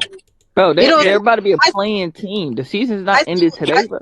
I think that run. There is nothing showing right now that he should be getting Coach of the Year shouts, though. I see it, though. We can move to the next game, man. No. I just gave 4 coaches. I know. That's what I'm saying. No, that's what I'm saying. No, there's nothing right now that you should not have took your time. I do appreciate when you talk inside the platform to come up here and say, "Oh, let me say something about this game real quick." Charles Lee, Coach of the Year. Like what? That's not worth even saying right now at the moment. You didn't hear me name 4 other coaches? I don't care about the other coaches you named. Charles Lee has no reason to be getting mentioned as Coach of the Year right now today. On February 2nd, there's no reason for you to be saying that. None. Because on the 6-game win streak, they're playing good basketball. Bro. We can move. But no, we're not going to move. Give credit to LaMelo, Con, and B-Mill, and also Charles as well. And just say they're playing good basketball. But there are numerous coaches that's been coaching their ass off this year. Like you just said, like the coaches you named. Yes, Jordan and Phoenix. Mitch in San Antonio. You named JB as well. There are numerous coaches you can name that get real consideration or deserve real Coach of the Year shouts instead of just saying, "Oh, you taking your time to say, oh, Charles Lee, Coach of the Year." Like, come on, bro. I'm trying to make y'all. I can't make y'all do anything. But Spurs, I had to drop Spurs from the stage. Like, bro, use this time to say serious things. Like, y'all don't got to troll 24. Not saying you troll Tween, by the way. But y'all don't got to troll 24/7. Like, use this time to say serious things. Like, I don't, like, Spurs said Alex Sarr, all-star. I kicked him. Like, bro, like, what are you even saying that for? Like, I don't know, bro. Put that man in timeout, bro. I think he though, bro. I think because they might need another international player, so he's like, maybe that's the next person I'm they all pick. for that too, by the way. Yes. But I'm 100% for that. That's how I'm carrying the rest of this month. Bro, I'm sorry. I'm with that. Like, when I hear the troll, I heard you having some. Yes, you did not get ignored. Okay. He did not ignore you, Shy. Maybe that's what he meant, though. No, he did not mean that, Heaven said. And you have to stop. Heaven said, in 2026, you have to stop. You gotta stop. Because people feel like, oh, Heaven says on my side, or Heaven said believe this. Stop Yes. You gotta like know what your voice meaning here, bro. Like you be enabling that little bullcorn. I don't know what bullcorn is.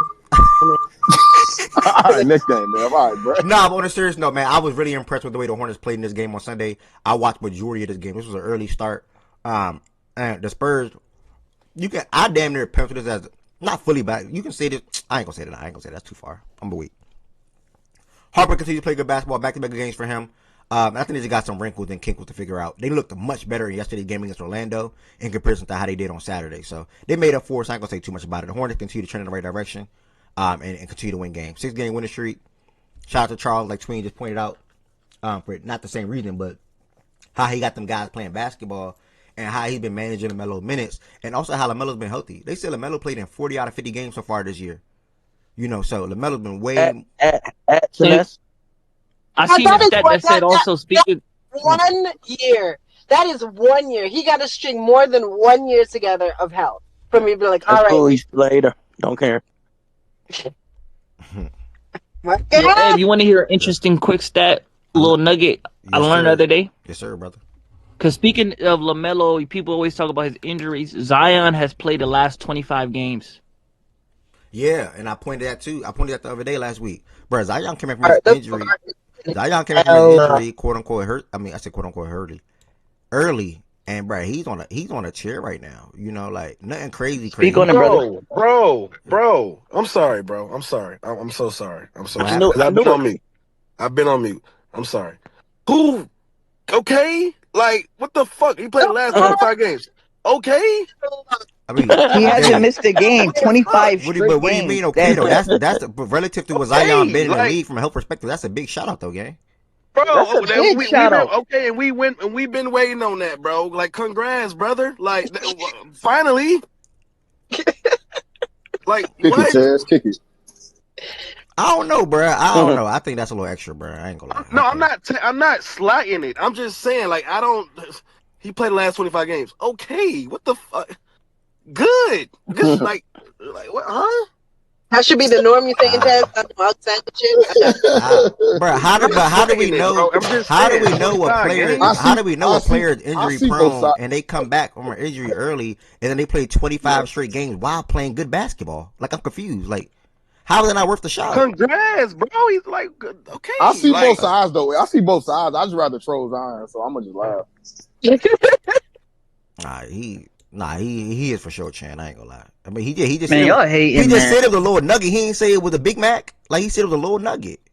He ain't say it was nothing exactly, crazy. Ed. Like, he said, "Great, I never had a Big Mac before, but yeah, he ain't say it was whatever the biggest thing is at McDonald's." You ain't missing nothing. That's your ass. Y'all said the same thing. Still beefing about my $4 over that a couple years ago.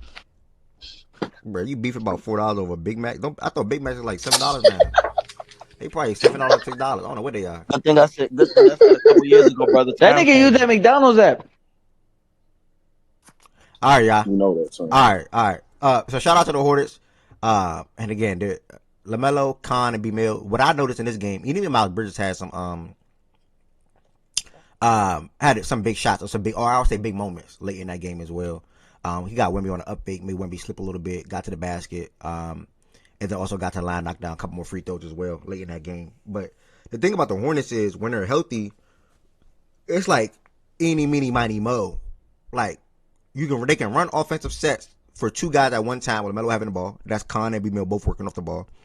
All three of those guys, for the most part, can work in an isolation situation. You don't want Khan to do it too much. But Khan can take a guy off the dribble and dribble 1, 2, 3 times, get into the paint, get to a shot in the mid-range area, and shoot. He did it over Fox late in the game. And then LaMelo had a tough floater over Wemby late in the game. And then B-Mill did his thing late in the game as well. So it's like with those three guys, it's pick you one, get you one, and they all can rise in certain moments and certain occasions. In a basketball game, they all can do different things. So yeah, man. I mean, I like what they got over there in Charlotte. Shout out to B-Mill too. He has a streak of 20-point games going right now. Let me check what that streak is. Hold on. I like what they got going on over in Charlotte. He's at the streak. My goodness, that's a tough streak. 1, 2, 3. Damn, B-Mill. 1, 2, 3, 4, 5, 6, 7, 8, 9, 10.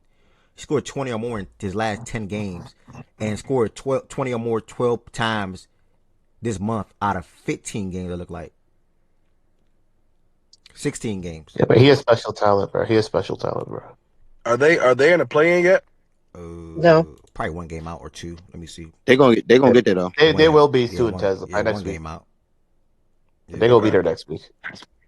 Yeah, I think they're better than Chicago and Atlanta, in my opinion. But we'll see what Hey, happens. I'm telling y'all, bro, they going get in. I even have to get in. Isn't Chicago Orlando and up everybody? I think Chicago's trying to trade everyone. So the trade line happens and trade everyone for sure. They should. Man, they've been trying to do that for the last 4 years. To be honest, They were trying to do that with that team though. Somebody nobody really want. They got like Io, like people want Io and Kobe and shit like that this year. Yeah. So we'll see. That's what kicked off Saturday. BJ, I don't know if you have any words, brother. If not, it's totally fine, brother. The Hornets a great team. I know they'll probably win. And the league is still against us, but we move. You got Wemby. Like what? We're not. I'm a fan we of the the league is against you. We had a place. We had a place with literally is what that means. Okay. You got we had a place with Charlotte. We had a place with Charlotte now where people see. Mike sound loud. She in a car. It was low for me. I had but we had a place. My bad. Nah, go ahead. Nah, I had to like make faces. I feel like she yelling in my ears. Maybe I'm tweaking. I don't know. Ever said, where you at? I did just tell her she was low, so she probably cut something up. TJ, I yelling at her windshield. Ever said you in a car? I am in a vehicle. Okay. Oh yeah, you definitely got louder. I ain't even peep. You definitely got a little louder. What you about to say about earlier in the place? You sound like far away. Yeah, we at a place now where when somebody lose to Charlotte, it's not getting counted as a bad loss number. Nah, not for me. Because you know how we do. Yeah, you know how we do. OKC, nah, the way they shoot OKC the three game, ball, bro. Nah, that OKC game, yes. Like at that time, that's not a bad loss. See what you're saying? Oh, you're saying it's not a bad loss? Okay. So I'm just checking. Yeah, well, depends how good you are, bro. Because they can get hot from three. You got B-Mill, Melo, Khan, and Sexton. All of those can get 4 3-3s. And you look up at the stat sheet, they 21 of 33 from the Tracy. And you like, yeah, we not winning. What the fuck? Yeah. What level of team you are, bro. Yeah. But when they get hot, it's a wrap, bro. Like, them three balls, bro, Sexton answered damn near every single time on this game, bro. Like, it was crazy. Like, come on, bro. Like, I don't even think he missed. Yeah, every time he don't miss at all, bro. He a demon. Next game on Saturday. I wanted him on the T-Wolves. Next game on Saturday, we had the Pacers defeat the Atlanta Hawks 129-124. Nothing much to say here. Pacers are 13-36 on the season now. Hawks dropped to 24-27. They're within the play-in. First time All-Star, though, Jalen Johnson got back to his triple-double ways. He had 33 points, 11 rebounds, 10 assists. He definitely had 5 more triple-doubles on the season so far. Struggled from the field mightily, though. 12 for 29 from the field. Nah continued to score 20. Why every time I click their box score, he's always having 20? Nah, bro, that nigga right there. I'm telling you, Slim. They call me crazy when I say he a killer. That's him right there, bro. He averages a dub, I think. Yeah, he averaged a dub. He averaged 19. I was telling y'all he's a dog. He's a bucket. There's a reason why niggas got off, bro. Like, you gotten a kill. POA and he giving you a dub? Like, what more can you ask for? He doesn't have he doesn't have 1 month this season averaging under 20 points. I'm not counting October. So that's actually impressive for him. Averaging 20 on a year. This month alone, it looked like out of every game played outside of 4 or 5, 6, he scored 20 or more points. And it looked like they played about, quick math, like 16, 17 games. So, sort of kind of tell you what type of way he's playing basketball and the level of score he's been for Atlanta this season. Yeah, I mean, this obviously was a big loss for Minnesota, but Minnesota still has a good team, and they're still able to win game even without with another league from Ant and J Mac, and I'll probably stop there. Ran on 50-50 with, but yeah. CJ McCollum. Yeah, you can't replace that. Huh? I didn't hear both of y'all. You said CJ McCollum something. Oh no, I thought y'all about to say something about the Wolves comment. TJ McCollum. Oh yeah, I just said early NBA. I don't know. I was speaking to Nikhil, like, yeah, that's a huge loss for the T-Wolves, bro. POA, one of the best point of attack defenders. He gets skinny on screens. That means going through ball screens. Good with his hands, deflections, and he giving me 20 points. Like, this nigga's on a mid-level exception, $15 million annually for the next couple years. When we talk about guys that are on bargain contracts, bruh, Kill might be average 20 non-rookie. You said what? I don't think he would have averaged 20 on the Wolves. No, I don't. I mean, his defense was way better though. Like, nigga, he was giving me 15, 14. You think Ant allowing that? What? It has nothing to do with Ant. It's just how they run their offense. I think, yeah, like defensively and stuff like that, and it will help with the ball handling. Yeah, but and like hitting open threes, but he wouldn't be producing like this offensively on the Wolves. He was still a 15 points, still one of the best point of attack defenders. He shut down Maul in the playoffs here. Like, bruh, he was, bruh, his loss, bruh, you can't lose Nikhil, bro. I was saying that all last year. Team in a couple of years, bro. The Hawks are going to be scary, look at the contract, bro. That's here. Yeah, I mean, they do got him on a good contract. Definitely 100%. But I don't want to say, like, coming into the offseason, he was worth more than what he's getting right now. But, I mean... I thought he was. I thought he was worth more than MLE. The Wolves couldn't I think I was saying it. That, though. I don't think the Wolves could have, because they paid Nas. Yeah, they were going to lose. Yeah, they were going to lose Nas. It was between Nas or Nas, and they chose Nas. It's the same thing Watson is looking at with Denver. Yep. Like, they can't keep everybody. That's why they also lost Bruce Brown. That's why they lost Bruce Brown a couple of years ago. That's what I'm saying. Like, it happens. Sometimes you let certain guys, you feel me? I wouldn't say they let them go. It's just contracts and all of that CBA stuff. But like, bro, Nikhil is just so good. They said you made the Sorry. They said you guys gotta call me the fastest stats fortune teller. They said they chose to play Christian Brown over Peyton Watson. Now, granted, at the time, obviously, it was the right thing to do. But I know they wish they can have that back. Like, I know they wish they can pay Peyton Watson. 100%. 100%. So, yeah, they're going to be in a tough situation this offseason, man. I ain't going to lie. Who you talking about, sir? Peyton Watson and the Nuggets. Yeah, when Swiper roll in here, whenever he do next time, whether that's today or next day, I'm going to have to ask him about that. Like, because he probably knows the ins and outs of what can happen, what they can do, what they can't offer, or the most they can offer and whatnot. Well, we'll see though, because you never know. Like, maybe this might just be an outlier year, and then the following year, like, he's just good. He good. I ain't gonna lie. Nah, he good. He could hoop. Because the same thing, like Bruce his defense alone will get him $15 million. Anything offensively, just an add-on. We're talking about a guy that's athletic, low man, rim protector, bro, 6'7". Nigga, it's like a J-Dub where, like, his rim deterrence is actually insane. And then you got his self-creation leap. This is not no fake self-creation leap. If a nigga start making shots, how is that fake? I don't care anymore. All right. I would say it depends how, like, the coaches use him once the Nuggets get fully healthy. Like, in the playoffs, if his minutes gets decreased, I don't see him coming back. Decreased to what? I'm saying that if his minutes gets decreased in the playoffs, like how many minutes do you think he should play or going to play when they're healthy in the playoffs? Well, healthy, I believe he should play like around like 25 or like close to 30. That's how he's been playing. He'll play 25 to 30. He should be like the sixth man. He'll play 25 to 30, so you don't got to worry about that. And again, I could be wrong, but I think that Peyton Watson. You say he should be the sixth man. He will be the sixth man. Come off the bench. Their lineup is going to be Jamal Brown, Cam, Aaron, Jokic, and then Peyton Watson gonna be the next guy coming off, and they're gonna be fluctuating lineups with him subbing in for Watson, Aaron, and even sometimes Brown. And the way he's been playing this year, he's not seeing anything under 20 minutes. So I mean, 25 to 30, 23 to 30, 23 to 28, probably more realistic. I think could be fine, especially if Cam Johnson is off and or Cam Johnson not strapping up, because they would love to throw out a lineup of Jamal, Brown, Peyton, Aaron, and Jokic, and I think that'd be really good from a defensive perspective, and also floor spacing, and also shot creation as well. He's been showing a good little glimpses of that this year. That's probably the biggest leap of his game for Peyton Watson. But we'll get there in a second.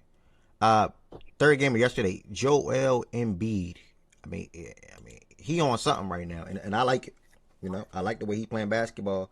First and foremost, super duper unfortunate. Did you see that tweet? They said they switched out Joel Embiid's sample with Paul George's. Bro, that's messed up. That's what that's nah, I ain't see that, but I'm about to go there. Yeah, first and foremost, obviously the biggest news in Philly, Paul George. I think it was Saturday morning or Friday. I think it was Saturday morning. Paul George suspended 25 games with things that he may have been. Can y'all hear me still? I thought I was cool. Oh, I thought it was me. Okay, can y'all hear me? I should be good now. Can y'all hear me good? Yeah. Yeah, my LAN cable just whatever. It just went through a process, but yeah, obviously I'm just leave that. Paul George suspended for 25 games. So that is I guess you can say a blow, but not that big of a blow. I think when he comes back, they'll be good. What's their record? 26. It was 26-21 before he got suspended. That's that 47. So we'll be back around game 72, 73. So it's a good close to the season heading into the playoffs. I'm gonna just stop right here and ask Process real quick. How you feel about the suspension, and then how you feel about the way y'all playing basketball as of late? He's a fucking idiot, but what are you gonna do? I mean, if he really is telling the truth that he didn't know or whatever, I don't know how the fuck, with all the fucking shit at your disposal there, you don't know that you're not taking anything that can cause you to get a suspension or some shit like this. He said it was for his mental health, so I don't want to get too personal with it. I mean, I don't know, bro. He's a fucking idiot. Like, even if it is for your mental health or whatever you're going through, you need to know that you can't take anything that can get you suspended. And with all the doctors and everything that teams have in these facilities, you need to fucking know that. And I don't want to call it an excuse because I don't know what he's going through and shit like that, but it fucking sounds like a bunch of fucking bullshit to me. But he, it sucks because, I've been a critic of his since we got him. And he has been playing his role really well. Like, he doesn't need to go out there and fucking be the Paul George of old and trying to, be the best player on the team. But in some games this season, he was able to do that when we needed him. And then the other games, he's been able to D up. He's been able to help rebound. He's been able to help knock down threes. He's been playing a lot better than he was last year. So it's a fucking blow. I mean, it's a big blow to the squad defensively, especially because that's something that we lack. And it's it sucks because of the size that he brings to our team. So it fucking sucks. I mean, it sucks. If we could fucking trade him right now before the deadline, we should. But it doesn't look like that's going to happen. But, guys got to step up. Nick Nurse said it. Next man up, next man mentality, all that bullshit fucking nonsense that they like to spew. And Barlow is playing well defensively. He's out there giving us good minutes. And Oubre stepped up. He had 10 rebounds in that game against the Pelicans, because again, that's one of our biggest problems. But Embiid has just been, bro, he's ridiculous. The guy is just ridiculous. It's amazing that he's able to do what he's doing after coming back from 2 knee surgeries, and playing the way he's playing and defending the way he's defending. And the biggest takeaway from all his games so far, the last 4 games, isn't his points, isn't his rebounds, all the shit that he's doing. It's his minutes. Like the overtime game against the Rockets, or I forget. Yeah, I think the Rockets, he played 43 minutes. Yet the Pelicans game, he played 39 minutes.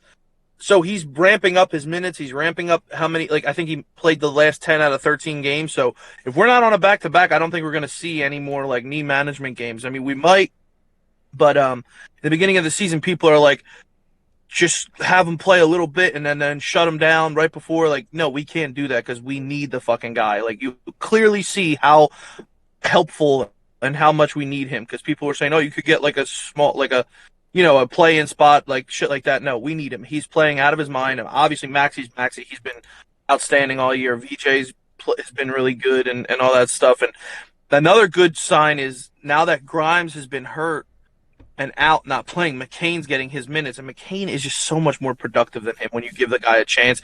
He's a better shooter. He's a better ball handler. He's not like the best defender, obviously, but he can play, like, stay in front of you. He's got quick feet. So it's good that he's getting minutes. So they need to make a move at the deadline. And with all this shit going on with Paul George, I don't really understand it as much as some people do. But now they don't have to pay as much on the luxury tax because he got suspended right before the deadline. But that shouldn't be like, oh, look, we saved some money here. It should be, okay, we got to do this. We got to sign Barlow and maybe Jabari Walker. In doing that, if you move Drummond or Oubre at the deadline, you free up a lot of money to get somebody of significance. So they need to go out and fucking get somebody at this deadline that can help this team go forward. And Embiid put a little bit of pressure on the fucking team after the comments, against the Pelicans. He said, we need to not duck the tax again because we've ducked the tax like every year going into the fucking trade deadline. So, like, the owner's got plenty of fucking money. He's such a cheap fuck. He owns 4 professional sports organizations. I don't know why he's trying to duck the tax every year. But this is the East is open. If Embiid's playing at this level, if Max is playing at this level, they need to go out and get somebody. And we played against somebody on fucking Saturday night who I fucking want. If we can somehow, I mean, he didn't have that good of a game, but I like Herb Jones. You gotta get somebody. You have to get somebody. Trey Murphy. I don't know what the hell the Pelicans are doing. I know it's gonna cost a lot, but whatever, bro. You have assets. You have picks. You have players. If you gotta move them, you gotta make it work. Now, I don't want to trade VJ for Giannis. I don't want that kind of move. I don't need to blow up my future just to get Giannis in here because they said it on ESPN again. They said that's the best package with like the picks, Paul George, so much money, and VJ Edgecombe. Like, they're not going to get a better young prospect than him. But I don't want to do that. I mean, you call me crazy, say what you want. I'm not trying to blow up my future just to get another injury-prone big in here. But they need to make a move at the deadline. I want Jabari Smith because everyone in Houston fucking hates the guy. I know his name has not been thrown around in trades, but that's who I keep seeing, like, oh, they don't like him, they're not playing him, he's doing this, he's doing that. He's perfect for this team. He's big. I know he's not the best shooter, but he would fit here. He wouldn't be asked to do as much, and he'd fit here perfectly alongside Embiid. He could defend. He's fucking 6'10". He'd be perfect for this squad. So if you could go out and get him, I'd go get him. I think they're going to try and move Quentin Grimes because he's on a 1-year contract, and they're probably not going to re-sign him at the end of this year. And they're going to try and move Oubre, and they've been trying to move Drummond since we got him, but nobody wants fucking Andre Drummond. He's terrible. So I don't know, but we're in good shape. But he really fucked everything up this weekend by getting suspended. That fucking idiot. But the thing is, with his suspension, I get you said something that does lower your tax bill. And also the reason why you're not giving Barlow a standard contract is that would increase because he's on a 2-way. You upgrade him to a standard, this salary cap situation goes up. Like, you're paying more in tax. And this GM and ownership, I mean, you said it, yeah, you're right. Nigga, they don't want to pay the tax, gang. Like, yeah, I don't understand. Be honest about the situation. I think in the last couple of years they looked at their situation and said, what's the point of paying this tax when we don't have the squad to compete? And they got to be honest with themselves. So they probably looked at it like that. Like, well, last year, obviously everybody got hurt. So whatever. The year before they lost people and Embiid got hurt when he was on that incredible run. So, and he got hurt before the deadline there. So it's like, again, like they probably looked at it like, well, what the fuck? Like, we might as well not make any crazy moves because we're not even ready to go. But this is the best Embiid has looked before he got that injury in 2023-24 season. And that's when he was on his way to his second MVP.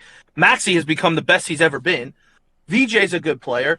You got a squad. And if Paul George comes back, if he's not involved in the trade, which is very unlikely that he's going to get traded, then you need to make a move for an impact player. Like, you need another player in here that can help you make this push to the fucking championship because they have the squad to do it. So, whatever. But Embiid's unbelievable, bro. He's fucking ridiculous. Nah, shout out Embiid.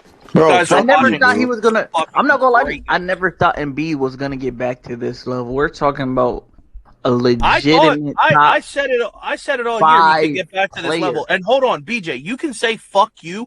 I still wouldn't be mad if their outlook is we get rid of him now because he's playing at this high level.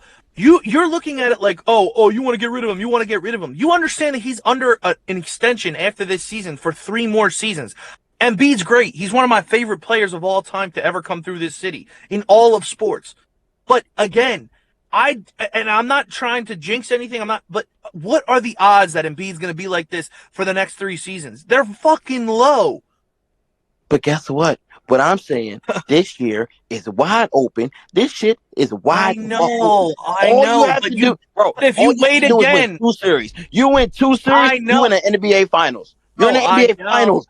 I know, but BJ, you're not looking at it the way I'm looking at it. Yes, this year's wide open, but this is the best he's looked since his injury. So this is the highest his value is going to be. Another year of Embiid, his value is going to go down. And at the end of the day, he's still one of the most injury-prone players in the fucking league. He gets hurt all the time. So if they have a package where they could get a ton of picks, where they could get some fucking players out of it, younger pieces, and build around the backcourt of VJ and Maxey, it's not a terrible pivot.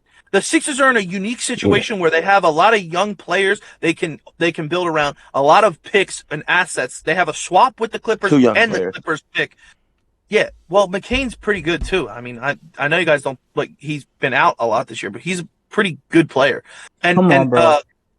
He is, bro. Before he got hurt last year, he was playing really well, and then he came into the season hurt again this year. Give the kid a little bit of time. Nah, but At also, his best, he's a movement shooter. He's nothing like. He's a decent player. Is what I'm saying. Pauses, please go. Like, yeah, so in the situation, these niggas don't know why they don't watch. In the situation that they're in, they have a chance to move forward and try and win this year, but they also have a chance to unload one of the best players in the league and get a good package back. Like now, you guys fucking trolled me, not you, BJ, but people in the chat, and Ev was one of them, about the trade that I said for a bunch of 1-year contracts for OKC and then like a pick or two, that Clippers pick this year. And everyone said that Clippers picks, obviously at the time, it was like a top 5 pick. Now they're not going to be that because they're winning games. But I'm saying at the time, they're like, oh, that Clippers pick is more valuable than Embiid, which that's just not true for a certain team. Shaggy said it. Yeah, that's ridiculous. So, but if you can go get a team that is in need of a player like that, and you can get future picks, like if Golden State says, I'll give you Kuminga and blah, blah, blah, and this and that, and 3 first-round picks, 2 first-round picks of the future, because they want to go win one more with Steph and they get Embiid, I'm not saying I would 100% do it, but if the team did it and they said this is the direction we're going in, I understand it because of his history and what you don't know what you're getting. Like any given day, Embiid could go down, and if he does, like you're fucked. And then he's under contract for 3 more years at $60-70 million a year. Can I respond? You just said exactly what I was going to say. One, I said numerous things in that conversation, and I still stand on that. At the time, like you said, the pick was top 5. If any team, not just OKC, if any team had a top 5 pick and you stacked it up against Joel Embiid in this draft, the top 5 pick is more valuable. That is a fact.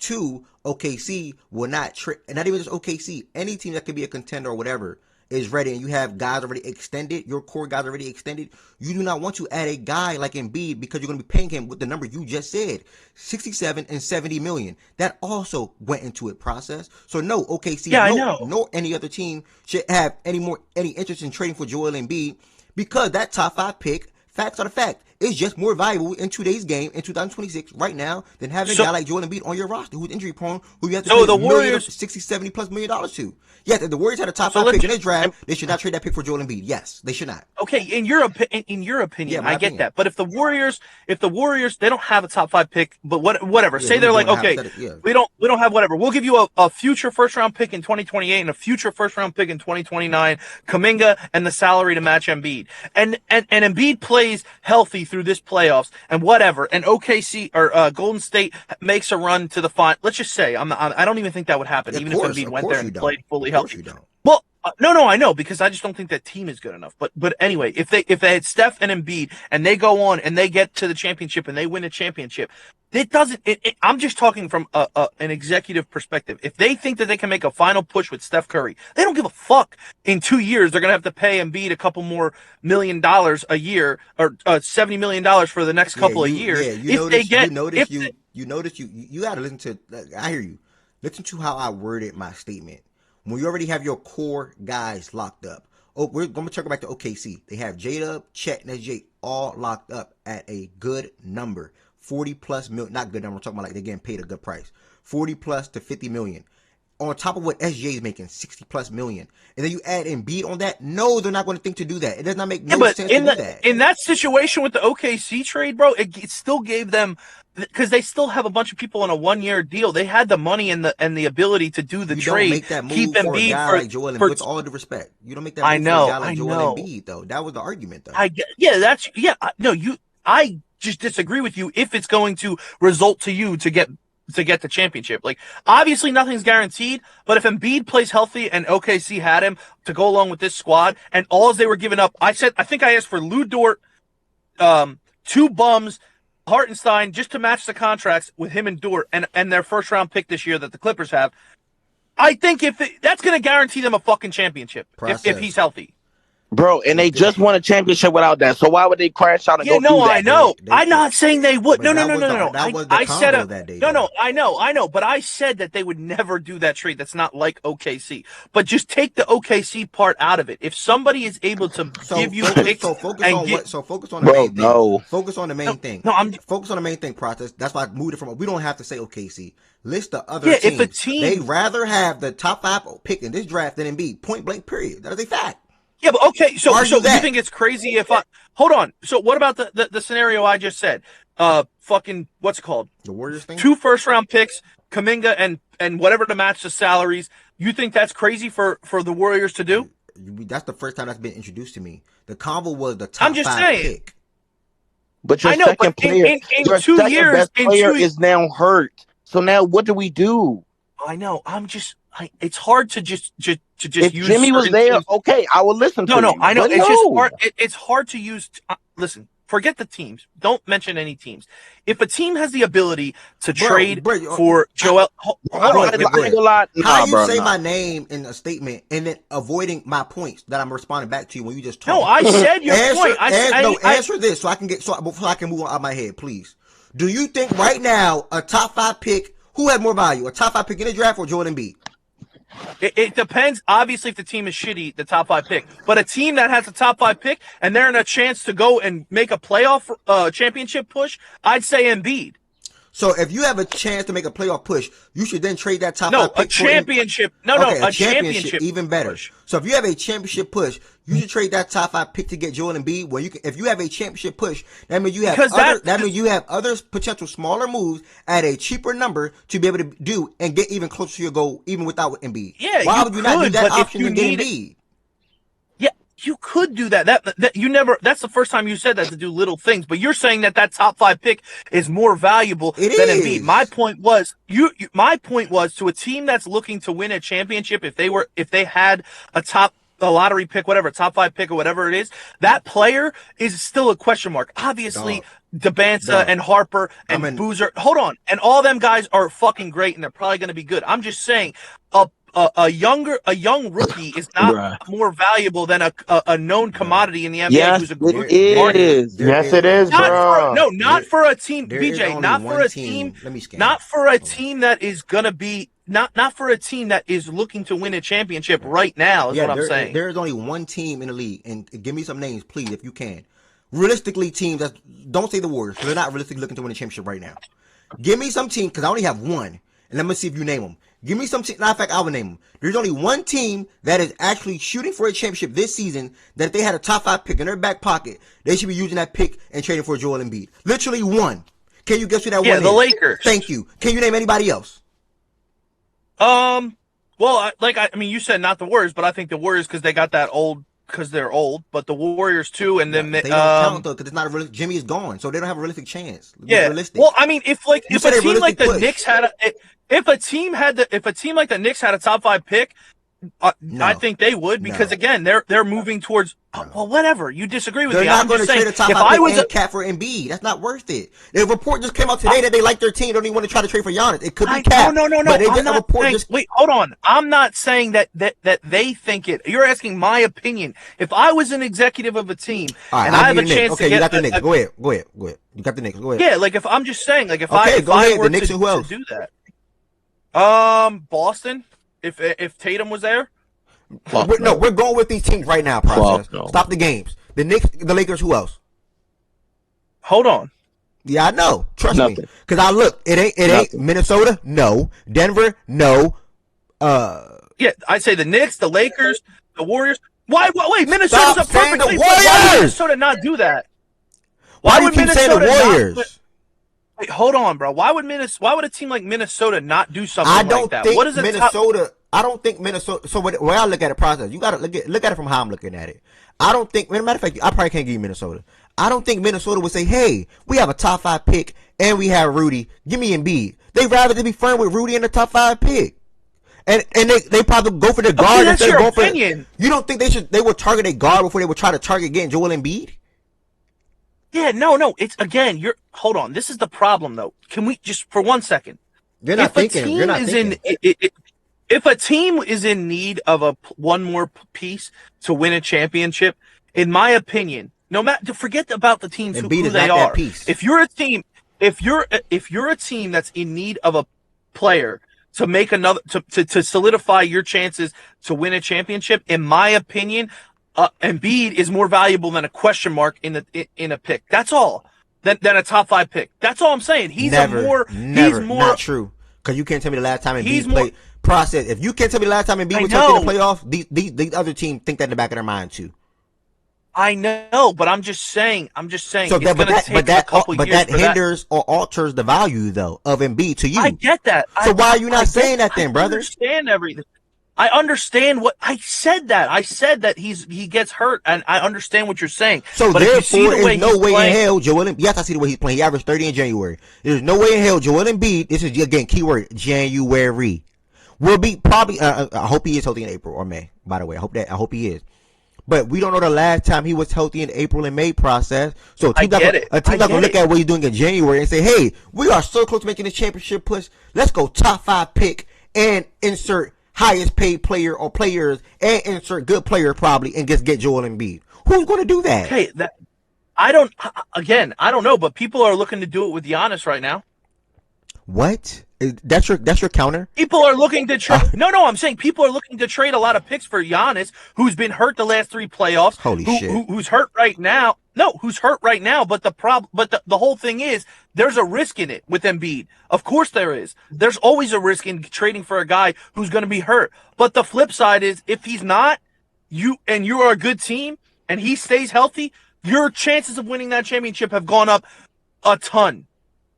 You agree with that, right? I get there's a big if. I get there's a risk. Yes. There's a risk in trade. Okay, so that's all I'm saying. Yes, your chances will go up. And my argument is today, February 2nd, in 2026 draft coming up in 5 months, Joel Embiid is not worth a top 5 pick. All those guys, that's fine. You'd rather draft all those guys over Joel Embiid. I'm sorry. That's fine. That's your opinion. I'm just saying if I'm looking to win a championship this year, I would trade the pick if for him. If I think that he's gonna if I'm gonna take the risk of taking that chance with that pick because in my opinion do you have a chance? Do you have a chance to win it without trading for him? What? Do you have a chance winning it without trading for him? Well, it depends what team, like we were talking about. But if your chances go up a lot, I just think that health goes into it, and that's the biggest question mark. Okay. But I have a high chance of winning a championship. Okay, let me ask you a question before you respond to Tez. And that player is still a question mark. Let me ask you a question before you respond to Tez. Do the Knicks have a chance to make it to the finals this year to you? A good chance. They have yes. Yeah, without Embiid. Do OKC have a good chance to make it to the finals again this year to you? Yes. Without Embiid. So then why would you didn't ask me if the Knicks have a good chance of winning the championship. if you I can, think if you no. can, if you can, If they if you had make Embiid, it, if you make I'd say it, yes. you think about the NBA though, and I think last year final showed us that you just never know.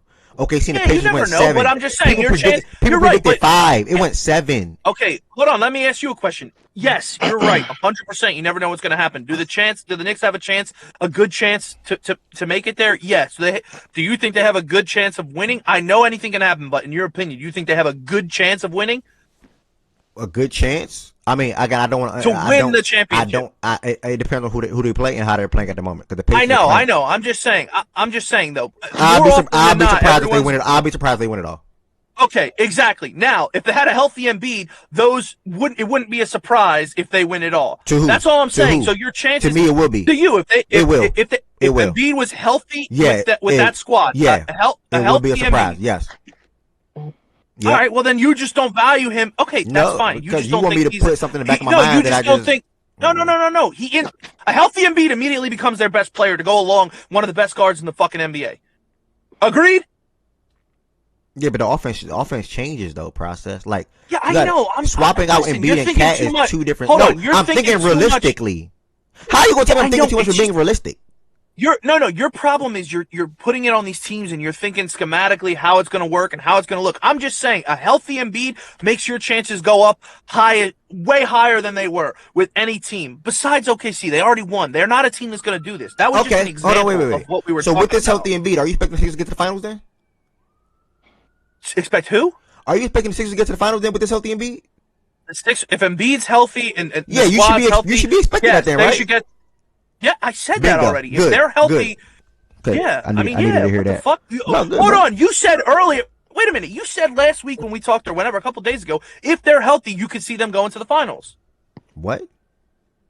You said if that team is healthy. Yes, last week when we talked, you said if this team is healthy, I can see them coming out of the East. Okay. If I said that, cool. Still not my pick. They are your pick. Okay, though. that's fine. They are your pick. No.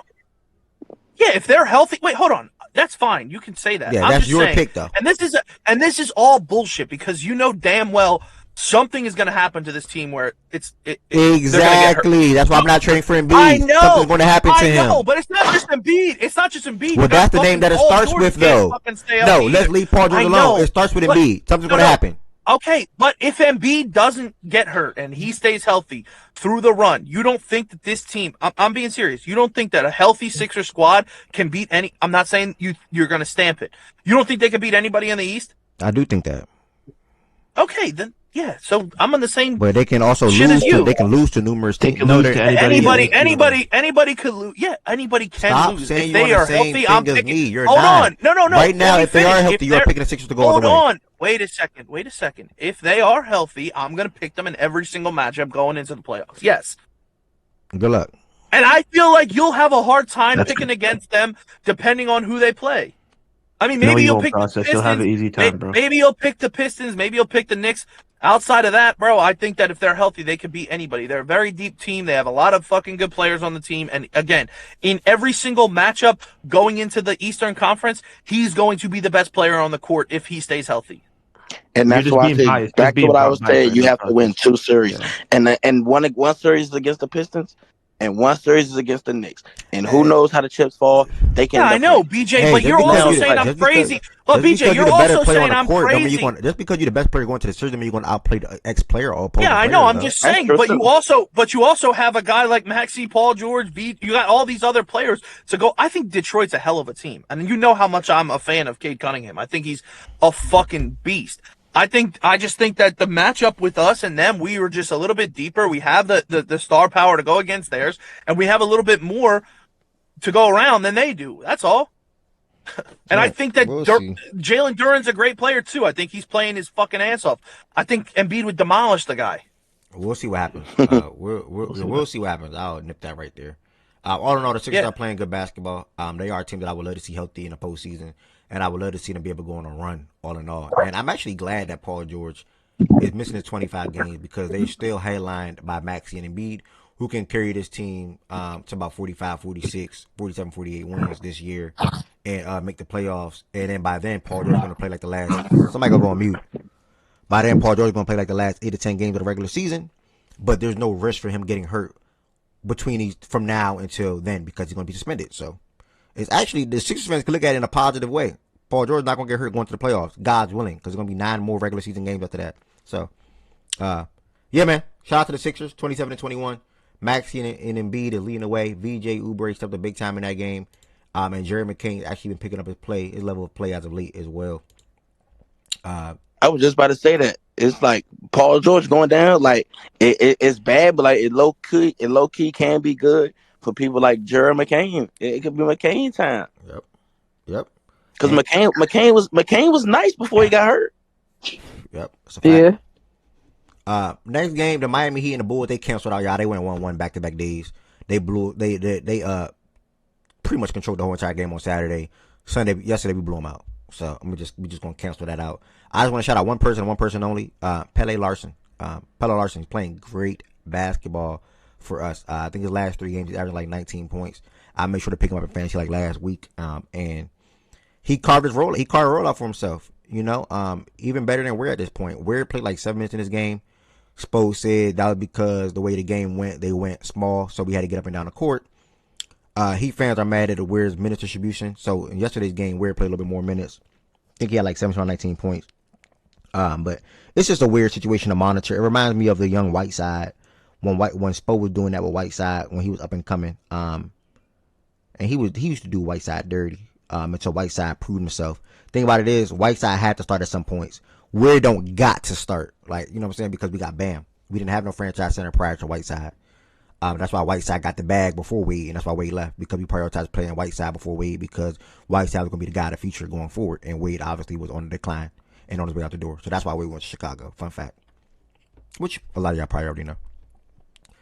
Next game, we had the Minnesota Timberwolves travel to Memphis, where Ant had about 33 points, 9 for 21. Spent a lot of his time at the free throw line. Got to the line 16 times. Rudy had 9 points and 6 boards. 9 points and 16 boards, excuse me. Julius Randle had 27. J-Mac had 20. And that's what you want out of your next best players from an offensive standpoint alongside of Ant. And even better yet, you want the guy like Nas to come off the bench and knock down 6 threes. Not going to happen in every single game, but 20-point outing off the bench with 9 rebounds and 5 assists. 3 steals as well is perfect. Damn near perfect for a game that they would want out of Nas Reed off the bench. Grizzlies side of things real quick. Ty Jerome, first game back. He got to start. Played in 20 minutes. He had 20 points, 6 assists. Was one of their biggest acquisitions for whatever it's worth now with their season sitting at 18-29 through 47 games.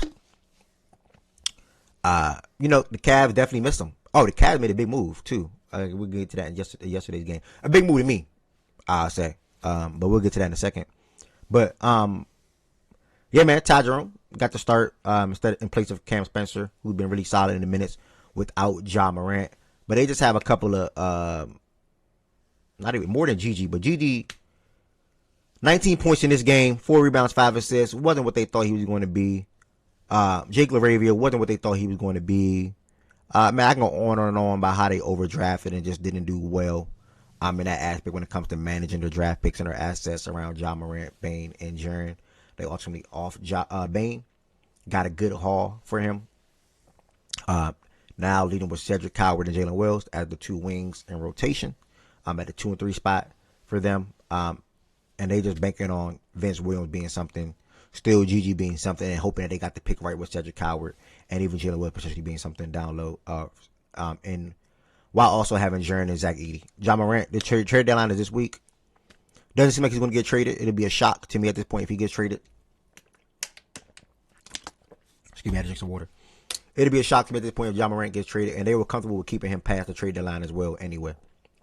But I think the Ja situation is going to end up like a Atlanta and Trae Young situation where probably 1 year too long and you don't get back much. Like a 1-for-1 or a 2-for-1 or something like that, and you just dump them.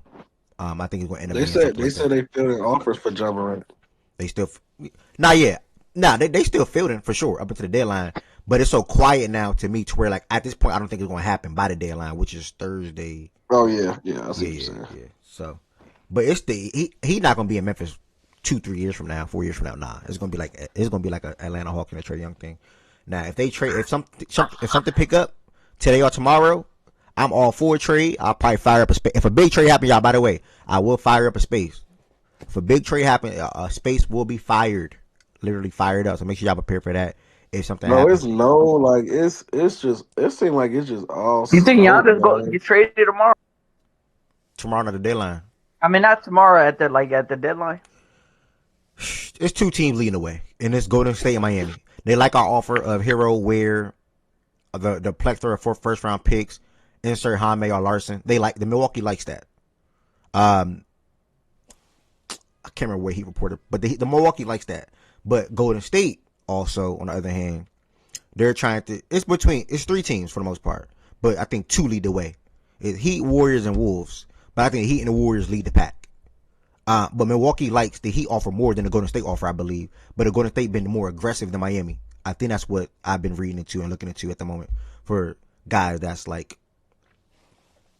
reporters or analysts that's like involved in the situation. Or And nobody's asked Giannis yet. nobody what? I'm sorry. What did D-Mac say, y'all?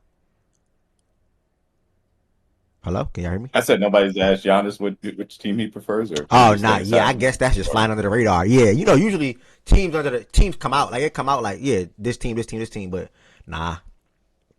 But Sham said today, yeah, those three teams, and we'll see what happens. It should be the Heat or the Warriors. And don't rule out the Wolves though.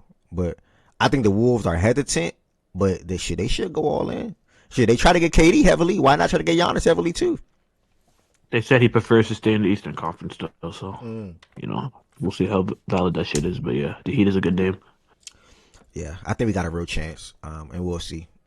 And they should want Hero Ware and Jaime, or if it comes down to Larson or Jovic in the first round picks that we can offer them. They should want that, to be honest. Do you want Giannis? 100%.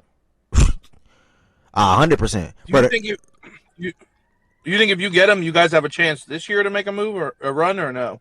100%.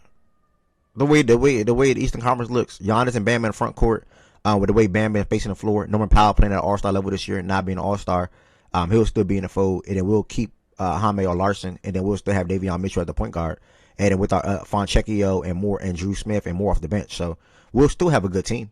It's not like the team will go to shit. Hey, my boy Norm.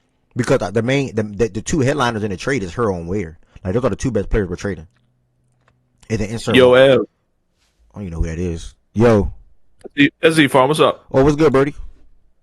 Yeah, real quick. I'm not trying to turn this into a Giannis discussion. But I've been kind of thinking, I don't know why I haven't heard this team's name. They have assets that Milwaukee wants. They have their own assets. I feel like they should be the team to look out for. Why is the Portland Trailblazers not talked about in any Giannis discussions?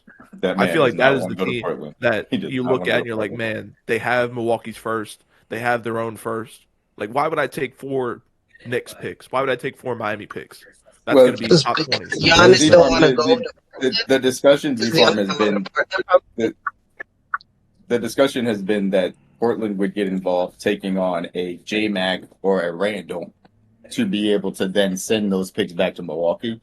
And so that would be that's the discussion that I've seen, is that they would be the third team to facilitate something to get an asset themselves, and then they would be able to return the Milwaukee picks to the Bucks.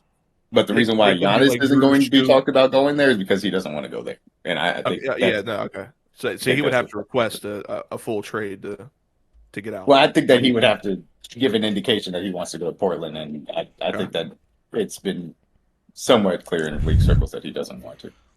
Yeah. I was just asking because I've heard everybody's talking about Minnesota, New York, and I'm just like, man, those picks are going to be in the upper 20s, maybe 30s if you get a Giannis. So if you trade with Portland, you're going to get maybe Scoot Henderson and your own picks back. You're going to get your own future. So He did indicate he wanted to go to New York. He did say he wanted to play. He does want to play in New York. So that's probably why they did make it happen, just so he'd go where he wants to go. Because since he's been but he hasn't been staunch in saying that that's the only place he wants to go. But he probably wants to go like Minnesota and all these other teams. I agree with you, Matt. Yeah, the Portland isn't amongst that list. But that's a good thing to bring up, Z-Farm. I brought it up earlier too when it first dropped, because them getting involved as a third team does make sense here because they have the Bucks pick and because they are looking to add assets to be able to be a competitive team as well. Yep. Okay, yeah, just want to make sure. Hopefully he stays in the East. I don't want nobody else to go to the West, man. West is already too stacked. Create some fucking diversity in the league, So hopefully he stays in the East. Miami, hopefully they get him for once. Hopefully they get a guy for once in a trade. Yeah, I'm definitely hoping for that, and I definitely want Giannis a lot process. And my main thing was we just need a guy in Miami again, and then let the rest take care of itself. And I think if we get a guy like Giannis, with Bam, one, the front court defense would be insane, and then two, I think the way Bam is playing basketball as of late, and us still having a proper guard and also the proper team makeup around those guys, will be fine. And plus, it's not like we're coming at them with a weak package, so. It is what it is. We'll see what ultimately ends up happening. What else I wanted to say? I was about to say something before that. Damn, I can't remember. But all in all, whatever. I'll leave it alone. Did anybody did Ches or Tween or Heavenson or whatever, are y'all good with Minnesota and Memphis? Can we move to the last? Yeah, you can move. All right. Last but not least on Saturday. Yeah, we can move. Last but not least. Per tweet is so funny, dog. Last but not least on Saturday, I had to make a video on Dude earlier, man. Cooper Flag, talked about him a lot throughout the show already so far today. Again, first teenager in NBA history. Not second, not third, not fourth, not fifth, but first teenager in NBA history to have back-to-back 30 points or more, double-doubles. In this game, he had 34 points, 13 for 25. And he only made one 3-point field goal in this game. And again, like I said, going against a team that is viewed as a defensive team, that they didn't bother him. You know, now he's coming off of two enormous or crazy or spectacular games. And it's actually scary to see. You know, and I really mean this. There shouldn't be one Maverick fan in this world, and I need to hit up Jazz. There shouldn't be one Mavericks fan in this world that's like mad or still feeling the type of way about the Luka trade. That shit happened literally 360. The league gifted to him. The league gifted him fucking Cooper Flag. Yeah, that shit happened 365 days ago. And What do you think? What do you think? Huh? Why do you think they shouldn't be? Because I feel like Mavs fans are mad because they feel like if they had Luka on this team, they would have a really, really good chance to win a championship right now. If they had Luka, they wouldn't have Cooper. No, yeah, I understand. That's what, and that is the only pushback or response to what I was saying. Now we don't know if Kyrie gets hurt or not, but yeah, they will have a chance for sure. But I don't know if they get it done. Like they made it, but they lost. Yeah. Like who knows who to say they get it? They get there. No, again. I don't mean last year. No, I know what you're saying. I know what you're saying. This year, next year, I think they think if they had Luka on this team, because people think that Kyrie probably would for sure come back this year if Luka's on the team, and they just think they'll just be a better team to win a championship with Luka on this specific team. And my response to that then is whatever they think any team could reach, like as far as how high I can reach with Luka, you have a strong chance when it's all said and done, to reach those heights as well with Cooper Flag. When they take the time, like they did with Luka, when they take the time to build a team around Cooper Flag and company, they should be a year in a year, obviously a playoff team, 50-win team, and a team that should be touching numerous conference finals, and if not NBA finals. Like I think he's the type of guy that have that impact on that organization. Same for Wemby in San Antonio.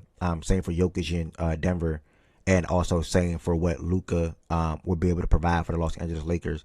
And even what Ant been doing for Minnesota. Like I think Cooper Flag gonna be in that ballpark when it comes to guys that will help their team reach the conference finals and if not NBA finals. You know, and everybody I named. You think he could be a top 3 player in the league? Ant not a top 3 player in the league. No, I'm minus Ant that you threw in there. I don't know why. I'm saying of the others, like, so you think he gonna be a top 3 player in the league? Luka wasn't perceived for me. He was, but I think Cooper Flag will easily be a top 10 player going forward. And you don't, and he can peak, and he can reach as high as top 5 and put it like that for me at least. I think in like because I think that's why people are mad. It's just that like they don't think he's going to be anything Luka was. Nah, that's crazy. Anything Luka was from a scoring perspective, yeah, 33, 34, yeah, probably not. But all around game, if you think that Cooper Flag's ceiling is a top 5 player, that's his ceiling. Like if everything goes right, he's a top 5 player. And Luka Doncic was, people were arguing, the best player in the world, top 2 player in the world. Then by that logic, no, he won't be as good as Luka. I didn't say be as good as Luka. My words was whatever heights you think that Mavericks team can reach with Luka, you should be expecting similar things with Cooper Flag. That's what I said. You don't have to be number for number like, oh, he's second, he peaked at second and he got them to the finals. You should get there too, peaking at and he'll peak at second too. Nah, Flag can be the 6th best player in NBA, 5th best player in NBA, 7th best player in NBA. That means you didn't hear what That means you didn't hear what I said then. Because I said, I think some Mavs fans I speak to are upset also because they think Cooper Flag is not going to be as good as Luka. And you said that's crazy. But maybe you thought I said the Mavs aren't going to be as good as with Luka. You didn't say that. No, that's what I said. I know I'm not tripping on that, but you did not just say that. Because I wouldn't say that's crazy. Like I wouldn't say. No, I don't. That's why I said you probably maybe I misspoke or maybe you misheard, and you with the Mav you think I meant the Mavericks team. That's what I just said. Maybe that's what you heard, or maybe I misspoke. I don't know. But I swore I said as good as Luka. Okay, let me fix this. Let me not fix it. Let me just say what I'm trying to say. Throughout his career, assuming it will be Dallas, it will be Dallas for the next 7 years, 8 years minimum. We know that for a fact. All rookies sign an extension, and they typically do 7 to 8 years before they potentially depart. It just happens. That's typically what happens around the league. In the next, so we're just gonna say next 10. In the next 10 years, I would expect the Dallas Mavericks to be a really damn good team in the Western Conference. I would expect them to be a year in and year out playoff team. I would expect them to be a team that's winning 45 plus, 50 plus games numerous times, right? All the things that Luka's done. I would expect them to reach the conference finals. And then I'll hold up on the fight. I don't know about the finals, but I know as Cooper Flag is the best player on the team, anything you wanted or to experience from a level of happiness or winning game perspective or winning series or big moments and things like that, they're going to experience all of that with Cooper Flag. Because not like Luka went to the finals, it was crazy. Luka went to the finals, it was a shitter. Damn near. And the team too. Not just him, the team too. They still made it to the finals though. Yeah, I know. I understand. So, yeah. So because that's the thing. Because when I talk to Mavs fans, they're upset because they think that with the team that they currently have and Luka, they could make finals, win a championship within the next 2 years. If you switched out at AD for Luka and put him on this team, that's what they feel. And what I'm saying to them is they wouldn't have Cooper Flag though. They don't. Okay, they don't care. If you take this team and you switch out, because the trade wouldn't happen at all. It would have been the same team without Cooper. Just run it back, make some tweaks on the margins. Yeah, they feel like they would have. I would say it depends if our breaks can stay healthy or not. I don't know. My response to that is it's not that easy to get back to the finals because you will still have OKC and Denver right there. You will still have Minnesota right in that ballpark, and you will still have San Antonio up and coming. So I would say, Mavs fans, I don't know about that. You should get over that trade now and look to the future with Cooper Flag because him and Wemby, Jokic, SGA, and Luka, those would be the 6 best players in NBA in 5 years. If I just had to put a number on it, I'm just saying hypothetical. Like, to be fair, Tatum too. I'm sorry, Tatum too. Respect Tatum. To be fair, you could throw that same logic with Cooper Flag. Like, that's what I just said about Cooper. I said about Cooper Flag. No, meaning the same thing that you threw about the Luka making it to the finals. The same thing with the Cooper Flag. I think I don't know because what Luka did in the Cooper just meaning they may not, just like what you said before, like the same. Who knows if they make it if Luka makes it back to the finals? Who knows if Wemby will Cooper Flag will ever make it to the finals? Right, but that's why I said now it leans to who do you think has the best opportunity, like the best chances based upon the information which they feel it's mind you, But that's why I said, hold on. That's why I said the level of excitement that they experience with Luka, they will experience that as well with Flag. So it's like, what are you mad at? You think you would have got to the finals again? You don't know. Probably not likely, to be honest. It's not that easy. Feel that way. No, I know, but I'm saying it's not that easy. They do feel that way, but I'm saying it's not that easy. Yeah, but that's why they're like. That's why. Okay, let me ask you a question. Fuck the people. Fuck who you talk to. That's not literally, but that came up. Not saying like literally fuck them, but I'm saying. But D-Back laugh because. I just love that you went through 3 different definitions. Yeah, my bad. Yeah, let me fix that. All 3 of them. Yeah, my bad. That's still not that they don't matter. Not that they don't matter. Heaven said, not that the Mavs fans don't matter at all. That's what you said. If you were a Mavs fan right now, say you are a Mavs fan and your team traded Luka Doncic a year ago, but you got Cooper Flag playing at this level as a rookie, will you still be mad you traded Luka? Right now. If I think I'm not gonna lie, I think like I'm not the type of person, like me personally, I'm not the type of person that be like forget this year, like let's go off of potential. Maybe we can do something. I do feel like you have the caliber of player of Luka Doncic on your team already. You have a team that's perfectly built for Luka Doncic already. Yeah, let's tweak some shit and run that shit back. Like, the roster's already fit for him. We have everything we need. We have a superstar caliber player. We have a roster that perfectly fits him already. Yeah, let's run that shit. That's what I would I think. understand the Mavs frustration from that, because obviously I think that they could have run it back and gotten back to the finals. I think that's very possible. I think it's unlikely that would have happened. I would disagree with them on that standpoint, I suppose. But yeah, I mean, look, the Luka trade happened. I understand why they would still feel a way about it, but you got Cooper Flag, which, to Ev's point, top 5 ceiling in the NBA. Like, that's just the reality of the situation. You had a guy that was top 5. You got a guy here that could be top 5. I'm not, and again, I'm a Nets fan, so we take what we can get. So I'm speaking from a place of poverty, but like, you should be moved on and just enjoying what this kid is doing. Like, literally, the only teenager to have back-to-back 30-point double-doubles, like some shit that KG, LeBron, Dwight Howard, them niggas couldn't touch. That's insane. So that was Ev's overall point, obviously, and I agree with that. Yeah. Like, I'm actually glad like they rigged the draft, because nobody expected us to get number 1 pick, and we did. So the moment that happened, I was like happy. That shit's fucking sad. Well, you're a fan of the team, of course you're gonna be happy. That shit's sad that they actually believe they rigged the fucking draft. Like, that's ridiculous. I don't want to get into rigged talk. I don't think it was rigged though. I just think they. Come on, bro. They had why would they? It definitely was, bro. But why would they reward them though? Like, why? Because they probably had it like, yo, send the star to fucking LA. We'll give you a pick. Get them another face of the franchise, bro. But why do they deserve it for making them? Why do they deserve it for making that mistake though? Well, no, because they made the LA still be fucking the conspiracy is that we have this star in Dallas. We want to move him to LA so that we secure the Lakers franchise future as a brand here in LA moving forward, and therefore to make up for this for Dallas, we're going to give you Cooper Flag as well. Yeah, but I agree with that though. It's like there was a stretch when the Lakers were still relevant and didn't have a franchise player, and the league was still kind of moving well, fine.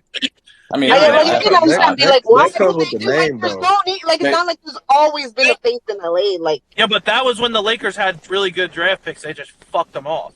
That's the only problem. Hey, team. So they were thinking the Lakers are going to get good picks, so they'll be able to build again. We'll let them have it this time. But now they didn't have the picks. They had LeBron.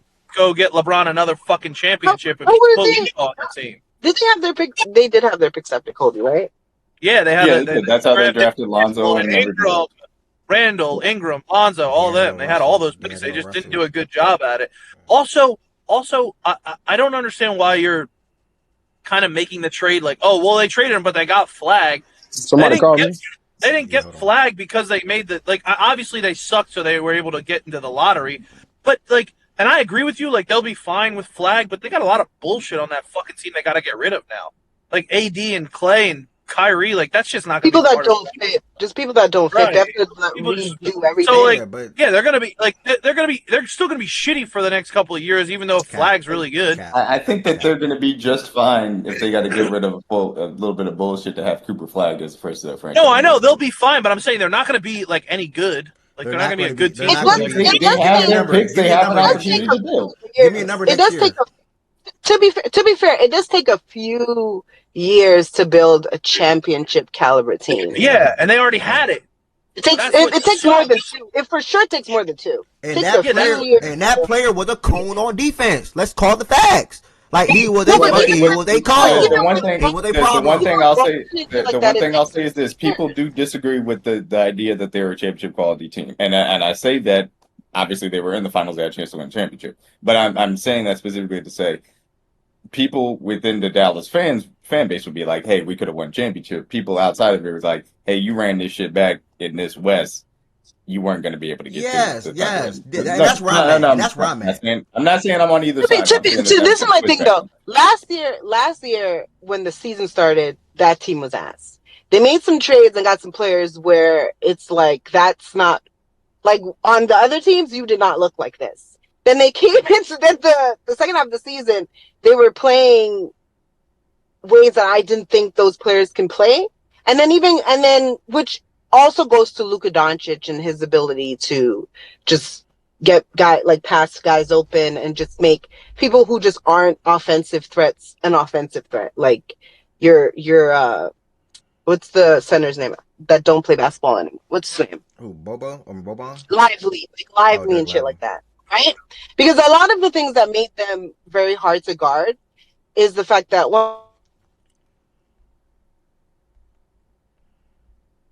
With Tennessee, you're turning off. Sorry, I got a call. The fact that Luka's big as shit, so it's hard to kind of guard him because he can just back you down and whatever. But also, they had so much vertical threats, and then they had some people that can hit some threes. Like what they did last year to me in the second half of the season seemed to be something that they can duplicate this season. So I don't know. I think because Are you? The Wolves would still have the matchup wise. I think the Wolves would still have issues with them matchup wise. I think you meant 2 seasons ago, second half of the season, in comparison to last year, second half. Yeah, sorry. Yeah, Okay, I meant when he was on. You know what I mean? When he was when he was confused. Yeah, okay. Because the Wolves would have still had matchup issues with them because the Wolves didn't make any changes. I still think they beat many, but I can't say they beat OKC in Denver for sure. Like I can't say they beat OKC again. OKC just got better. Like OKC at our heart, they got better down low. Like this overall got better. I don't know if they beat OKC again because SGA outplayed Luka in that series. One can say, right? So I don't know. Many that you think we would go ahead. No, yeah, I was just gonna say, you think we would be like the Spurs though, at least still? Yeah, I would still pick the Mavs over the Spurs in the series. Like this version of Spurs. Nigga, what? Yeah, I don't know about that. Nah, I still go Mavs over Spurs. I don't know. Look, I can't. As of right now, we ass. I mean, I don't know until the end of the season, but nigga, I love my chances over everybody. But yeah, man. I mean, all in all, Cooper Flag's a special player. Process. I do want that number though. Like you said, they're going to suck next year. They're going to be some shit. How many games do you think they win next year? Process. I want that number because I know that's sweet money. Please throw a number out there. T and Byron before I move to the next game. Do y'all think the NBA draft was rigged last year for the Mavericks? 1,000%, and it also was rigged for New Orleans to get Zion after they traded AD there to Los Angeles as well. Byron, you got words? Yeah, I'm too old to rack my brain and do conspiracy theories, bro. So I never really, I don't believe them. All right. That's his damn problem. Nigga said Byron been beaten down by life. Didn't even think about it. Yo, who is, with all the respect, by the way, who is this purple person on the stage with an A in her first name? Say beaten down by life. Who is this A? Your name is in purple and starts with an A. Who is that on the stage? Ev, get him out of here, bro. Play safe. Okay, I'm gonna remove you from the stage just because. Oh, I didn't say Alex. Kick Alex. Yo, Alex, are you there, Alex? Yeah, I'm here. Okay, what's up, Alex? I'm just listening. You can kick me out if somebody's talking. No, wait. Are you a Sixers fan? Yeah. Wait, what the hell? We were looking for you. Where you been? I've been chilling, man. I've been moving around. My job moved me around, so I'm living up in Iowa right now. I think I was in Texas. Last time I was popping in here a lot. I've just been busy with work. Wait, what huh? the hell? We were looking for you a couple months ago. You were back. You've been gone for 2 years. Yeah, like a year or something. Damn, man. How you feeling about the Sixers right now? I've been popping and listening, everything like that. What you say? How you feeling about the Sixers, man? Oh, I feel good. I love VJ, Maxey. I mean, I told you guys a couple of years ago that I thought Maxey was coming up to be a top 10 player. You guys thought I was crazy, but here we are. He's still not top 10, but go ahead. It's been a year already. I don't know if it's been a year, man. It'd be like a good year and a half or two. Nah. I ain't gonna lie. Almost 2 years. What? It's been. I don't know about 2, but it's been a minute. It's been a good minute. Oh nah, that's some Shutter Island shit. Oh nah, bro.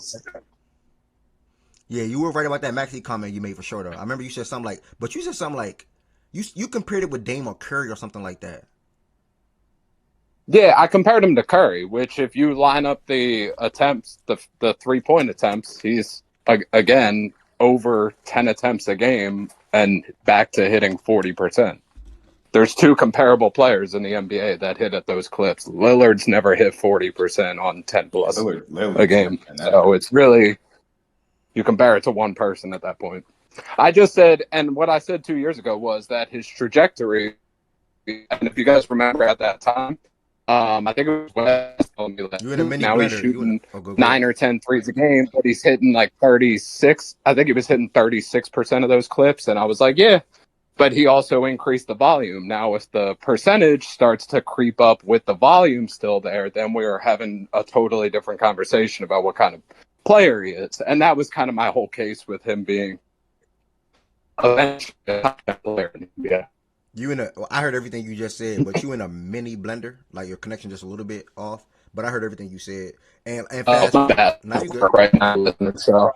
And then fast forward now, Maxi's now an all-star starter, and having a season that he's been having. Man, it's crazy how that works. Because I literally thought of you. It had to be within the last month, and I said, man, what happened to Alex, that other Sixers fan or something like that? And boom, you pop up on the stage today. Literally within the last month. It was crazy. Yeah, I got my birthday in like a week. Yeah, I think John Wood today, acting about it too. Heading home, all that fun stuff, and then I got married in May, so I've just been busy. You married too? Both of the Sixers fans are here married? Damn, I'm sorry. No, I'm engaged right now. I get married in 4 months. Or 3.5 months now. Kind of crazy. Congratulations on the engagement. Hey, appreciate you. Congratulations. Where the wedding gonna be? That's what you were supposed to say, yeah. We're actually getting married in New Jersey. My fiance found a really nice venue in New Jersey, so we're going. Nah, congrats. Get to New Jersey. Hold on. Don't give the exact location, but North or South Jersey? Actually, I'm not entirely sure. I mean, I can tell you guys. It's at the Madison Hotel. Okay, but it's a nice little spot. They got like a greenhouse and stuff like that. It's pretty cool. Yeah, Jersey and May, you'd be a nice spot. How long if you don't mind? How long y'all been together, if you don't mind? We've been together for we're going on 6 years in August. So it's funny because when I used to be in the chats and in here yelling and screaming about Sixers arguments, she would always be home and she'd be like, bro, you guys are going crazy in there. I'm like, yeah, bro, it gets heated. Dog, you and Process are like long lost twins, man. It's crazy. Do you remember Process? He's still delusional if you remember him.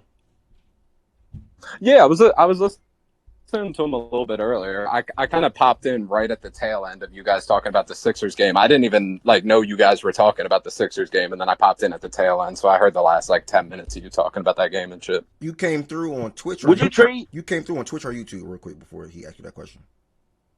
I'm actually on the Discord right now, and then I came through on I know you on the Discord, but I'm saying you listening on Twitter today before you came through the Discord? Yeah, I was on Twitter, yeah. How did you come through the Discord through Twitter? Oh, I just popped on the Discord. I joined the Discord a couple of years ago when you had put it up, and then I had just been in here the whole time, and then I saw you guys were all in Discord. I was like, I'll pop in. Plus, the audio quality was a lot better when I hopped in Discord than on the okay. Than on the Twitter video. How people find things. So you were through Twitter today. Okay, so cool. All right, he got a question for you. Would you trade Alex? Would you trade Embiid? Would you trade Embiid?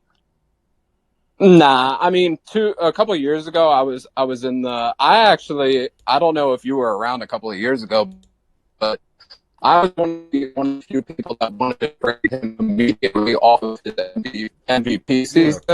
But I think that it's kind of your mic is cooked. Your mic is cooked. At this point, I would rather keep him on. You'd rather just keep him, right? And this nigga BJ gonna say, at this point, Byron.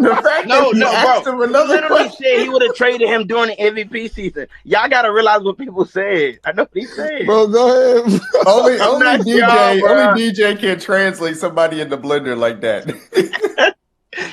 He said he would have got rid of him in the MVP season. Yeah. That's it. It wasn't supposed to go there. I was just asking you a question. Appreciate that. Appreciate you popping in, man. Hopefully you continue to come back around, man, on a day-to-day basis. We need your Sixers takes outside of process, and we don't really get Q Sims on the mic, so outside of process. Yeah, that was a sigh of relief, man. I'm glad you're still doing well. And on top of that, you engaged now.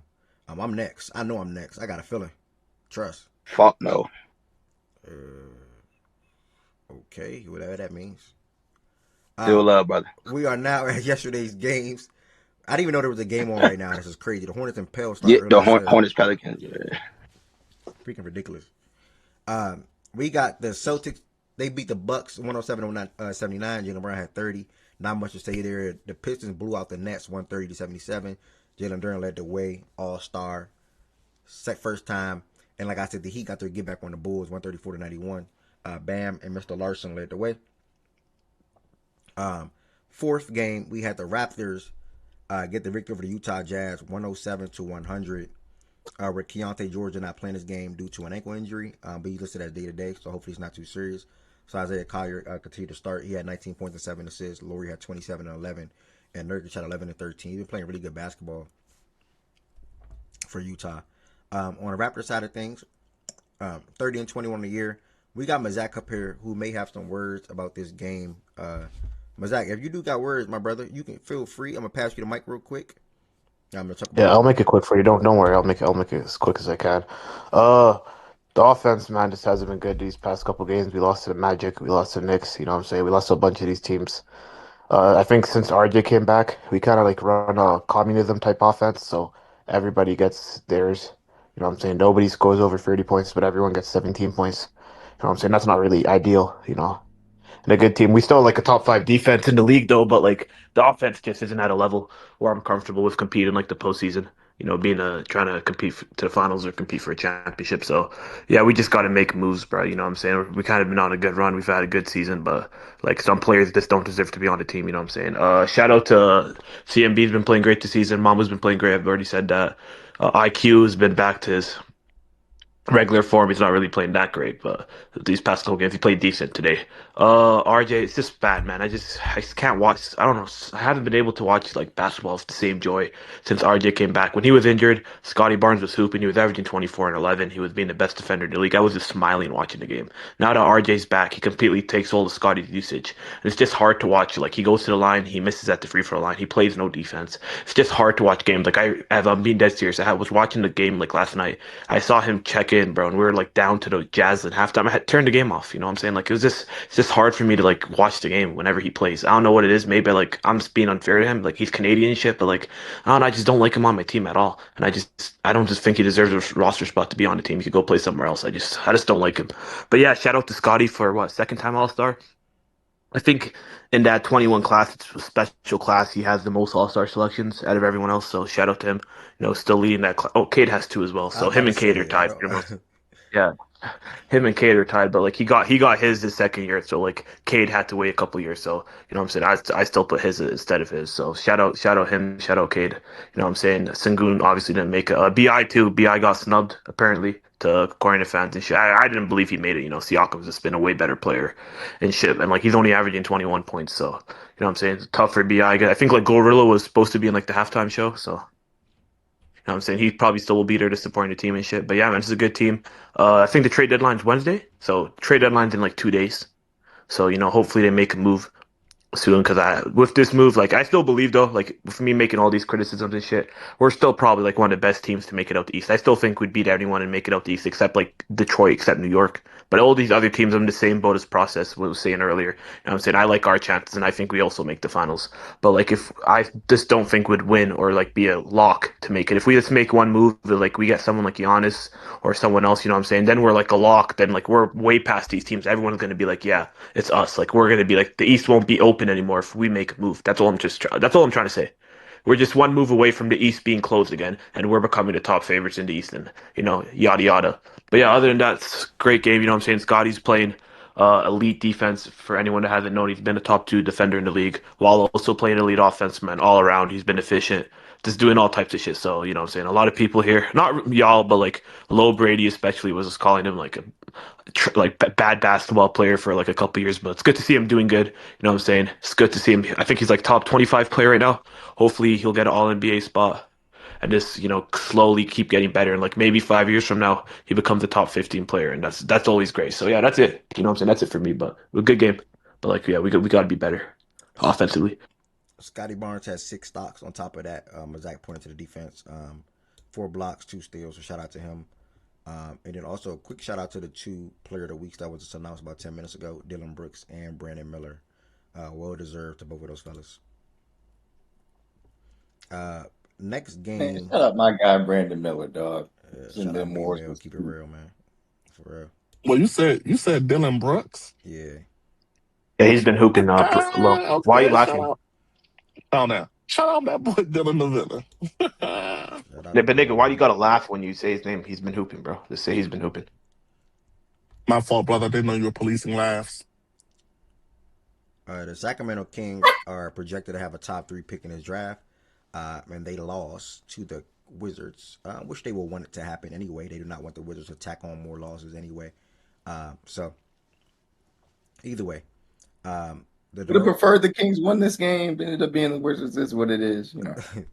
DeRozan and Levine both scored 30 or more points. They are fresh off of trading Dennis Schroeder and Keon Ellis to the Cavs, I'm sorry, for DeAndre Hunter, which I am tremendously a fan of that trade. That trade, to me, definitely makes the Cavs better. The thing with me is because Jalen Tyson made life easy for them when it comes to decisions with trading DeAndre Hunter. And now you get a guy who's going to be a backup point guard who's been better or just going to be a better player. BJ, you got to go on mute. Who's just going to be a better player than Lonzo, point blank, period. They're also trying to get off Lonzo now. He has a team option, I believe, at $10 million. And then on top of that, you had a guy in Keon Ellis who's going to bring the perimeter defense and also three-point shooting to that team. That's a real 3-and-D guy, Keon is. So you had Keon and Dennis, and they're both going to help the team right away. That is a big move for Cleveland, in my opinion. Definitely a fan of that trade. From a Sacramento standpoint, they don't really care. Like it is what it is. So, yeah. Were you about to say something, Alex? Oh, all right. On the Wizards side, yeah. Will Riley, who Spurs talked on earlier, AJ Johnson, Scal, BBN, Bilal Coulibaly, and Sarr didn't play. None of the guys played a lot of minutes. We want to see a crazy tank off from February on down. Well, this month on down. Coming really, really soon. Next game. What was that? That's one more thing for the show today. I ain't gonna lie, bro. We not claiming dude. Who's Scal? All right. Next game. Super big disappointment. He was a super big disappointment. Nah, you can just not claim dudes who disappointed. Okay, what's the next game, Ev? Next game actually for you to talk about, brother. The Knicks got the win 112-100 over your LeBron Los Angeles Lakers. You got this game, brother? Not really. I know it was Lakers, but this was a pretty simple game. Like, both teams played well. Both teams played well defensively. Stars played pretty well. Brunson, even though he didn't shoot well, he controlled the game well on their side, and they just made more shots. I wish I could make up some more, words about the game, but they literally just made more. We had the same shot quality across the two teams. They just made more of their open shots. That's why they won the game. OG Anunoby made most of his open shots, right? That nigga. It was OG Shamit, Josh. Oh yeah, I forgot my boy Sham Bam did cook up. Oh my. Josh Hart too. I ain't gonna lie. Josh Hart. They just made more than they that did. is literally it though. I'm not gonna lie. That's literally it. Literally. That's literally it, bro. Yeah. That nigga. No deep dives. No like. Hey, bro, this seems pound of the dog. But there's literally no deep dive though. Me and Jordan was on the same time. That's literally it. Jake LaRavia 2 for 7, Marcus Smart 2 for 9, Vando 0 for 4. Rui was 1 for 5. Yeah, Rui was cold. The rest. Yeah, then you swap. Go over to the Knicks. It was OG 9 for 15. Josh Hart 8 for 11. Bridges 5 for 12. And here go Landry Shaman, obviously always having a role player gonna have a career game, 8 for 13. That's literally all you need to know about the game. No cut. All right, Doug Woods in the comment. That might be the Celtics fan, I'm not sure. He said they played some good defense on Lakers as well. They guarded their yard man, get them folks some credit. They hot right now. He said y'all not giving them no credit. You said what? Basically, he said y'all not giving the Knicks no credit for how they defended the Lakers. Give us some credit for how we defended Brunson. Who said that? Who said Both that? it go both ways. Like we defended Brunson good, and who he saying they defended good on our team? Who he say? He's saying they guarded their yard. They saying they just the whole entire team The played good yard. defense. That mean Oh, they play good defense on y'all. I would He love was, he to was sit. I would love to he sit was down and. speaking. He was speaking for more of a collective Yeah. Bauer than I would love to sit down and get a drink with that person that said that and watch the game with them, bro. Like they just miss open shots. Like nah, they was butt naked. Kid you like not. They was butt naked. like butt naked, wide open. Yeah, Like we yeah. If went there's on a any run. yeah. If We there's want any to criticism run. on my end from the Lakers, my fault, Joy. Yeah, go ahead. Now, I was like, any criticism of mine from the Lakers is, and Jordan, I saw you mention Oh, like about the earlier this zone. morning. Yeah, the zone. Like it was pointless. Like the nigga, Yeah, they he stayed in kills too me when he long. like, why is you opening up games in zone? Like why the starters, in my opinion, should not be playing no damn zone. Like it's a certain group that should play the zone against bench units. Not again, you don't play zone against most starting units in the NBA. Like JJ killed me with that. Like I hate when he do that. So like, I was right there with you, pissed off about it, Jordan. I just wasn't on my TL. Oh yeah, yeah. They was Yeah, they was over helping too. Yeah, Well, y'all came out in I zone. don't know if we came like they when they were in it, they just stayed in it for too long. That's all. Like they stayed in it for too Okay. long in parts. That sounds Parts like, of the I game. mean, that makes sense. That sound like why it sounded like they had to shoot around. Yeah, it was Yeah. the start. Yeah, the starters played zone. I don't know if they came out initially like in it. I meant to say like, but the starters, you shouldn't be playing zone with the starters against the other starters in the NBA, bro. Like unless it's even like in a that's completely ass team, like respect the you must act. You even can play that the said, zone. they only gave You can up play zone against 112. Toronto. They Nah, only that's gave fair. up No, one that with is 18 right. Yeah, you're threes right. or Right. how many Right. threes? I think they had 18 threes. So it's Yeah, like it was the threes. it's really the offense. Yeah, it was really the offense. But yeah, that zone was crazy. That's the zone, Is that Doug Wizard, the Celtics fan? And next game I spoke to a little earlier on the show. Kawhi and the Clippers just took care of business against the Suns, 117. That's Jay? Yeah, I'm wondering if that's Jay. They got What Jay say? This is first time chat, but I don't know I think it's him. This is his first time chatting in the Twitch chat. Okay, what's up, Jay? He's the one that's been saying the Let me find out, bro. Following us on Twitch. Okay. Yeah, that's him. He was the one that was saying the good defense shit. Okay, Jay. That's crazy. We were just talking about him like 2 weeks ago, bro. Hope to see you in March, brother. Hope to see y'all soon. I know Dan came back for that 3-peat and hasn't won since, but shout out. Chill on Dan, bro. Chill on Dan. Clippers on the road. Why you saying hope you see him like y'all gonna be there? I know you not talking. I was about to say, Jordan, don't entertain that, bro. Bro, when is the last time y'all played basketball? Saying, bro, bro, y'all do this shit every year, bro. Bro, y'all Jordan, the best thing he got bro. going for him is Anthony Edwards. They haven't played April basketball. They haven't played April basketball come on, bro. in 10 I'm tired years, of y'all doing this shit. And it's crazy because Ed spoke on it last year, but y'all do this shit every year, bro. Bro, y'all haven't played April basketball since 2014, brother. We tired of hearing that, bro. Can y'all get there? 2014, brother. Come on, bro. Y'all star lineup got 5 stars, bro. Get there. Last, bro, I mean not last. Wait. So now the stars mean something now? Come on, bro.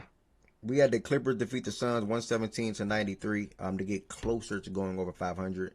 Still, what an insane turnaround it is to me. Shout out to Kawhi, Zubac, John Collins. Again, I continue to highlight him off the bench. Jordan Miller been one of the biggest positive bright spots on this Clippers team. From a production standpoint off the bench, they need that. Dylan Brooks is fresh off a Player of the Week, so a big shout out to him. Who would have thought? He even shown a big growth in this game. But then Jalen Green, but this game he didn't play this game. He played the last game, but he fell on his back or something like that. So I guess he played. He played like this game before last, not this game right here, but the game before last. Whoever they played before this. I thought so. He played after he left that game with the injury. Hamstring, yeah. Oh wow, okay. Yeah, I was surprised by that too. It was this Cavs game right here. Make sure I'm right. Don't want to speak fact. I want to speak back. Yeah, he played 16 minutes, 11 points. But he fell on his back. He fell on his back and hurt his back in this game. So that's why he didn't play, I think, the next game. But they said he came out from that game okay with his hamstring, though. I said not a hamstring. Yeah, Drew, it's a hip. It might be a hip thing or it might be his back. But either way, he fell. It could have been on his. It could be his back or it could be his hip. I forgot which one it is, but it's one or the other. But the Clippers took care of business. Shout out to them. I would ask him if he got any words, but he ain't gonna really say much. Probably not. Harden there plays. Gonna play. Yeah, the guys hooped. Jordan Miller came off the bench, and Kawhi led the way, and John Collins and Zubac was, what I'm saying, and Kobe Sanders as well. I'm gonna give him credit, and then Chris Dunn was good on defense, and da da da da. Shout out to my dog Tween, and shout out to the Clippers. So almost over 500, and I'm impressed. Ev, I got a quick question for you, Ev. Yo, what's up, Alex? Kawhi is one of the worst All-Star snubs in recent memory, right? Yeah, we definitely talked about the top of the show today. Jordan Woods, because for me, I looked at him having a better year than LeBron, so I feel like LeBron took his spot. Jordan Woods took it to like the media. Yeah, I agreed. Jordan Woods took it to like the media. Jordan Woods, by the way, that's the Alex the Sixers fan. Jordan took it to like. I know. I heard he was back. Yes. Explain why LeBron got over Kawhi again. I said, like, I think Kawhi obviously having a better year, but the players voted Bron. The media voted Kawhi, but it was close. The fans obviously was a landslide. The coaches chose LeBron. We know who the commissioner would have chose. So it's like all the constituency groups was like either landslide or comfortably Bron, except for the media where it's close Kawhi. So it's like it's hard for me to get to not understand it, even though like I don't agree that LeBron is having a better year, which is what you would think that would indicate. But it's the All-Star game, bro. It's not just about who's having a better year. If you've been playing, if you're LeBron and you're playing even around an all-star level, you're going to get the nod over somebody who's a 10 seed who has a perception of not wanting to play basketball, who all the other constituency groups have already voted in favor of LeBron, who is on his last year or second to last year. So it's like, come on, bro. Like, it's no reason to be, confused. Yeah, but Alex, yeah, him not making it is wild. 27-28. It is. The season he's been having, and then the game is in the dome, the new dome. Like, and he's not even playing. That's insane. So see what and y'all will sit up here and tell me this is the best basketball we've seen of Kawhi. Fucking clowns.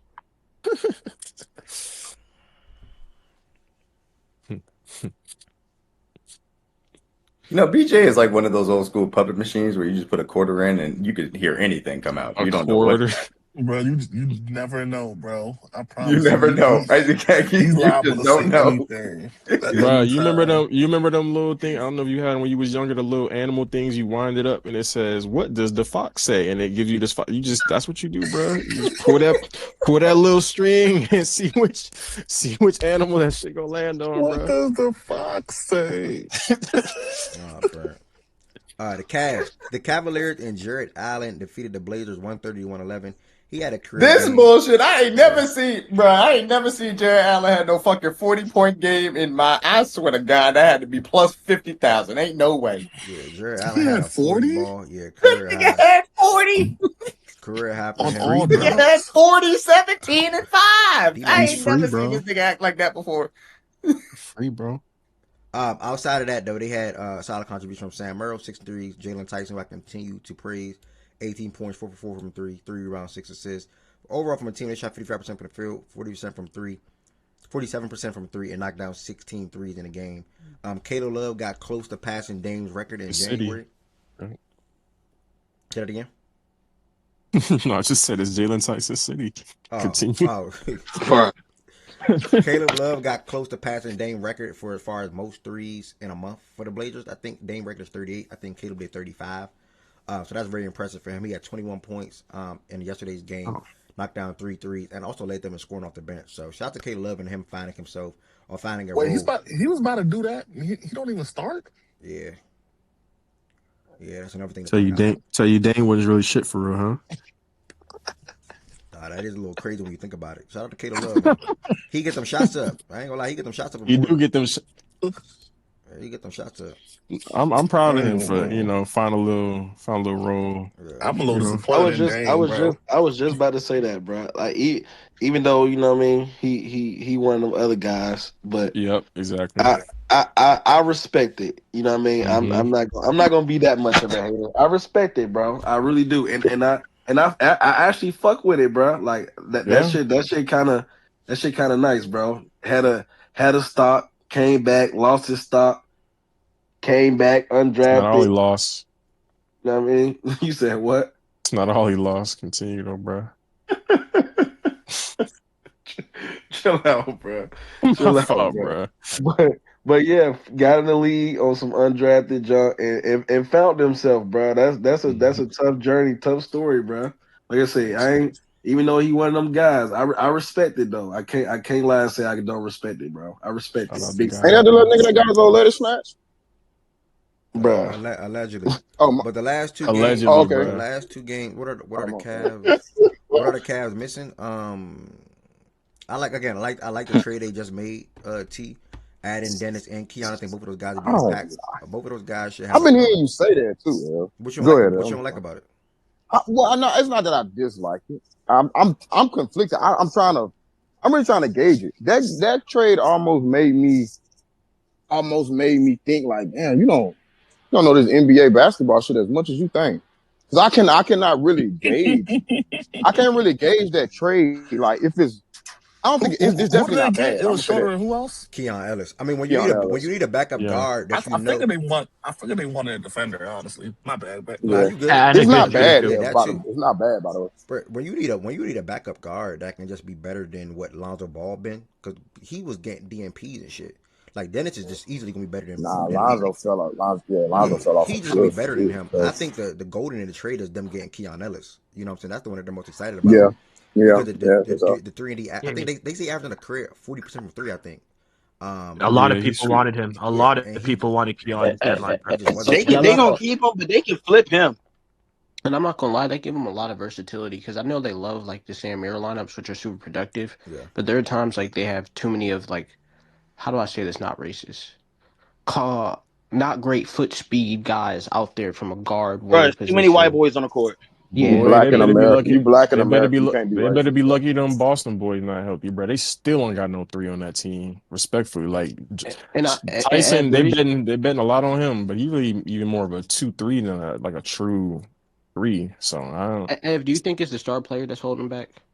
Nah, from Demon's not the contender. It's You talking about Cleveland? Yeah, like to be the contender, is it more, like what do you think it is to this? Because nobody looks at them as like, oh yeah, like they can win a chip. Like I don't hear Jared Allen and Evan Mobley. A lot of people looked at them as that last year. And what they it's Mobley, bro. What the Cavs did is last Mobley development. Yeah, that my fault. Yeah. No, you good. Go ahead. I was gonna get there anyway. You good? Yeah, I've been saying it since for 2 years. The ceiling of this team is resting on Mobley development offensively. I've been saying it, and because he haven't gotten to where he need to be, they're gonna just tread water. Were you one of those people saying that that Jared Allen was in his way, that you wanted to move off of Allen? No. Okay. I know a lot of people. top 5. I know a lot of people. Yeah, that's what I said. I know a lot of people. I thought that she was a part of that group, Byron. Development. Nah, I think he could. I don't think his development is hinged by Allen too much to me. Like you need to get to the outside anyways. You need to develop your perimeter and outside game anyway. Let Allen man the post, or the paint on both ends. You need to get your ass on the outside and develop. I agree with Byron there. You do. Guess what, Byron? It's over. It ain't happening. What you see from Evan Mobley now is what you're gonna get. I ain't saying nobody crazy for saying that. And if that's the case, is it they just never can win? No, bro. I don't want people to be. This is what I believe about the Cavs. I agree with everything that Byron just said, and you as well. And it was always Mobley and or the 3 spot. They are banking on Jalen Tyson to be their 3 for the rest of the season. I like that bank, but playoff experience is a different ballpark, right? And playing in playoff games and meaningful minutes is a different ballpark. But there's 2 things going to happen. It's either Jalen struggles, you go Keon, and he'll bring on the defensive side of things, but then you're going to be small, and or you bank on Mobley continue to try to be improving in the playoffs, and or, bro, this is just the last push to me. Like, nobody taking the Cavs after this year. Like, and I think they can get to the finals this year. I don't want to rule them out. Like, I still think the Cavs can get there. Me too. It's the Cavs or the Knicks for me. And the Cavs are playing good basketball at the right moment, at the right time.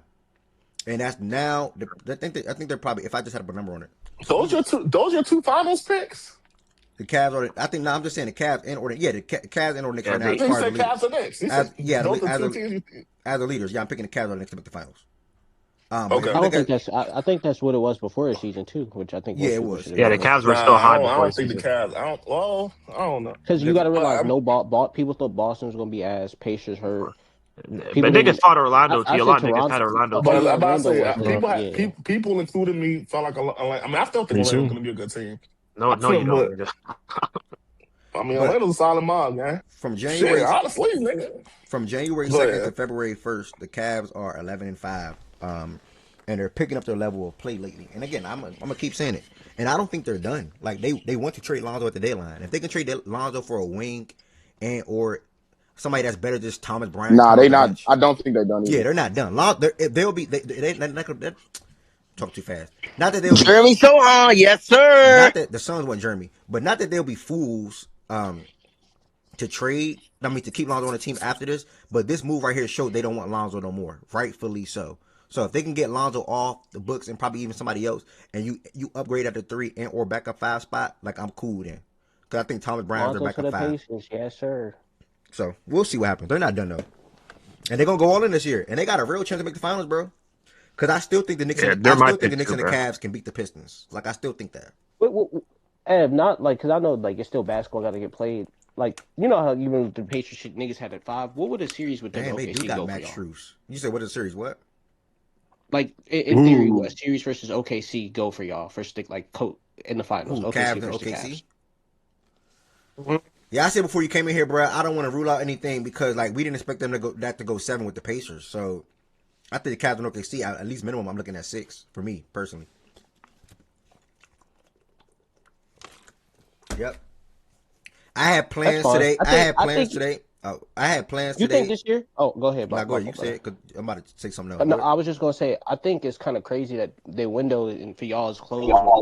If they get in the playoffs and Garland's healthy, wouldn't this be the first healthy year they've had? Yes, the and core? to be fair, that is true. And Garland said that this offseason, that is true. This will be technically the first healthy year. So, but I'm not. But well, I'm gonna just say that is true. So we'll see. I'm saying the window is closed as far as me taking them serious. Like, if you don't make the conference finals or finals this year, how can I then take you serious next season? Like, this been your core for the last 3 years, I think. The last can I get that off about the 76ers? They don't really be healthy for real. So I'm gonna keep it a being though, and it's like what you say? After Well, I'm just. No, she drunk. I'm saying you still there? She drunk, bro. I'm not drunk. What? That's crazy to just put on her though. Like, yo, why you just throw that out there like I that, literally, bro? bro. If I didn't think that was you talking, knew that was you talking, I really would have believed that. I thought she said she wanted to brunch. I haven't said my bad. I thought you said you wanted brunch. My bad. Oh yeah, you came off like so believable with that shit. I ain't gonna lie. I'm not gonna lie. Where did you hear brunch from? My bad. Bro, what? You just, oh my god. You could have a say. I mean, she forever on vacation anyway, so nah, facts. Yeah, believable. facts. Actually possible. No funny. But I was just gonna say for I feel like a lot of these teams in the West or the East, like they should feel like what you just said, bro. Like they should feel like shit. Get to the playoffs healthy, we got a chance. Like honestly, I feel like the NBA right now. Well, I really want to leave the West out of this, but the West is in its own right a little bit wide open as well. But the East in itself, for sure, is like if I feel like I got a good mind, bro, and I get to the playoffs, I feel like I could beat any team. If I'm Boston, I feel like if I get to the playoffs, I'm good. I could be whoever is in there. Like as long as I get to the playoffs healthy, I think I got a shot with whoever. Yep, I agree. The only difference is only one conference is, as crazy as it sounds, majority of people think the West is better than the East, which I am majority of people as well. But West is better than the East. Nah, yeah, but crazy to say. The facts are the facts is to me. A lot of these teams in the East would not feel like that if number 0 was there in Boston. It's just the facts. Like, oh my god, they would not feel like that. The Celtics will go to the finals. If Tatum was healthy, if that did not happen, the Celtics probably will go to the finals. I'm not gonna lie, but they just got their ass kicked last year. They got their ass kicked by New York. They did lay an egg against they did lay the egg. That is a little crazy to say. They did lay the egg. You disrespecting Halliburton, and I can't believe T letting My bad. I take that comment. I can't believe T really letting you get that. About them like that, bro, and they just I don't know what that was. Scratch that. We not moved on Boston, bro. Scratch that. Nigga, that's Halliburton. Kness was right with that shit. It's Halliburton, bro. Scratch that. They lost to the Knicks. Yeah, they were up 20 points in back-to-back games and lost both of the games. Yeah, I don't know what that was. Damn, I It's, forgot all about that. it's niggas. It's kind of Oh normal for my niggas God, to. here we It's go. no. Hold on. It's normal for niggas to let their guards down after winning the championship, bro. After winning the championship, Let it's their normal to guard just kind of take. down. Yeah, it's kind of normal to come off the gas just a bit and get caught slipping, and Damn, that's Okay, what so happened. so If say it it, about OKC then, you hypocrite. what is you talking about? You be talking about What is OKC a you talking different. You be about? talking about OKC a different way. I'm saying no. That's too. We never talked about this. This is a totally different conversation. What are you talking about? Make them correlate, nigga. Make them correlate, because I'm not. You Man, missing me. man, You missing OG. me. When OKC Make them lose, correlate. okay, I'm Bro, telling they you. got they He's fucking saying head OG. cracked in He's game Man, he saying know what one. I'm saying.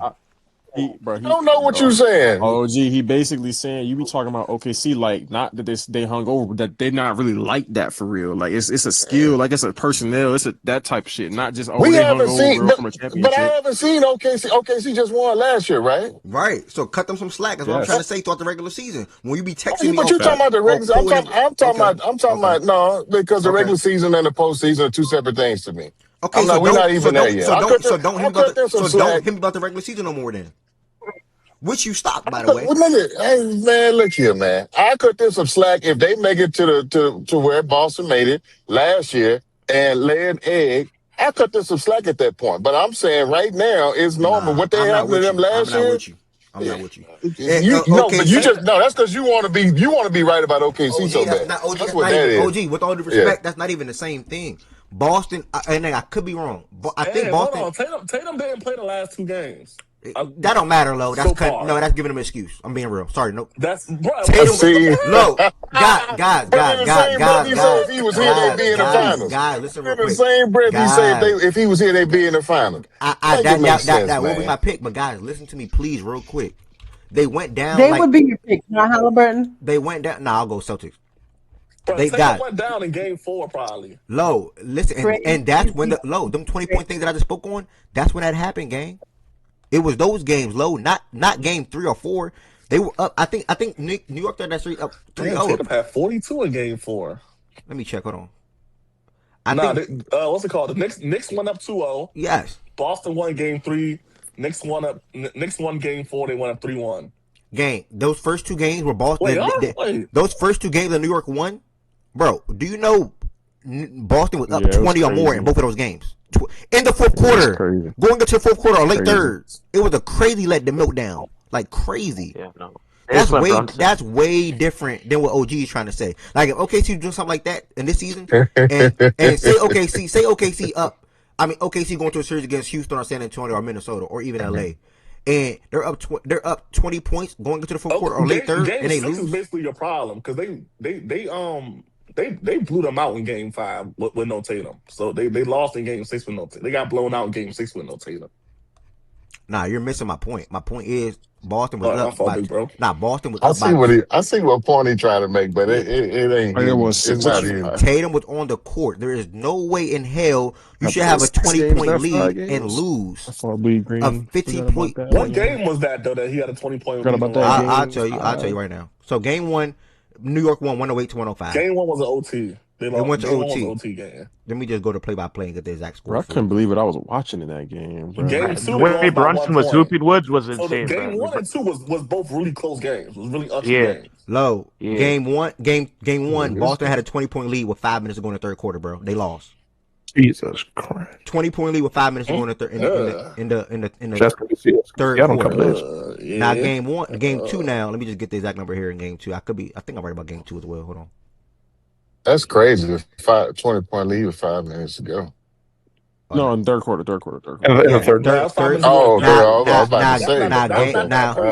Now game 2, 2 minutes to go. You have a 20-point lead. You lose both of those games, you go down 0-2, and you said 2 minutes. Wait, you said 2 minutes third quarter. Yeah, 2 minutes third quarter. 2 minutes in third. You had 20-point lead. And you're home in both of those games. That's not crazy. Yeah, that's home is crazy. Like that's crazy. The 5 minutes to go in the third quarter though. I don't think that's that crazy. At home, that's with Tatum and Brown.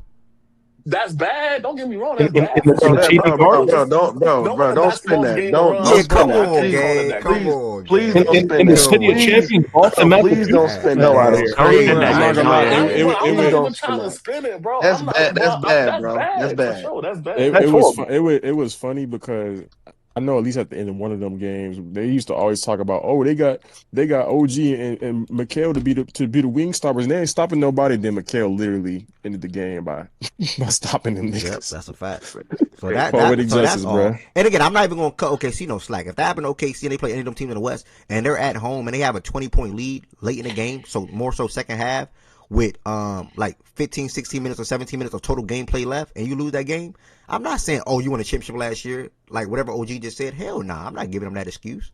I'm not doing that, not at all. Hell Wait, no. Ed, so it's not a doubt in your mind that they lose that series even if Tatum don't get hurt. No, bro, I'll be surprised if they come back from 3-1. Because when Tatum got hurt, bro, they was about to lose that game, bro. I'm just being real. They were about to lose They was that game. down nine. They blew a lead to that game Yeah. too. Yeah, They they was blew a down lead in that game nine. too. Yeah, they were about to lose that game. they weren't winning Tatum that was shit. trying to do everything in his power to keep him in that game. He had like 42. Yeah, in, Tatum like, was going crazy. 40 in that game. Yeah, he was going crazy. But they wouldn't have came back from down by 3-1 though, in my opinion. I could be wrong, but I don't think that would have happened. There's no way. Came back on y'all 3-1. They lost though. Now, they were down 3-0. They were down 3-0 against the Heat. Even bro. worse. Thank you. It almost came back on y'all. Like, 3-0. bro, the Heat were a playing team. Nobody. Yeah, we weren't the Knicks though. Like the Knicks, Yeah. we rose. Don't get me wrong, we rose. But the Knicks was. Why'd you just take that? Like, don't. Gang, I'm not about to. You're trying to to get me to believe that they would have came back from 3-1 and won 3 straight games. I can't believe that. I'm not trying to get you to believe. I'm trying to get you to believe that could have been a possibility. I'm never trying to believe that.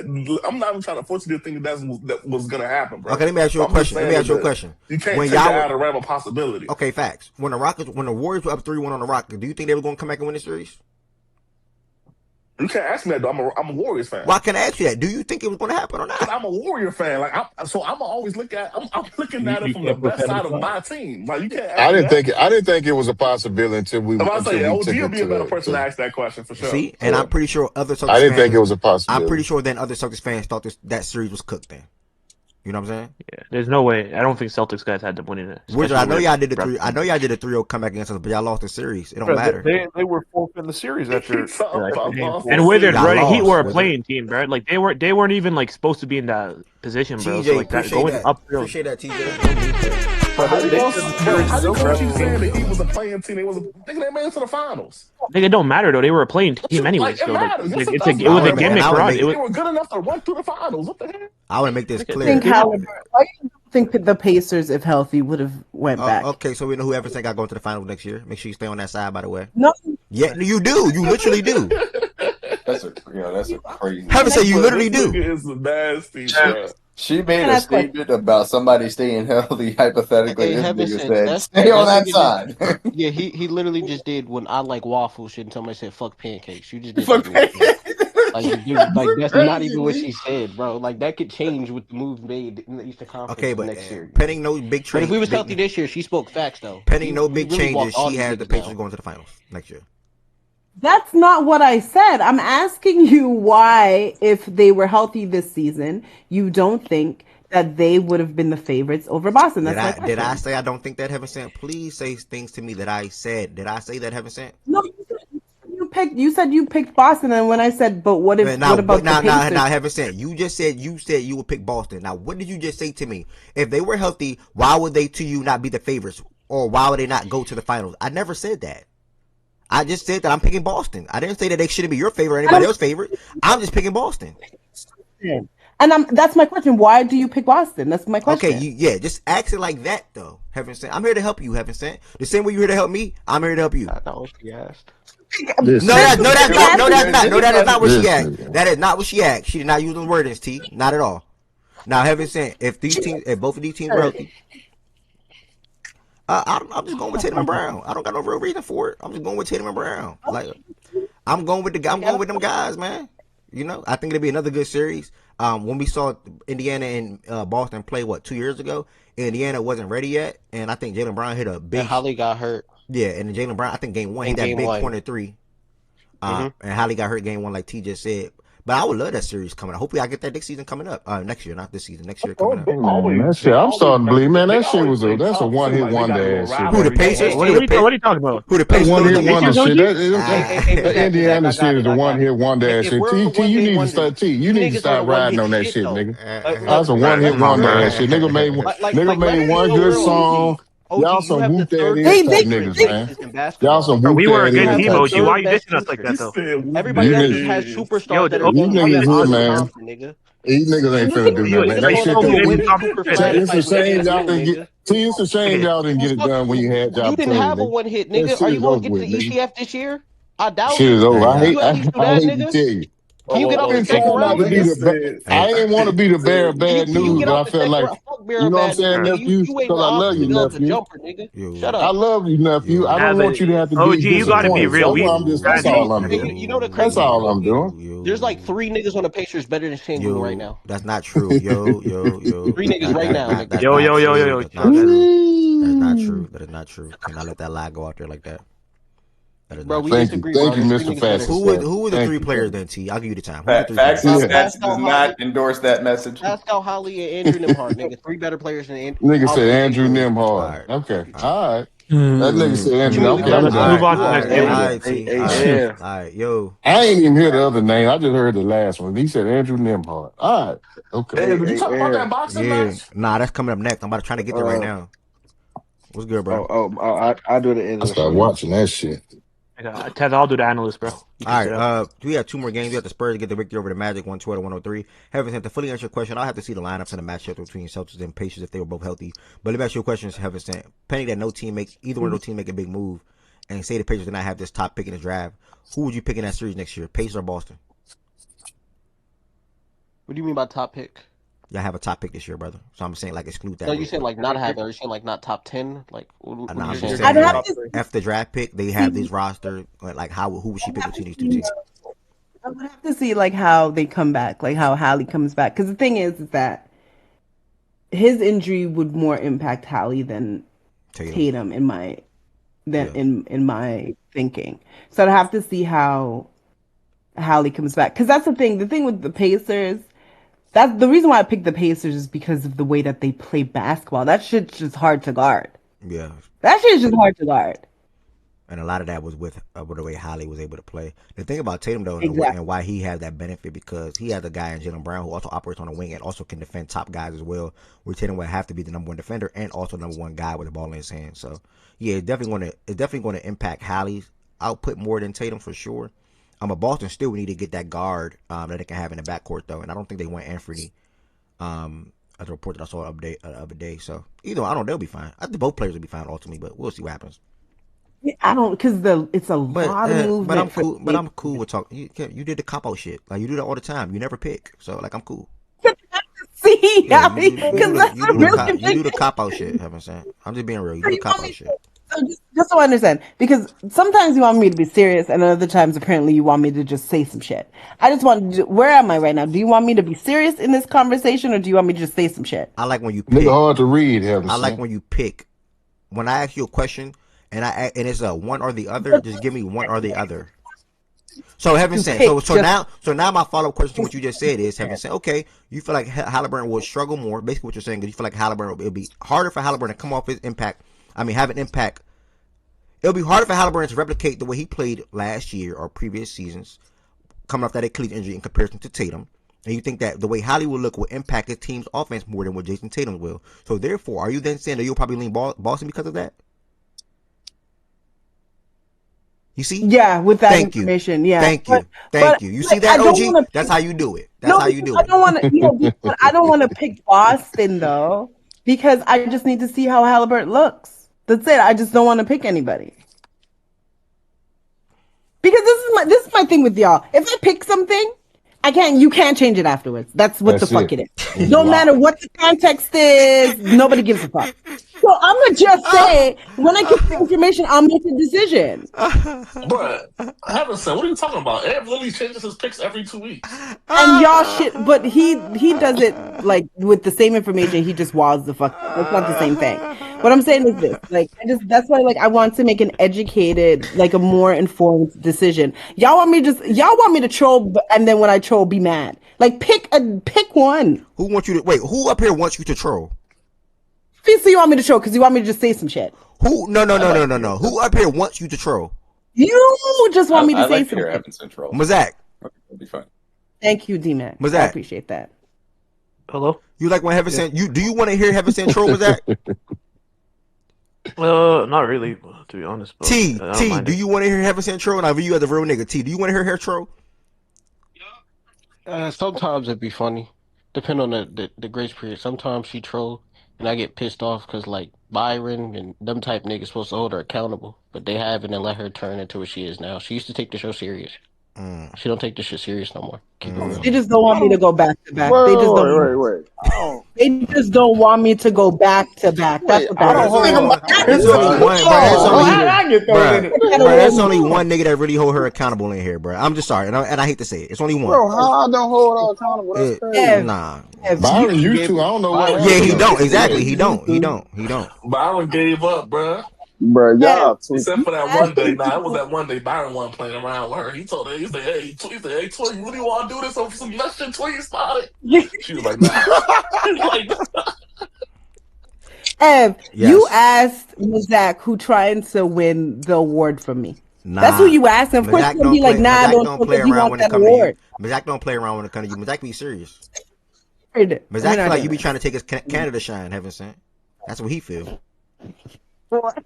His Canadian shine for real. He really do feel like that. So I'm just letting you know what he told me. I did forget she did take the award from me. It's all good though. We go take it next year. All right, last game though, so we can get to this boxing fight real quick. It was hard for me to stay focused on that fight too, but I mean, I asked him. I got to turn that shit out. SGA, man. I don't even know what to say sometimes watching this dude play basketball, bro. Like, one, he's about to break a record that people at the time probably thought wasn't gonna get broken anytime soon. Shit, and it's been that long. Actually, it's been 60 years, I think, since how long Wilt had that record.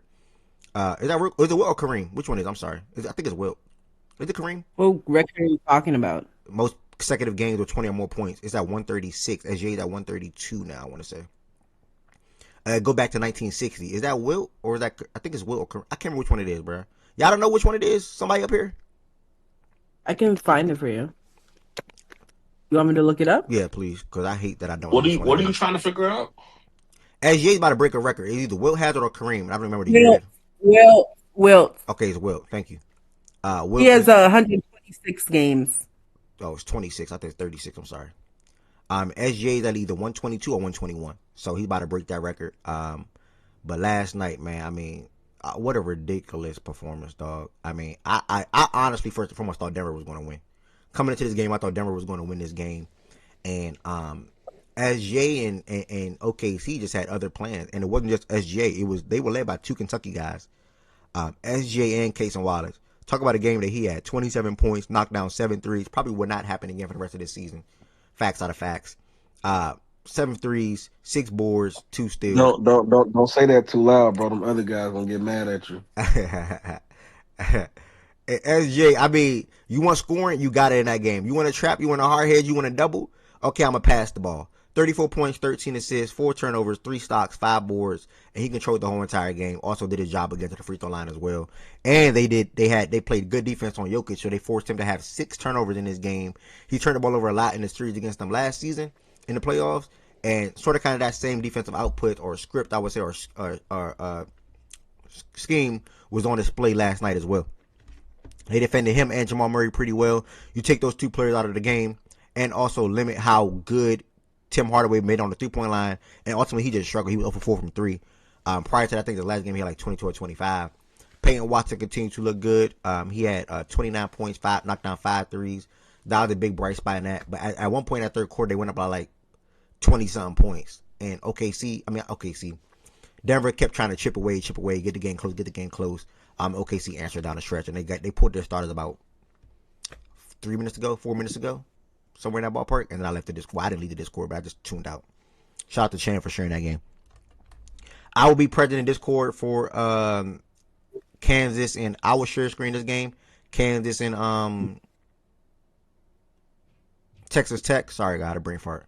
I would share screen Kansas and Texas Tech. Won't share screen Why? basketball. It's a big matchup. 2 top 15 teams going at it. Well, why are you sharing it in Discord? Because you don't be in here. You don't mess with us. Was I there last night? Why? Was I there last night? Why were you there last night? That's a really good question. Nigga spinning the block because he got kicked out the house. I pulled Is that up. what you tell the legs, gang? They got kicked out the house. Legs. They got kicked out the house with his man, and he's spinning the block on his side piece. That shit crazy. I pulled up, man. I just pulled up, man. You know what I'm saying? You know, Nigga's supposed to be the sports show host, but he be on 2K all night. He don't be watching no games. For real. That's so cap. That's so cap, big bro. Trust. I'm always locked. What would you rather do? What you mean? Watch a full NBA game or hop on 2K try to make some money. Which one you choose it, nigga? 9 times out of 10. A full NBA game? Ev, for the platform, you have to pick NBA game. No. I don't have to be NBA. It can be college basketball. Why he didn't say college basketball? Actual sports. Just say the actual game. Yeah, okay. Whatever game. I'd rather watch a full football game or a full college basketball game or NBA the reason game. I said NBA is basketball on Facts and Stats. While it is have a college. No, we talk about college basketball for 2.5 hours in the morning. No, we talk about we talk about college basketball for 2.5 hours today, brother. Right, it's more people on Facts and Stats that put y'all with NBA basketball than college basketball game. That's the brand you built over. That's your opinion. That's what you think, bro. Yeah, that's what you think. Like me, Z from and Ted and BJ been on one side for and me. Heaven sent. I've been telling you all about this sport for years. Hey, but Z from. But you name 5 people out the community. You see, Z from on the bright side, we back in DC next year though. Like we bringing all the excitement back. We coming with the Wizards heavy next year. You know what I'm saying? I need you leading the charge, and you been leading the charge. You know what I'm saying? And I'm glad you gave me. I watched the game yesterday, man. That shit was ridiculous. Shout out to that closing 5, man. I don't know if y'all probably don't give a fuck. But shout out AJ. Shout out my guys, man. I'd like everybody just to be clear about this. Mind you, if Giannis goes to Miami, you won't hear Ev say shit about us in Washington for the next 3 years. Not true. And rightfully so. Yeah, but rightfully so, though. Like, why do I have to? Not true, but rightfully so. You literally contradicted yourself in the same sentence. That's not true, though, because I'm a Trae Young fan, so I'm going to support Trae Young and the Wizards regardless. Oh, my God. I'm just confused, though. I'm confused on how. He is a Trae Young fan. I'm literally a Trae Young fan. He literally didn't he give a stopped fuck pushing about that Trae shit Young because of Shaggy, though. That's the truth. Nah, I'm facts. not giving him that. I'm not giving him that. No, that's literally facts. My bad, T. That's slick.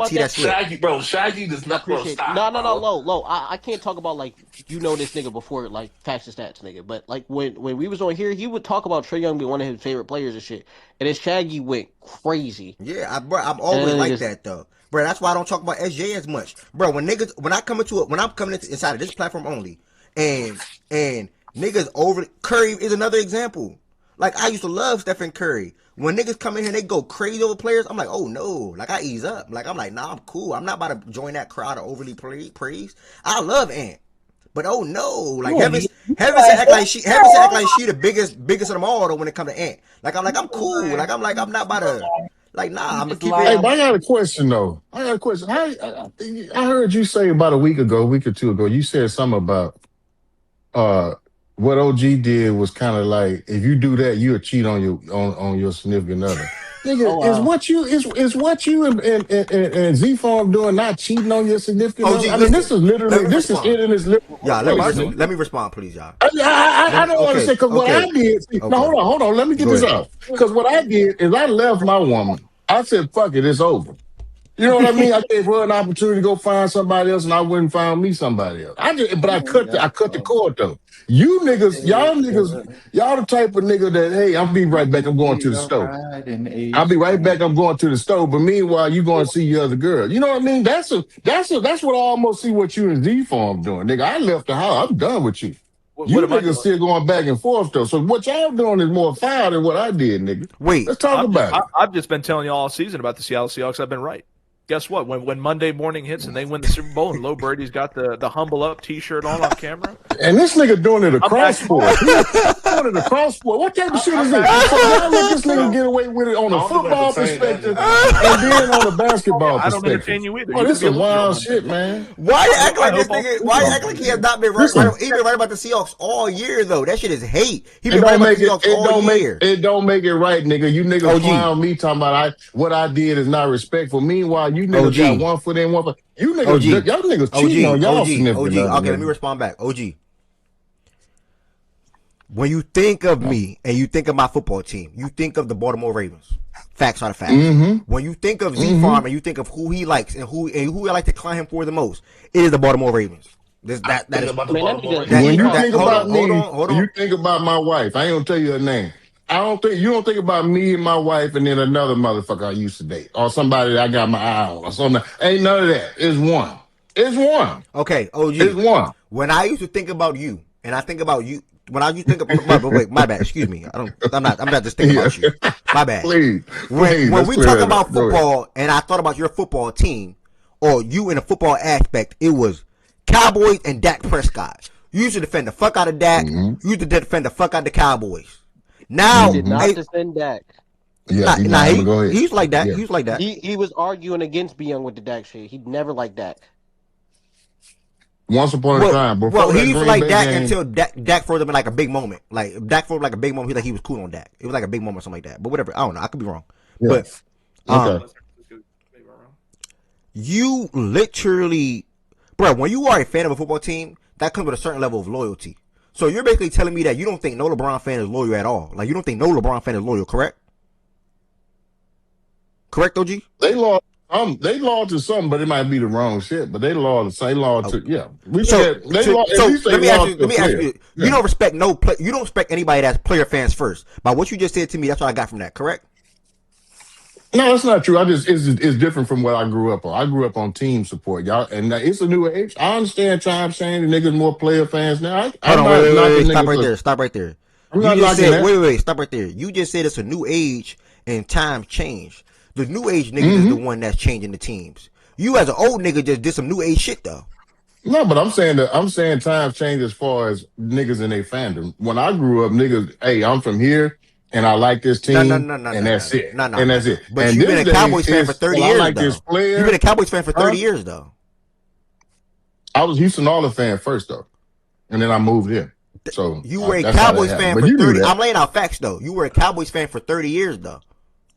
I've been a Cowboys fan. If you really want to be honest about it, I've been a Cowboys fan since 2001 when I moved here. And my team left. And I ain't have a football team. I didn't know that. Okay, so that's news to us now. That's why you heard niggas say I wasn't a fan whenever they won their 3 championships because I wasn't. I was an Oilers fan at that time. No, that was new information at that time too. T exposed that. I remember. It was T or I don't like that word exposed. That shit ain't I don't like that word. Yeah, it didn't add up. And T called that shit out like last week or 2 weeks ago. I had to think about it. Like, why do you hate these niggas for not winning so much? Like, he had to be a part of when they won in the 90s. But then I said, wait, when year did the Houston Oilers move? Nigga, you weren't there when they won. They were losing the whole time. But that's neither here nor there. That's neither here nor there. You never heard me come in and say, I've seen my football team win a championship. OG, I'm saying you never heard me say that, right? I think OG, I'm not saying that. I'm saying you was there for 30 years and they didn't win shit within them 30 years. You might as well have stayed, nigga. You put up with 30 years of not winning. Yeah. Oh, what you talking about? But I think OG's point is that he didn't with the Cowboys. Because when you became a Cowboy fan, they never won shit after that. Go ahead, D-Mac. I got my mouth full. I think you understand where I'm coming from. Well, OG's point is that he didn't change because of the winning. He changed because he wanted to go back. And my point is, just so we can talk about base boxing and go. My point is, me nor Z-Farm ever changed our football team or basketball team. I'm a Heat fan. He's a Wizards fan. First, that is a fact. I'm a Ravens fan. He's a Ravens fan. First, that is a fact. But rooting for multiple teams, in my opinion, at least, is weaker than drinking teams. That's five. Make a decision one way or another. But D-Mac, you root for the Nets and you root for the Mavs last year though. What's the difference though? Yeah, I wanted Kyrie Yeah, to do well. you were rooting for I didn't call you a Mavs fan. Wait, but D-Mac, what's the difference though? What's the difference though? No, I don't have but I don't have any issues with you saying you're a Trae Young fan, but you doing the Washington DC shit. Okay, nah, that because this is the same shit with the that's what I'm Baltimore saying. Yankees shit too. That's what I'm talking about, right there. Hold on, D-Mac. So you do what we do. What do you mean? Because you was rooting for the Mavs too, brother. I said I wanted Kyrie to do well. But you were rooting for them, correct? And I want Mike McDonald to do well. So yeah, there you go. There you go. Were you rooting for them though? I was rooting for Kyrie to do well. Ev, you're missing my point. When you say, DC this, DC that, that's the thing that I'm pointing out. The same way that I got on you about the Yankees and the Orioles. Baseball don't count. Baseball don't count, bro. Baseball don't. Please don't count. D-Mac, do not count baseball. Nigga, what are you talking about? Do not count baseball in this combo. I'm not letting you get away with that. No, I'm not a real baseball fan. What are we doing, bro? Baseball don't count because he's not a real fan. That's what I'm saying. I'm not a real baseball fan. What are we doing? Like what? No. I didn't know that you were doing the Trae Young thing. First I've heard of it, but niggas have said that that's the reason why. Cool. I'm just saying when you just presented as, DC, we're coming home. That's why I get on you. Bro, I was saying, I was listening to what I was saying. Please, I said D-Mac. I said D-Mac. I always do that with y'all too. Z-Farm said he watched the close of that game. The season been shit. I said Z-Farm, it does not matter because next year. You guys are coming, and I expect you to be at the front of that preaching the Wizards. I said the Wizards are coming. DC is coming. That's a fact. I'm not saying I'm a Wizards fan, but the Wizards are coming. I've been saying this from last year. Z-Farm was saying it too. The Wizards are coming. This is a fact. Ev, you said we. And that's the reason why I got on you for it. That's my only point. My other point, as far as Z-Farm is concerned, I think that you give him preferential treatment because if anybody else was doing a whole Seahawks gimmick like he did, if he wasn't a But I'm not saying that he's wrong for doing so because I want to be saved. He can't root for somebody. He can't root for somebody on the team like you did with the Mavs or Kyrie. Hold on, Ev. Go ahead. I said he's not wrong for doing so. If he wants to root for him because of the coach, okay, cool. And I can appreciate somebody rooting for being right because it was both of those things for me with the Mavs. I wanted Kyrie to do well, and I wanted to be right after I said that they were probably going to be a finals team when everybody else in February said that I was wrong for that. So I can appreciate that for Z-Farm. Okay. But I think you do give a preferential treatment in here because you wouldn't let other niggas get away with that. Personally, everybody do it for the most part. Everybody has a favorite team and also a favorite player that they root for. For the majority of the majority of the people inside this platform. Listen to what I'm saying, guys. Majority of the people inside this platform have a favorite team and also a favorite player that they root for. That is a fact. That's true. And listen, guys, that's literally true. Even Lo just said it's true. It's true. That's true, I think 10 people know this. I had JSN and Seattle defense fantasy. Other players outside. Why would I not root for? Like, come on, y'all. That's one thing that we all gotta agree on. That is literally true. Like, come on, bro. We ain't gotta. We ain't gotta make that. Every single body in this platform. Like, you don't like. OG, you literally like Ant. What are you talking about? I respect this game.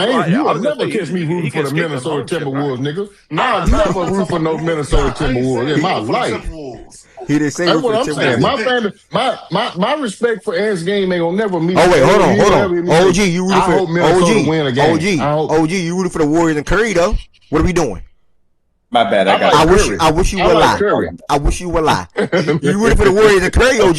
That's a fact. Win. Underwood win. And on that same wave, he also rooted for Mahomes. That's a fact too. That's a fact. Hey, I'm finna get up out of here, man. You niggas.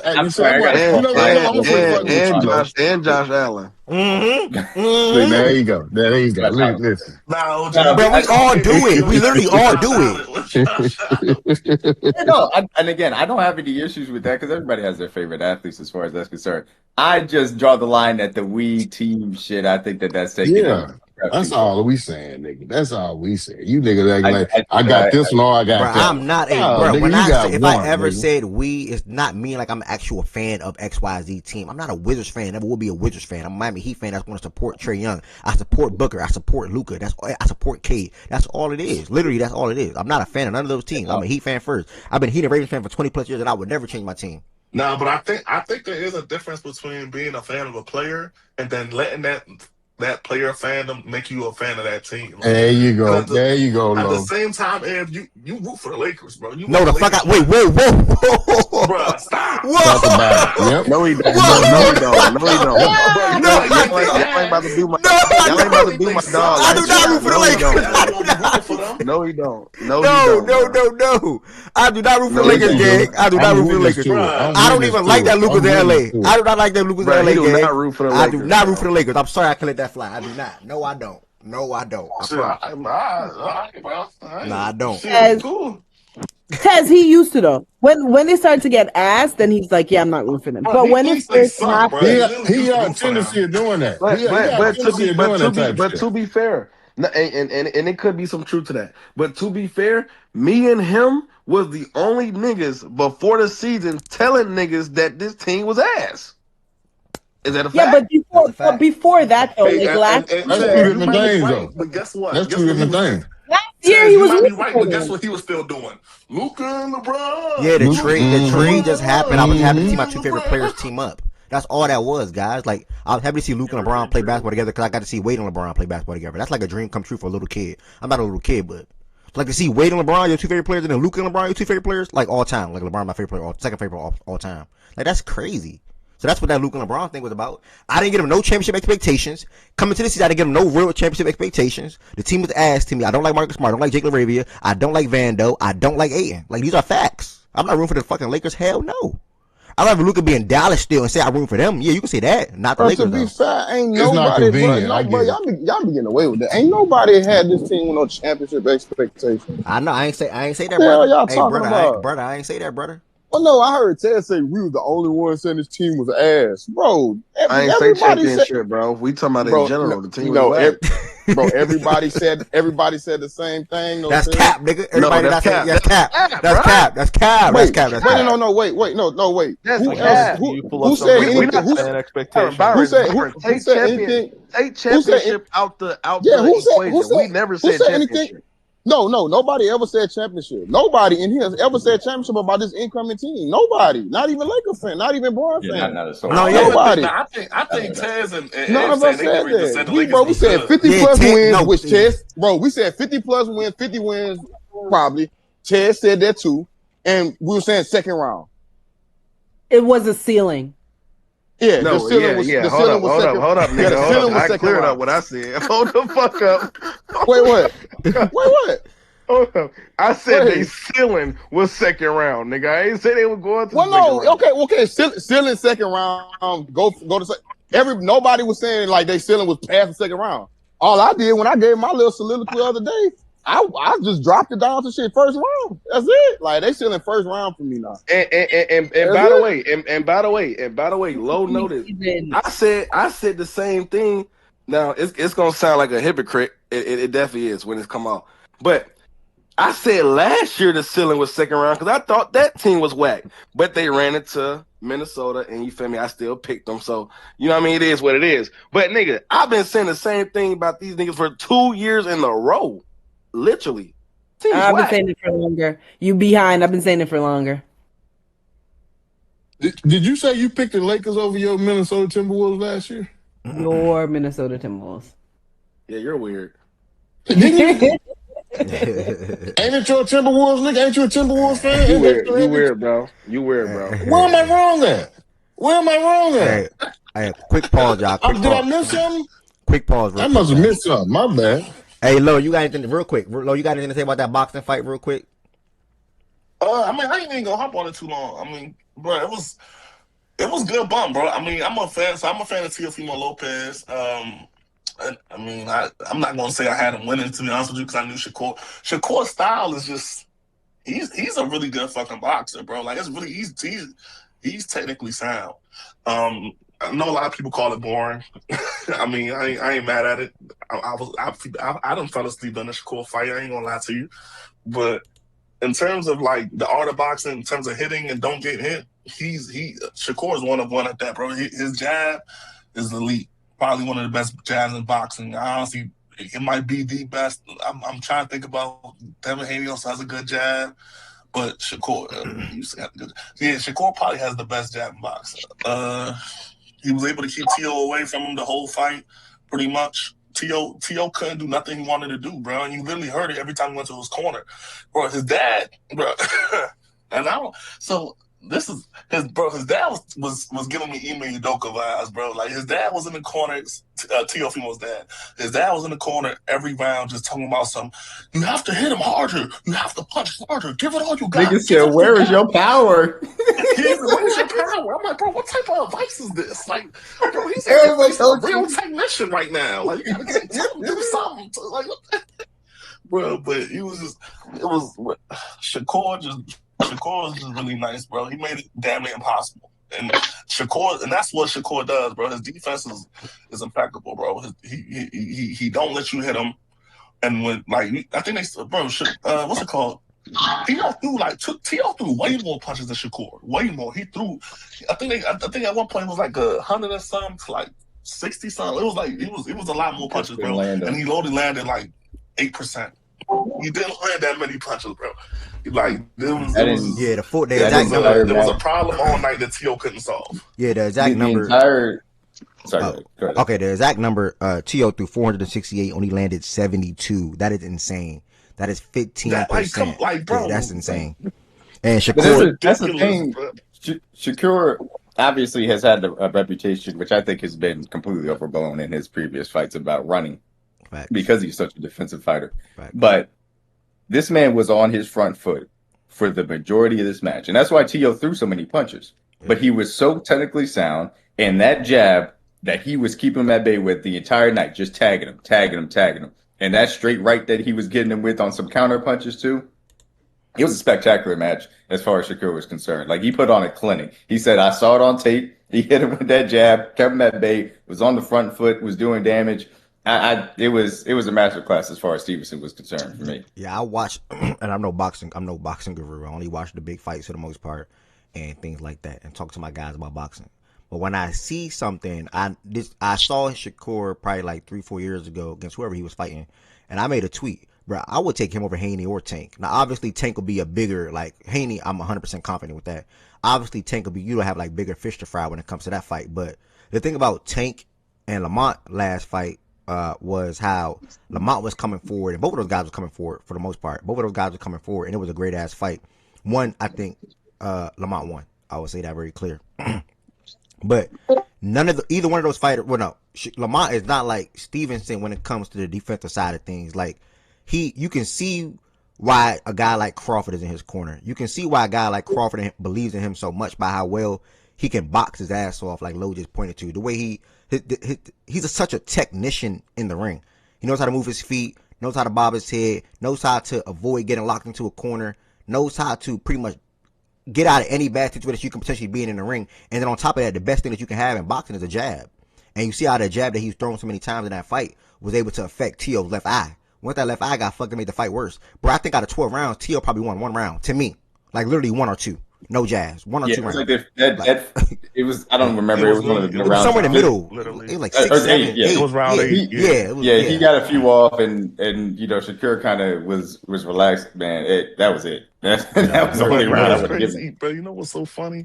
Bro, T.O. won that round, right? It was like, okay, this is what T.O. need to do. Next round, they say, okay, never mind. Shakur just taking the round off.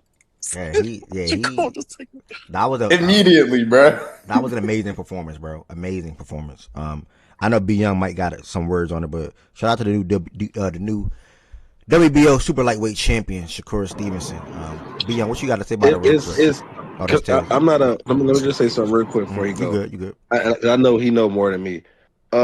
I'm like you. I just watch the big fights. I know people, but I don't watch all these fights. I just watch the big fights. But I do know a lot of the boxers by name. Facts.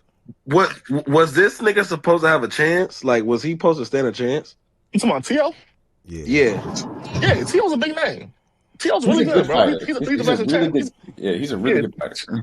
Okay. T.O.'s a three-dimensional champion. I don't know if he was supposed to stand a chance in this fight being real. Like I spoke, like I don't want to cut you off, Tez, but even before the fight, like I was at work watching it because I was working at LAX doing something. And I was talking. I'd be surprised if T.O. get 4 rounds. And I was dead ass serious. And niggas thought I was trolling. Like there are levels. Like T.O. is a name fighter, yeah, but he's not Shakur level at all. Like there's a big level difference of fighter. Yeah, I was going to ask that. Far as his name, like his just name itself, like what T was just saying, his name might be big, but is he? Nah, Does his name? hold on, Tez. Does his I name got match you. his I fighting? got you. Bro, I got you, Tez. Hold on, bro. Because T.O. came to this fight coming off a lot of good wins, bro. He had a great win versus Josh. He had a great win versus Loma. Bro, T.O. is a good fighter, He beat bro. I'm gonna Lomo? be real with you. Lomachenko. Yeah, he beat him. He beat Lomachenko, yeah. Okay. I need to go What's it watch that called? because I just can't see that happen. I just based Bro, on what I just saw. T.O. is a good fighter, bro. But I'm gonna be real with y'all. Majority of people who fight Shakur are gonna look like how T.O. just looked, bro. That's why That's up fair. until this point, most niggas have not want. Most niggas have declined fighting him, bro. They don't want to fight him because it's gonna be a bunch of hit. He has the best defense in boxing, bro. So fighting him, especially if you're a fighter that wants to actually like throw them things, you don't get nothing out of fighting him, bro. It's gonna be a fucking chess match, and niggas ain't trying to come into a boxing fight and play chess. A lot of people aren't. Yeah, and that's Some people y'all don't know. Wait, OG.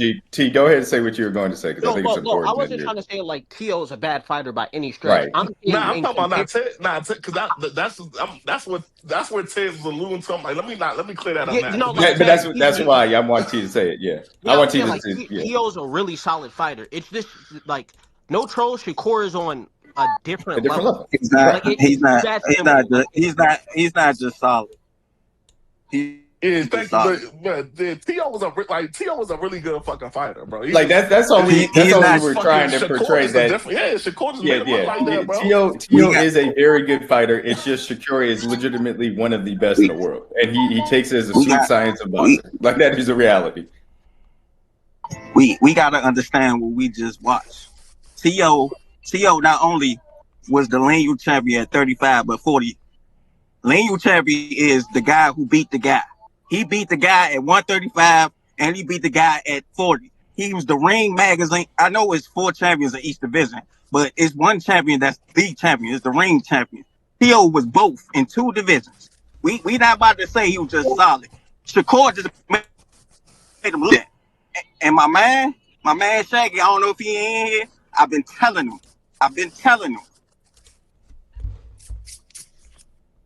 No. He's not a runner. He stood for 12 rounds right on the nigga. We seen it. And bullied the nigga. He was stronger. If anybody caught in the corner, he was like, I'm stronger than him. The second round. It was curtains. And I'm texting Low the whole fight. He's like, nah, T.O. got something for sure texting the whole fight. I texted him before the fight started. I'm like, oh yeah, T.O. got something for me today. Okay. Bro, by round 5, I'm like, nah, my bad, gang. Yeah, nah, my bad, nigga. Nah, man, we gotta realize what we witnessed. Hey, look, Ev. Yeah. Can you do me a favor? Yeah. Pull up Max Kellerman Twitter. He had a tweet. I want to see. Yeah, Max Kellerman. And I know Shakur is good, but what y'all saying, it didn't match. It didn't match that Saturday night, bro. Like it just didn't match what y'all saying, bro. Like, I feel you for sure. even if he didn't put on his best performance, right? There, like, I didn't even see a vision. Like, what's the okay? He might be good. Shakur just better. Like, I didn't even see a vision. It's because of his father in the defense. His father. Oh yeah, it's father too. Father give him terrible advice. Terrible advice too. Is it this tweet right here, Leon? Yeah, about he cut from that Sweet Pea Floyd class. That's what we watching. Yeah, you're right. That's what we watching. Yeah. He's cut from that close. And let me say this. The only nigga that's gonna beat him from 35 to 47, I think, this is my opinion. Let me see what name he about to say. The nigga who he won't fight. Who? Keyshawn. Keyshawn? Yeah. Oh, Keyshawn. Hey, I don't know if y'all watched Keyshawn fight. Keyshawn put on a clinic. He put on a hell of a performance for sure. I watched that going. I watched Keyshawn. That's the only nigga that's gonna beat him if they ever fight. Tank. They already stamped they never fighting each other too. That's the crazy thing about it. I love Shaggy, but I kept telling that nigga he all wrong for Shakur. I mean he all wrong for Tank. All wrong. And there's a reason why Tank could get him, bro. Nah, I don't know. No. They can get him, bro. No, sir. Bro, No, bro, sir. Tank. One thing I will say, Tank got the power, but his boxing ability is underrated, bro. He can box. That's the fight I want to see though. But we just his boxing come with power. Like it don't come with baby taps. Like it don't come with that, bro. It's a reason why him and his trainer will not fight. It's already on video. It's a reason why. Coach Kyle did say that though. Taz, I was on the side of Tank winning that fight. No, and I thought about how Tank early rounds. No, sir. I ain't gonna lie, it's Shakur. And I'm not trying to even be like that because I don't think that nigga just like if you do the outbox, you can't outbox Shakur. That'd be a great. That'd be a. You can't outbox him. That'd be a great. I think a couple. The few hits T.O. did land throughout that fight. Tank. If you put Tank in them hits, it sting a little bit more, and it can change the trajectory of the fight. That's just my opinion. Nah, that's fair too. That is fair because I don't think T.O. the hits that T.O. was able to get off, it didn't sting Shakur enough, bro, to change to try to change a game plan or a foot stance or a foot. You know what I'm saying? But Tez, the thing, the reason and I'm sort of with you. I got Tank in my principle, but like just think about it, right? The reason I'm saying like Shakur might, because Shakur don't give a fuck about. He don't care about going in there and clumping with niggas. Like Tank, like if Shakur got to tap Tank 2 times and back up the whole fight, you've seen it. He'll do that. Like he don't care how many times y'all boo. He don't give a fuck. He's gonna win the fight. He's gonna win it on the card, bro. That's that Pernell Whitaker shit, man. I can't stand that shit. But to each his own. He don't give a fuck how many times y'all boo, gang. Like he's gonna win the fight and he gonna go on by his life, bro. I respect beyond basketball.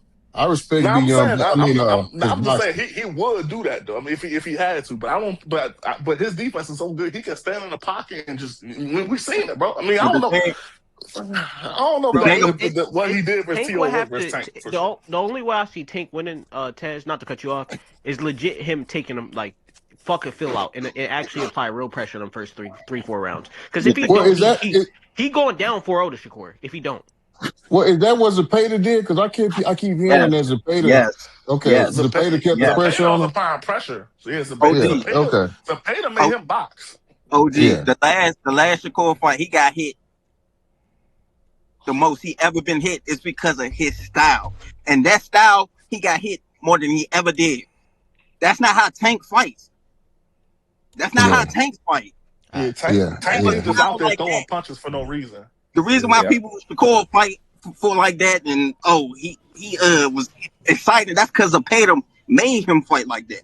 That's not Tank's style. He's not about to sell out like that, like Zepeda. He would have to do that to beat Shakur. That's what you got to do to beat Shakur is sell out. Hey, that's not his style. Oh, great, OG. Can y'all make final comments just real quick though, just in case y'all potentially go to open talks. Just want to wrap the show right here at 5:00, so we hit 6 hours. Well, 6 hours a little long, but just wrap it at 6 hours. I know. I was just gonna say, that nigga remind me of Pernell Whitaker, man. All that tap and then he back up, and then I respect it. I respect it, and it wins, right? So I guess you could say it's effective. But for me, it's called boxing. It's called fighting. Well, I guess it's not called fighting. It's called boxing. So that makes it more of a sport. So I guess it's, But B Young, I respect B Young boxing. I know B Young like this type of nigga. For me and my money, nigga, I stopped watching after 10. I'm like, man, let me go to sleep. And I'm with Ted too. I'm like, that's on T.O. to make That's on T.O. to make the fight like that though. Go ahead. And I was just gonna say real quick, I'm with Ted. I'm like, nigga, I watch boxing to a certain degree, and I'm sitting up here like, yeah, this finna be a good one. Son called, hey, don't forget to fight. Man, I said, hold on, man. How does this nigga have all these belts? What does he do? Like, I just didn't see it. Like, sometimes it's a matter of style. But I ain't see shit from T.O. to make me think that he was like worthy of being a champion on all them different levels. But that's just me though. Maybe I just made him look like that. You got any final comments, Beyond, or just man? That nigga, he top 3 pound for pound, nigga. It ain't no bug on top 3 pound for pound score. I want to hear Shaggy and B Young talk boxing. Them niggas be going back and forth. I need to hear that shit. We ain't gonna talk boxing. Yeah. Nah, Shaggy Tank on. still got to recover from Canelo and Crawford. He been chilling ever since, Yeah. for That's a tough thing to recover from. I ain't gonna lie. That hurt my feelings and my pockets. That way that nigga Shout out Shoo too, man. Shout out Keyshawn, man. I need to see that Devin Haney Keyshawn, man. Fuck Devin Haney. I know that nigga ain't good. Keyshawn called Haney out. Ooh, I want to see. I can't wait till that motherfucker. I got Keyshawn too. Be Young, do you think that we get Tank and Shakur? No, sir. Yeah, Tank is not. That's Tank why is I not hate fighting that, boxing, boys. man. Tank is not fighting that, man.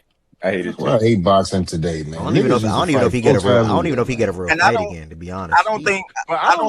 Yeah, he dealing with you. I'm worried about Tank even fighting again. I don't think Tank. Oh, go ahead. Nah, I'm good. I'm just saying he dealing with too much off the. I was about to say off the field, but outside of the ring stuff, and he don't even like the love is just gone in my opinion. I could be wrong though, but I don't think he's scared. I don't think he's scared of Shakur. I don't think he will win. That's the problem. I don't think he will win. I don't think Tank's scared to fight anybody. I don't think it's Shakur. I don't think he can beat Shakur. I think that Lamont shit got him real on edge. Like he got to be real strategic with his next one.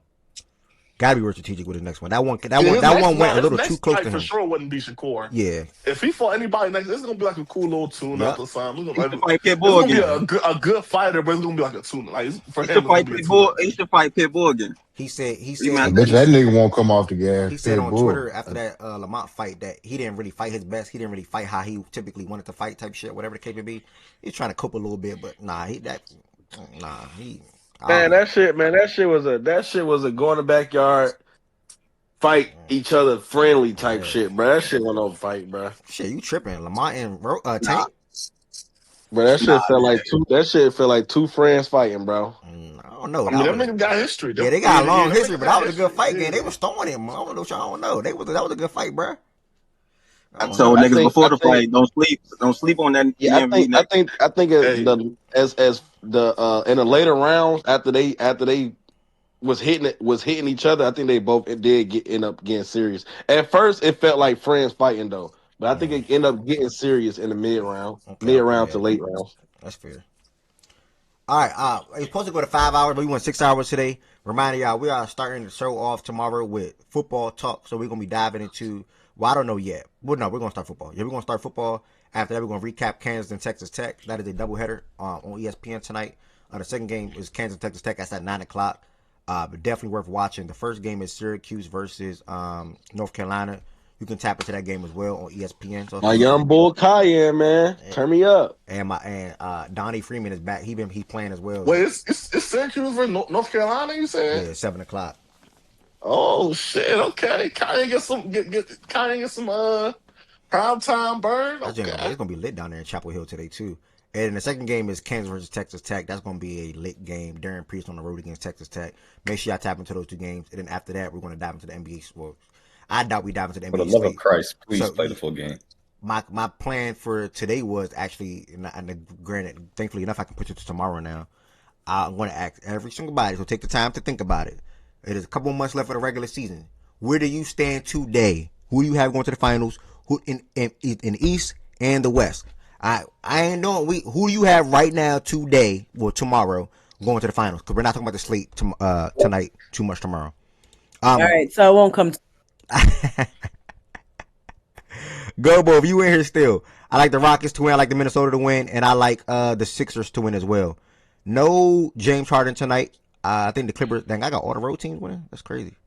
No James Harden tonight. The Clippers can still win, but I'll go with the Sixers, the Wolves, and the Rockets to get the victory today.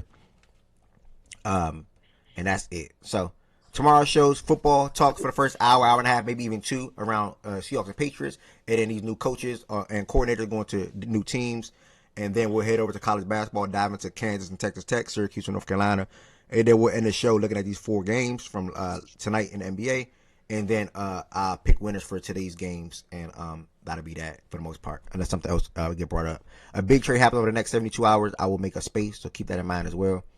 And Chan's about to put on the Hornets and Pelicans game in the Watch Party channel right now. Again, thank y'all so much for all the support. Peace, blessings, and love. He said it's good, but I'm about to watch it too. I'm about to be in there too. Heaven said, can I come? I don't know. Like, did she put you out the house? Like, did they put you out the house? Like, you just coming around.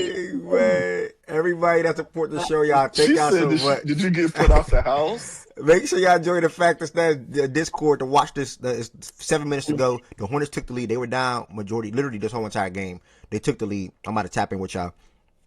Peace, blessings, and love, and I'll see y'all in the watch party.